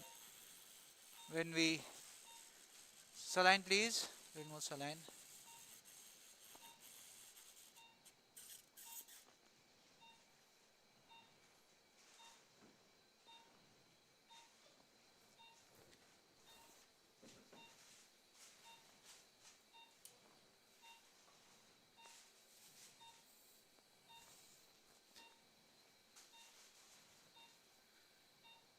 One important finding I want to show, see, you are operating like this. If you withdraw your scope, you see this vision. If you bring it near, there is no blood. You see? Blood, blood, blood. Go there, no blood. So the scope, the scope should be very close proximity to the pathology. Ablator, please. Ablator. Go. Correlation. No, we use whenever there is the field becomes very messy, then only we ask them to give 2 puffs.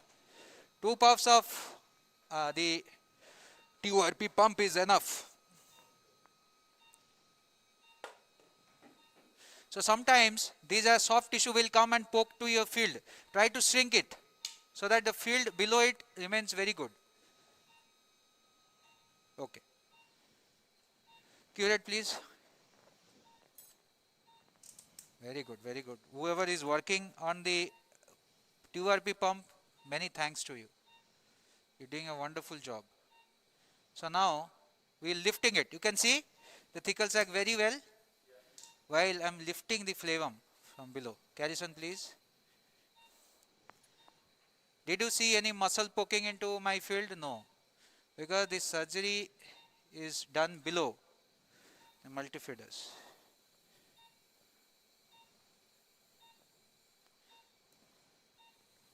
Okay.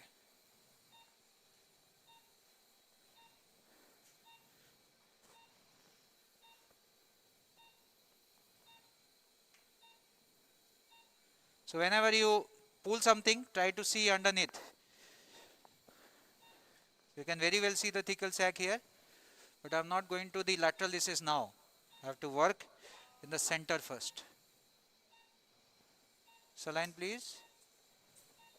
Very good. Okay.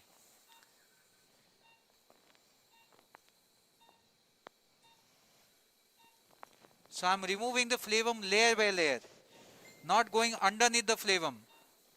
So see, this bone is hindering my view, isn't it? So what I will do, see, chisel. This is what the basis of under the cave. We don't go over the top, we do under the cave. Chisel. So you see, you started seeing the corners, blind spots, chisel. Okay. Chisel. Okay. Chisel. So we are not removing the facet, we are just undercutting it. Okay, chisel. Stop. Chisel. Slow. Just. You can use bone scalpel if you are comfortable. I used it 3 times, the blade broke. So now you see, now you can see what is this structure? Anybody in the hall can identify? What is this structure? Yes. Dr. Anand Basu, it is not for you. Chisel. Then see, we are just chiseling the medial border of the SAP. Now you believe if you want to remove that in a canal stenosis, you have to cut it. But I don't cut it, I just do undercaving. You see, undercaving. Chisel. Like a self, we are building a self. Chisel. These are goldsmith's work. Chisel. Yes, that is what we are designed with Jesco. Curate. Once you do this, curate. Now, the most of the surgery I don't use much of the Carrison in the beginning phases, only I use Carrison. Then we use this to take out everything. You see how big is the flavum? So this flavum we leave at the blind spot, patient will never improve. Carrison, please. You can understand, you can appreciate the clarity of surgery. It is clear, no saline infusion. Give saline, not needed. Sister, give some saline, not able to see. Words are not needed. That is what we do in open surgery, in air medium.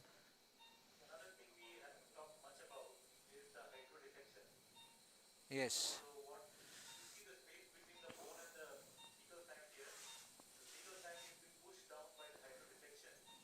You see, that's a coagulation.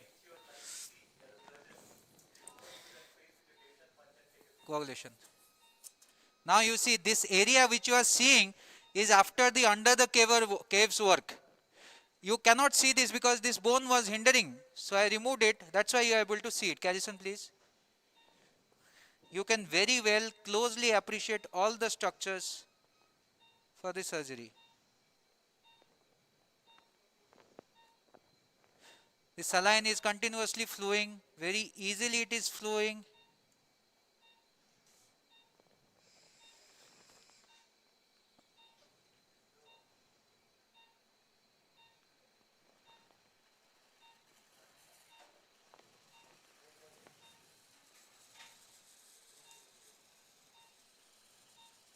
Okay. So now, contralateral, you can see this big flavum sitting there. I call it as a blind spot. Curved Carrison, we have that set, that one. All this instrument you keep it here. Don't take it there. So you go there very close. So this is I call, you see this structure from here, how it looks. Now you see it here. How it looks? Definitely much better. So this is the advantage of biportal.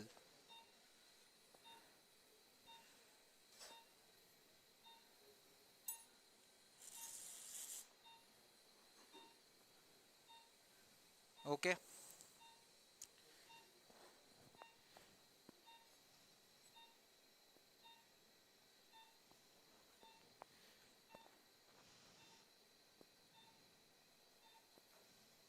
So my surgery is from midline.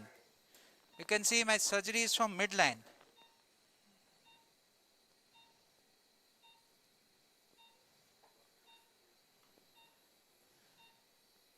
You see this blind spot which is sitting there.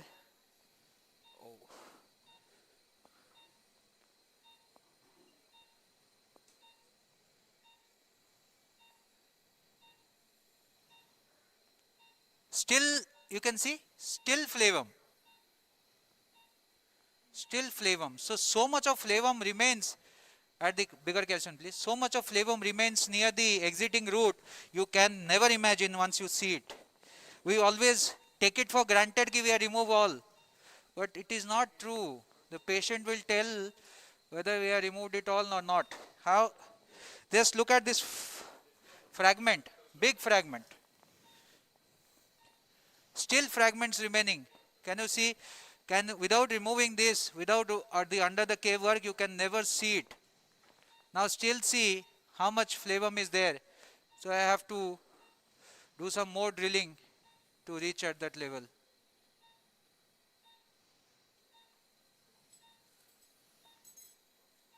Okay. This flavum you see, saline. You see, this is arising from the medial border of the SAP. Can you appreciate? This is the tip of the SAP. All these are compressing the exiting route. Can you see? Now you see from here. This is what monoportal looks like. Can you see? No. Now you see? Can we see?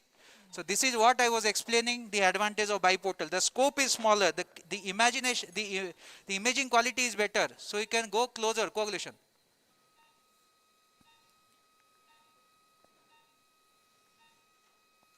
This is a contralateral disc, you can appreciate. This is a contralateral disc. Can you see? And this big flavum sitting there. Big flavum. Carrison, please. Curved carrison, please. Yes. So curved carrison is a very handy instrument. So I'm just excising the tip of the SAP. If you do a CT scan tomorrow, you can appreciate.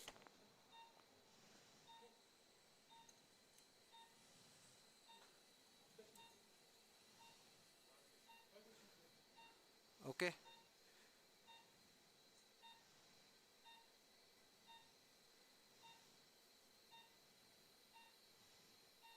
So much of flavum. You can see still flavum is there. Still flavum is there. See? If you don't remove, the patient will never have this beautiful working distance. How much flavum I am removing for blind spot? My thickle sac is here. 2 mm of or 3 mm of extra lateral recess we can decompress by biportal as compared to the monoportal endoscopy. And the vision is so nice, so augmented that you can see everything literally. Every corner literally. A small dural rent also will be visible.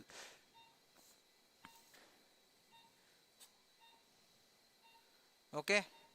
You see how much flavum was there. So what work we do is incomplete work. What work we are doing now is complete work.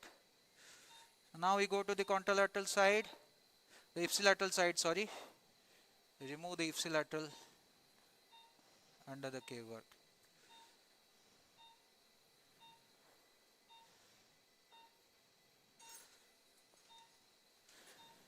Okay, ablator.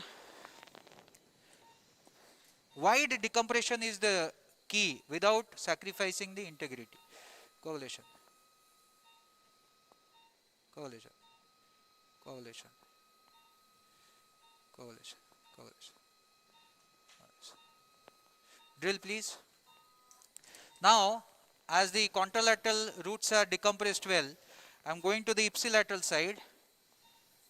Drill foot switch, please. So this is the roof which Dr. Basu was also drilling in the case. This is the roof of the J point or the roof of the facet. You do a CT scan tomorrow, you will understand how much facet preserving biportal is.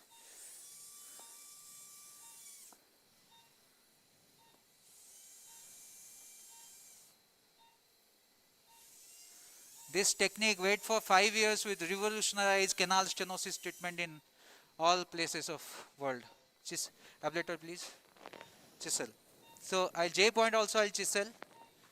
Chisel. Okay. Chisel.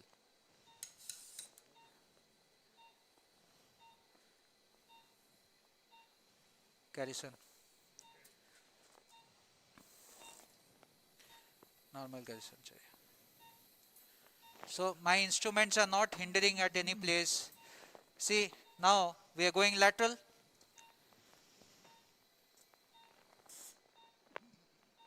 Just trying to see. Don't cut it here. I'm just trying to see. I won't use a garrison. That is known as no punch technique. That is the area where the maximum chances of dural tear happens. So chisel. Chisel is safer. Okay. Take a curate. See, I could have done it with garrison, but I didn't, because the chances of having a tear, even with chisel also there is a chance with the bone fragments may impinge on the root, but it is much less than a Carrison, because if fold in a Carrison, it's gone. So you see, this is the root area. So I'll Carrison please. Now because we have moved to the rotating, not this one, the curved.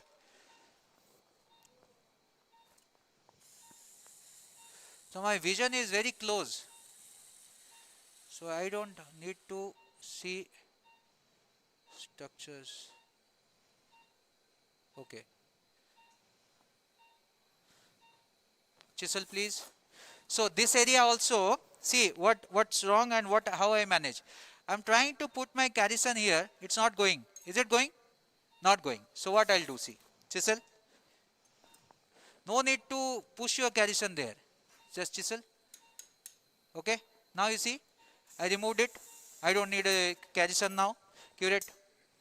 So those areas which are inaccessible can be very well handled with a chisel. Okay, so now you see we have reached to the lateral border. Okay, sorry. So some more chiseling will expose that area completely. Carrison please. Carrison please to take out that fragment. Which side the disc was there? Left side, right? Yeah. So clear, everybody can appreciate every structure. No, it's so beautiful that the OT staffs can tell, sir, this is a nerve. This is the exiting route. Because vision is very good for all. Just no blood loss because chisel. Okay, chisel. You see this, stop. Sure. Chisel, curate please. Very gently you have to do because bone edges are also sharp. Sometimes it can impinge on the root. So move it towards upwards. Now it is okay. Okay, Carrison please.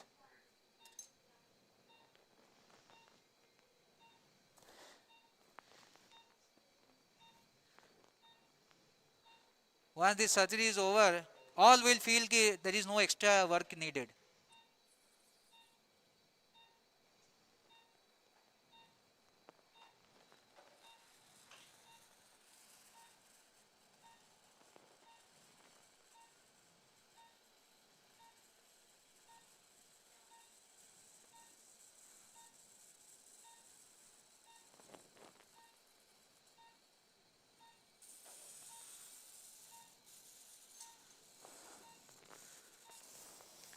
Hook, give me a hook. So canal is decompressed, we have removed everything.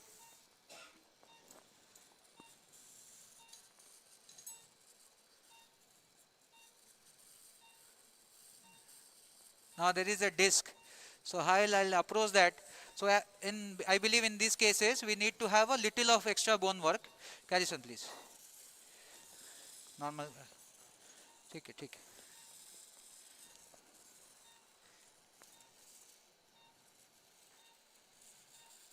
Okay.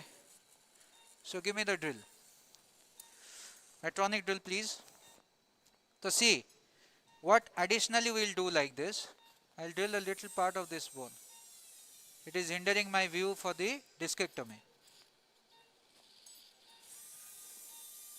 Just a medial part, not much of the drilling, just to access my scope inside. Here you go slow, I drill it under vision.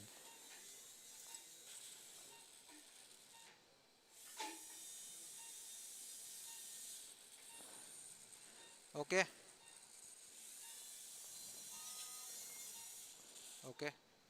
Give me the chisel. Okay.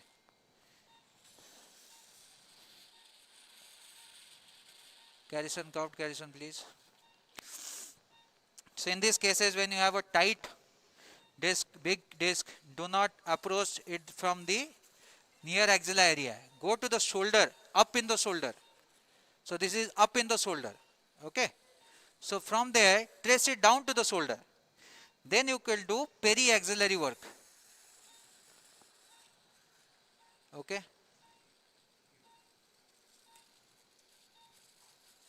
Hook please.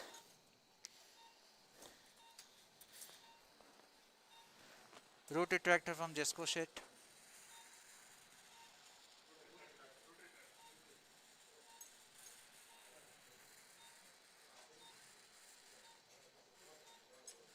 We have a Roton micro set.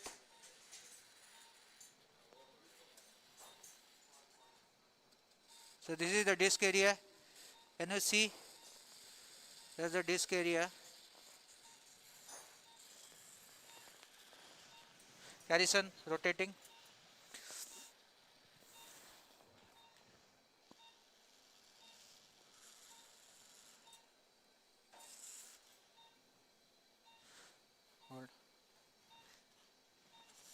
So I am working on the shoulder area. Carefully see. I am working on the shoulder area. There is still flavum underneath the thing. That also will remove. You see? Very closely I can see structures. Very closely.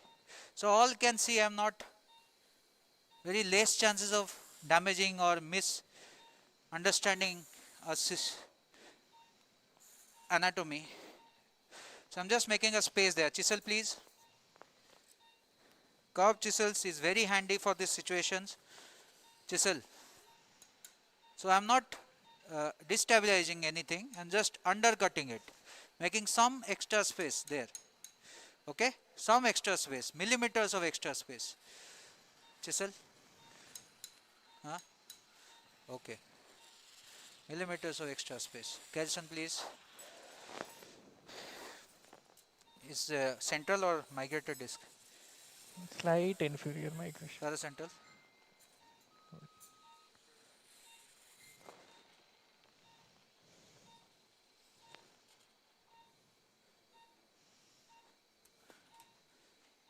Okay. Root retractor please. So this is no, not big one, small one. Smaller one. So this is a root retractor which can be introduced through the portals like this, and will go there and rotate it. Try to make some space, but not there. So we have to drill some extra areas. Garrison, chisel though.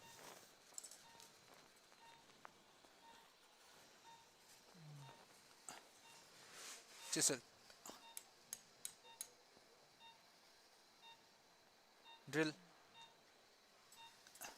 Metronic. Very slowly you need to exhale this area. Slowly exhale.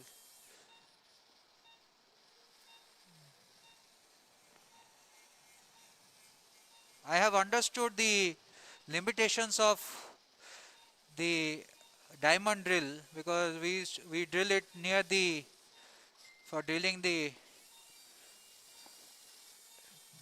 linoid process. So you have to do it like that only, and there is definitely saline all around, so no chances of heating. Okay, eggshell it, Garrison. Yes, I am de-roofing it. So why I am de-roofing? Because the it looks like a big disc. Chisel. Okay. This looks like a big disc. Chisel. Okay. Chisel. So we just want to extend the laminotomy a little extra. Cure it. Change the water.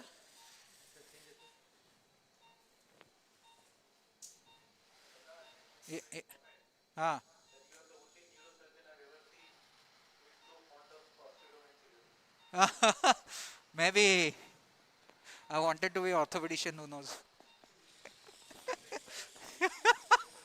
Garrison please.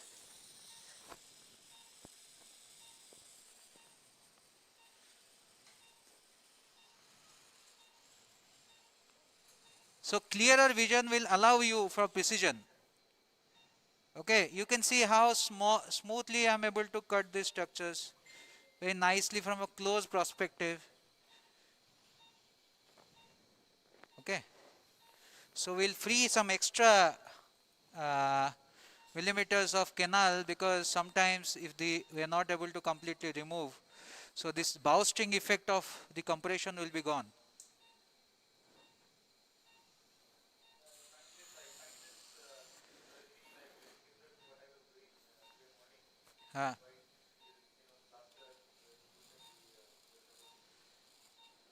I think all patients are given injections before coming. Chisel. Chisel. So this is the area where I need to work. This is the area, you see. So this bone I need to cut out. So this is not destabilized. Just make extra millimeters of chisel. Extra millimeters of chisel. Chisel. Cure it, please.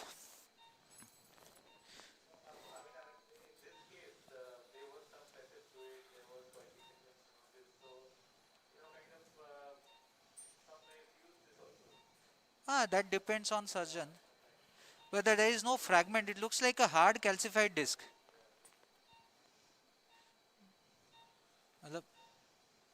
Let's see. Let's see. Garrison, please. Anyways, the roots are free, but the disc has to be removed.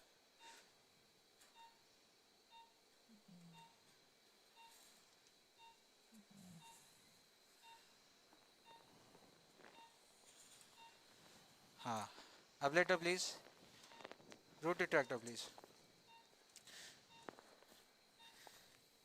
So extra millimeters only will help you to expose that area. Okay.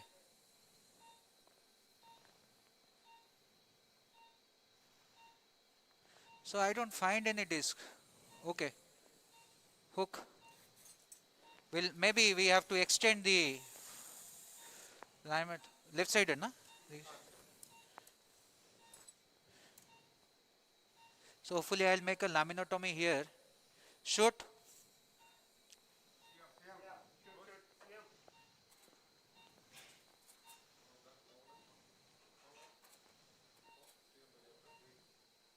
No disc. No disc. Was it not a calcified part? Because the roots are free. The roots are mobile also. Content disc is there.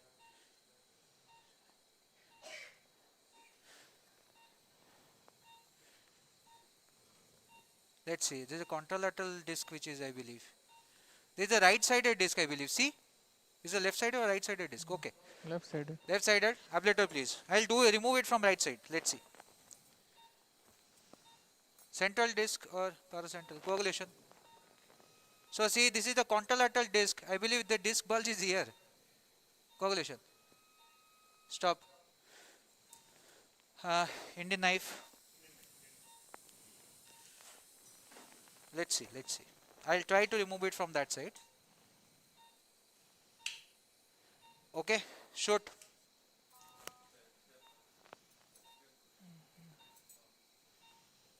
Okay, so in the disc space. Okay, give me a down bite for disc forceps, not big one, small one. Hook. These are small. Do you have roton set or something?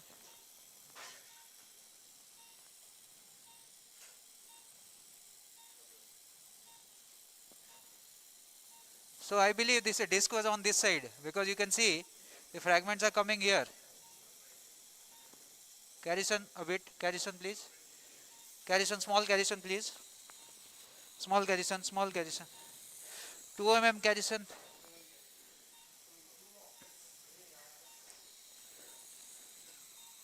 Give it, give it.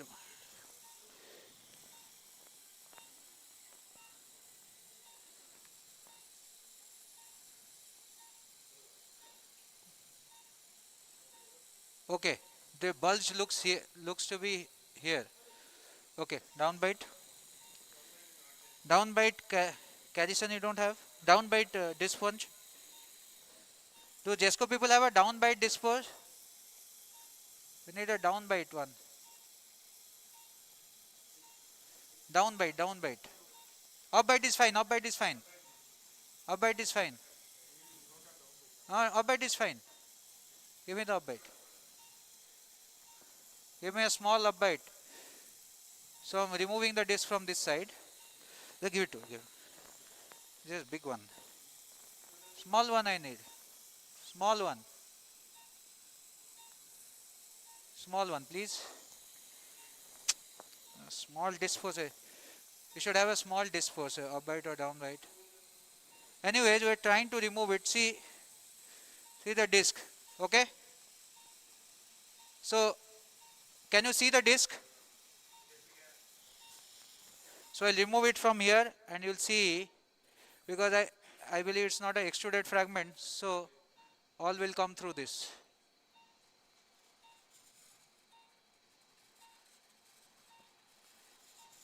Okay. So annulus is like a box.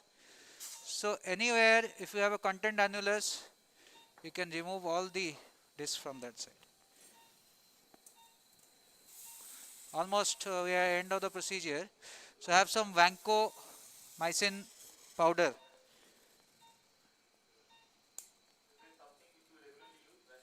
Yes, every case. I am very scared of revision because it is biportal. I am getting a lot of VIP patients. Any disc, any issue will kill me. So all this is standard of care, a drain and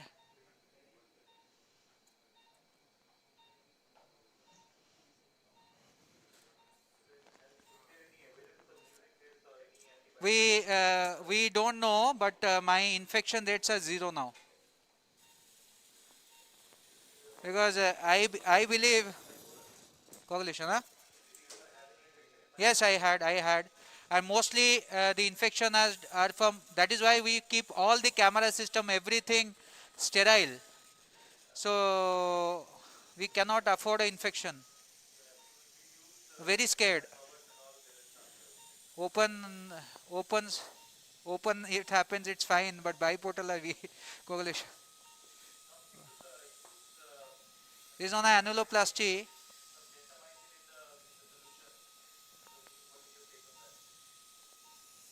Hook. Down bite, please. We'll remove some more disc. So any doubt anybody can ask. I believe gentamicin can be used, but I believe vanco is a superior choice if you are scared. This is surgeon's happiness. Whether it works or not, we don't know, but that's the surgeon's happiness.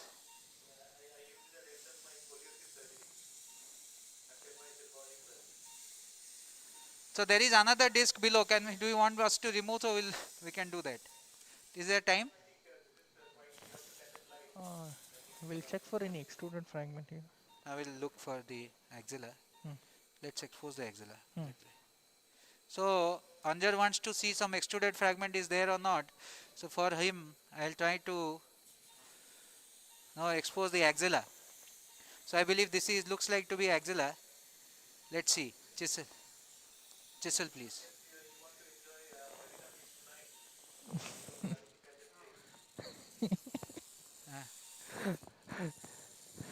I think he'll finish it fast. So Anjar wants to see the axilla. So this is the axilla. So definitely, so that is where we come to the exploratory abilities of biportal endoscopy. Chisel please. Chisel. Oi. Chisel. Okay. Chisel. Carrison please. Carrison please.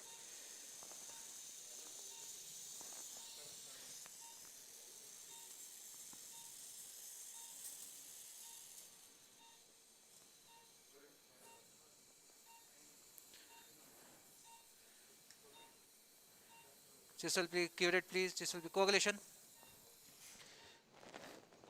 I have never converted a biportal endoscopy. Coagulation. So the day you think of a beginning phase of career of biportal endoscopy to convert, then you can never understand biportal. Coagulation. It is very easy, mind's ability is very easy. So now another thing, if you want to operate 4-5, 5S1, you can jump in and operate from here. Can you see? Ablate. Now just wanted to show you. I want to now operate the 5S1. I can operate from here. You see? You see? I'm going underneath. And now at 5S1, can you take a CM shot? Now you see. From there, same level, I can operate 5S1. Can you see the CM? So we are at the Namaste point of 5S1. If you want to operate 5S1, you can operate it from here. Okay, so coagulation, that's not the job described to me today. So stop, chisel. I want to explore the axilla. That is why I am just cutting this area, chisel. Okay, cure it please. Cure it. Because there may be a extruded fragment which we are missing. So if we have time, what is the time? You have 10-15 minutes and we can explore. Yeah. 4 o'clock. 4 o'clock. 3:40. So we'll explore the axilla. So you can see this is the exiting route, and I believe that is what I wanted to say in the morning. Okay, when there is a canal stenosis, there is telescoping which happens. Now normally the root, the axilla should be here, but now you can see the axilla has gone down. This is because of the telescoping which happens at that area. Okay, that is why we have to extend here laminotomy a little. Carrison please.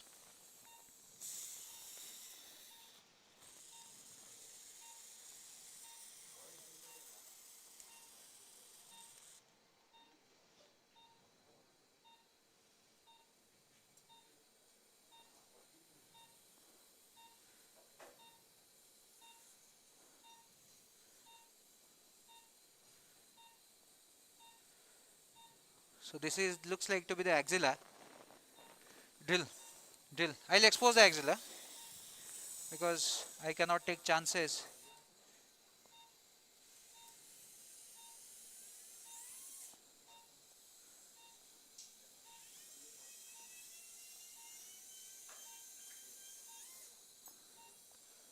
Coagulation please.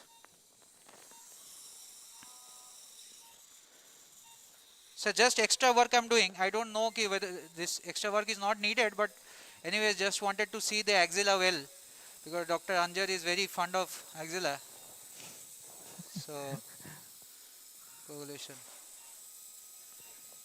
So where the bleeding is, Anjar is fond of axilla. I am not fond of any axilla. Stop. Hook. So can you see the axilla here? I need a smaller. So can you see the axilla here? That is almost the axilla. So we will see, is there a fragment? Yes. Is there? Is there fragment? Is there, Baba? It to work.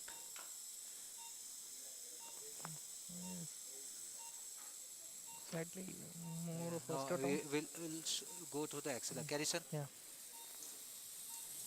No, drill, chisel though, chisel. Carrison, my root. Chisel. Stop.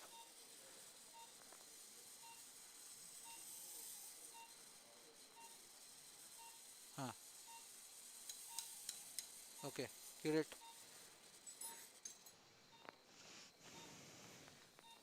Very, very slow, because these are tighter areas. Any wrong step can land up in dural tear. Even it happens dural tear, I can manage it with hanky in the pocket, but we should avoid.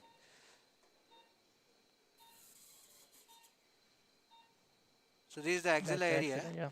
You can see the axillary pad of fat, and this is the exiting route. Definitely it is hinged, so there must be something hindering our work. Okay, I can find the annular tear now. You can find the annular tear here. Okay, give me a hook. Carrison please, chisel please, Carrison please. Chisel. So, do you have a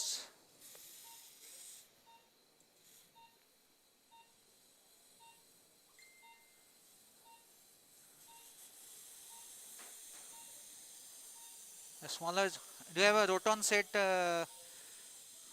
micro dissector or something? Roton set do you have?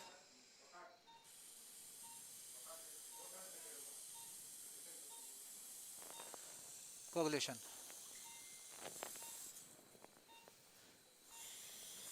So I'm just coagulation. Okay.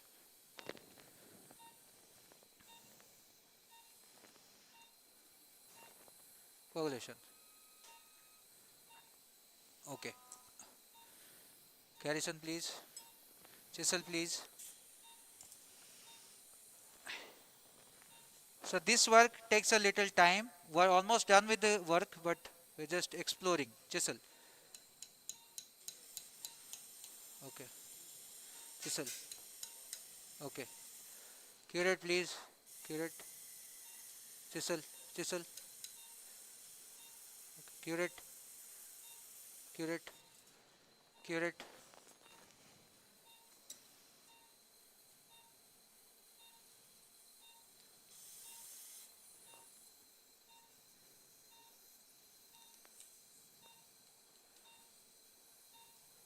Now, once you have the exiting route in the hand, traversing route, the work becomes little easier for you.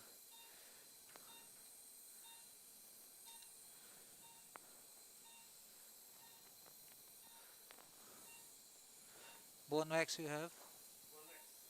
So that's the axilla. Now it's getting free. So little more of exposure will be better. Just Carrison, please.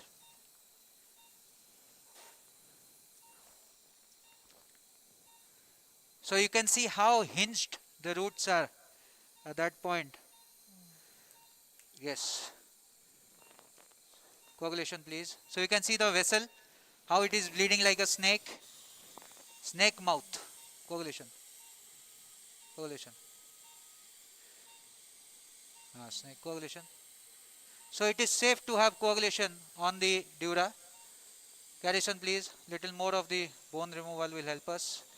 We are not stopping. That is what the point is. Even if we have finished decompression, did a discectomy for contralateral side, but we can still explore. Oh, no. Coagulation, please. Curate. Can you have a artery or something, or okay. Microscopic is there. So this is the axilla.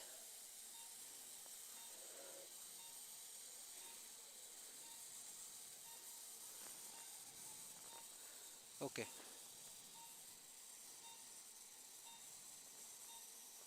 Carrison, please.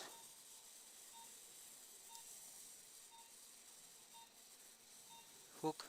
Microset, roton microset, please. You see the hitch. That is what we are exploring. Yeah. The what you see, I am also seeing that. Hummed up. Maybe. So yes, Yeah, the root is pushed now posteriorly. You see, this is the area where Yes. So I can poke that and see what is that. Now you see.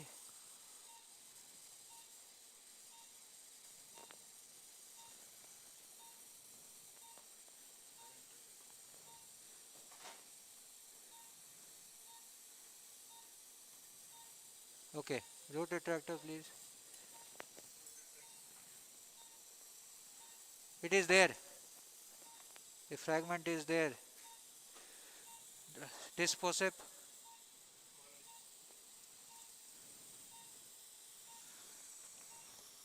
Small disc forceps, please. Now, surprisingly, I can see the annular tear here.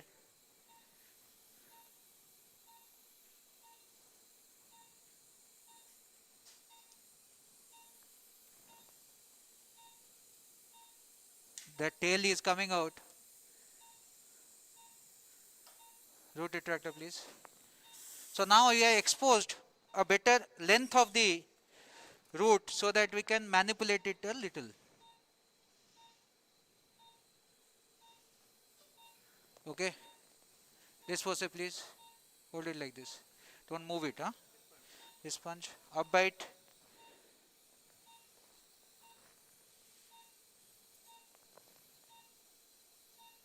Yes. So you can complete the work with biportal. Now, if it would have been done with monoportal, I would have been stuck with all these scenarios of not visualizing anything. This is the power of the 4 scopy. I would have missed it. I have done it with monoportal. You can appreciate now why biportal. If there was there, I could have explained them very well, I believe. I wanted a monoportal debate with monoportals.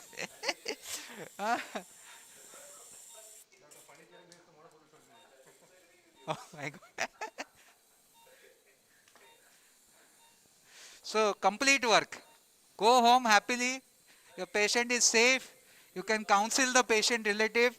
You have done a wonderful work. Please pay us well. So now,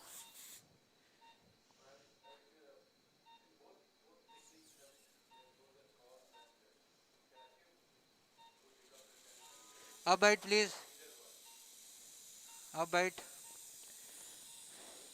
So I believe the question Sridhar sir was asking is, I was trying to tell him the same thing. Now, small ubbite you should keep for a spine surgery one. Small ubbite.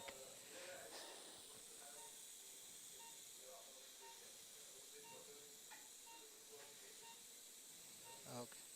So he can show us all the fragments.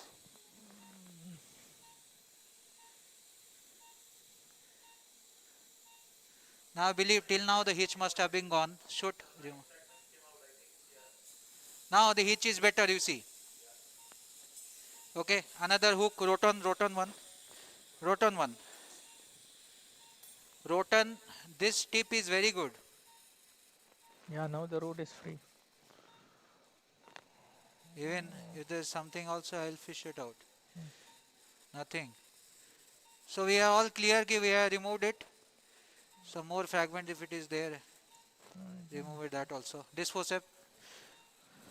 So if you want, we can do the other level also. What to do? I think time is gone.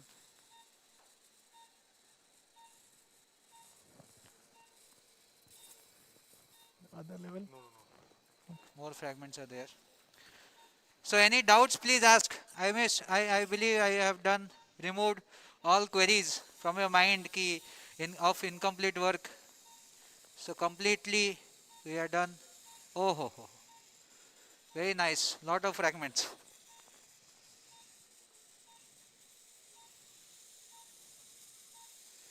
Still fragments. So keep coming basically, the contralateral work helped me to decompress it little so that I can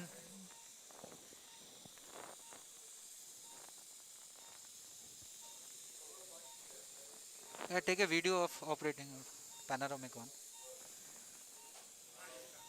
So mera 0.5 mm.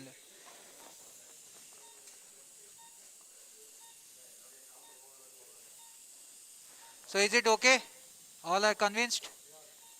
So that's the exiting route. That's the axilla.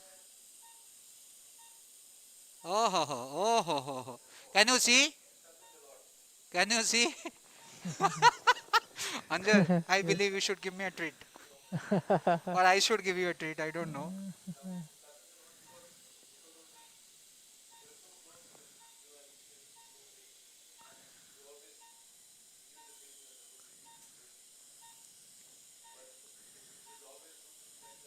So I can go very close to the axilla and see it.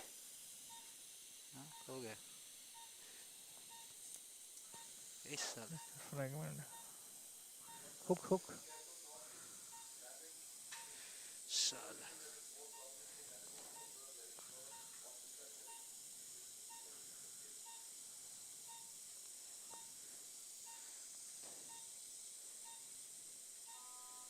Another fragment, saline.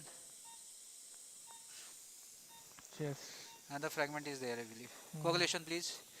So all fragments almost removed. We'll just fish out. So the biportal is a complete work. Coagulation. You don't have to guess anything. You just see yourself and do. Even our staffs can do biportal because it's so easy to appreciate structure. Coagulation. Saline thoda dena. Axilla explore kar raha hu. Stop. Dena hook do. Not this. So we can manipulate the axilla very well. We can manipulate the axilla very well.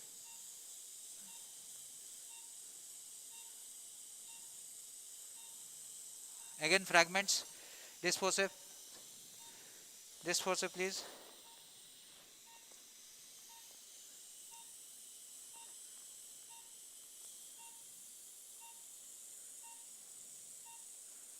Another fragment.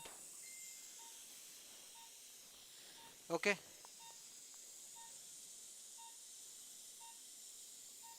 All fragments are out now. Okay, so I believe we have root hook. So this is the end of the procedure. You can see the contralateral disc. Okay. You can see the ipsilateral disc. Saline. Keep on giving. Ipsilateral disc. All fragments are removed. Maybe just do a little bit of annuloplasty. How will do? Yeah. All fragments are removed. This is the superior area.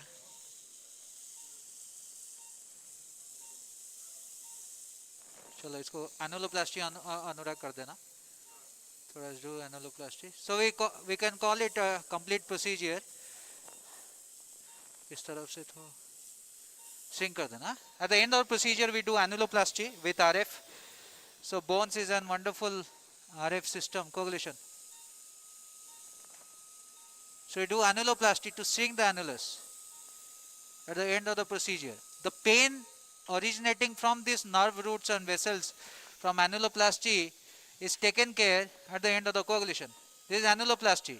This is not possible in open surgery. So RF helps us, plasma helps us to achieve this annuloplasty. We have till, so now this is the fat pad of the exiting root can be seen, and here also the fat pad of the exiting root can be seen. Okay, so this is the traversing root and the axilla of ipsilateral side and contralateral side. I believe this is the end of the procedure. I believe there is no leftover fragment, so we can call it a good surgery. Calcium, please. ये निकाल देना, निकाल के ये कर दो. Thank you so much. Any questions? हो गया क्या? Oh my God. Yes. एक फोटो ले लेते हैं. Just one. बस यही ले लेते हैं. हाँ.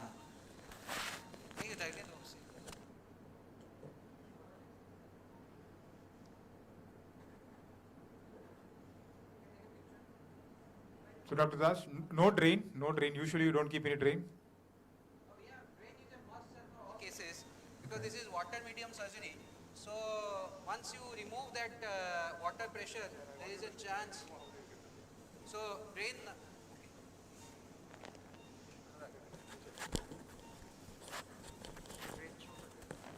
So Anurag will demonstrate how the drain is put.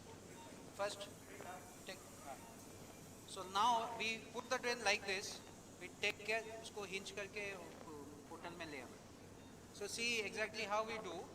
We put the dilator, then through this we put the drain. Through this we put the drain. Okay, so that it can be directed well. Mini vac drain, is it? Yeah, it's a mini vac. Doctor, ये नीचे है क्या?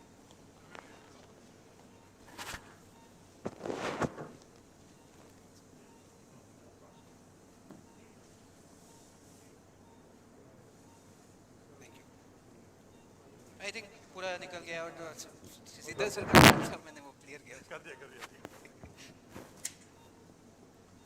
Hello. Hello. Selvan, I think we are concluding here. I think I really want to thank all the delegates, all the faculty here. Dr. Anandya Basu sir, Dr. Atma Ranjan Dash, Dr. Anzar, Dr. Rahul Alwalia, and Dr. Vaibhav Jain. They've been very generous. It's been a very engaging last 2 days. We've learned so much. I'd also like to thank Dr. Fanikaran here for coming and sharing his thoughts. Thank you, sir. All the delegates, I think it's been a very inspiring 2 days. I think next step we should start doing our cases. All the faculty are very kind enough. They are anytime any doubts you can text them. They can probably give you suggestions about during your initial cases. Again, I would like to thank JESCO for the support here, the entire OT team, Dr. Muthu and his team. Dr. Ponnaya, everybody, and Mr. Rose here with the CM, all our OT techs, headed by Mr. Titto, everybody, and the entire AV team. Thank you so much. So it's been a great, successful program. And mainly I would like to thank Mr. Leslie, who's been instrumental in getting things organized, the man behind the show. Thank you, Leslie. Signing off from here. Thank you. Selvin, take over.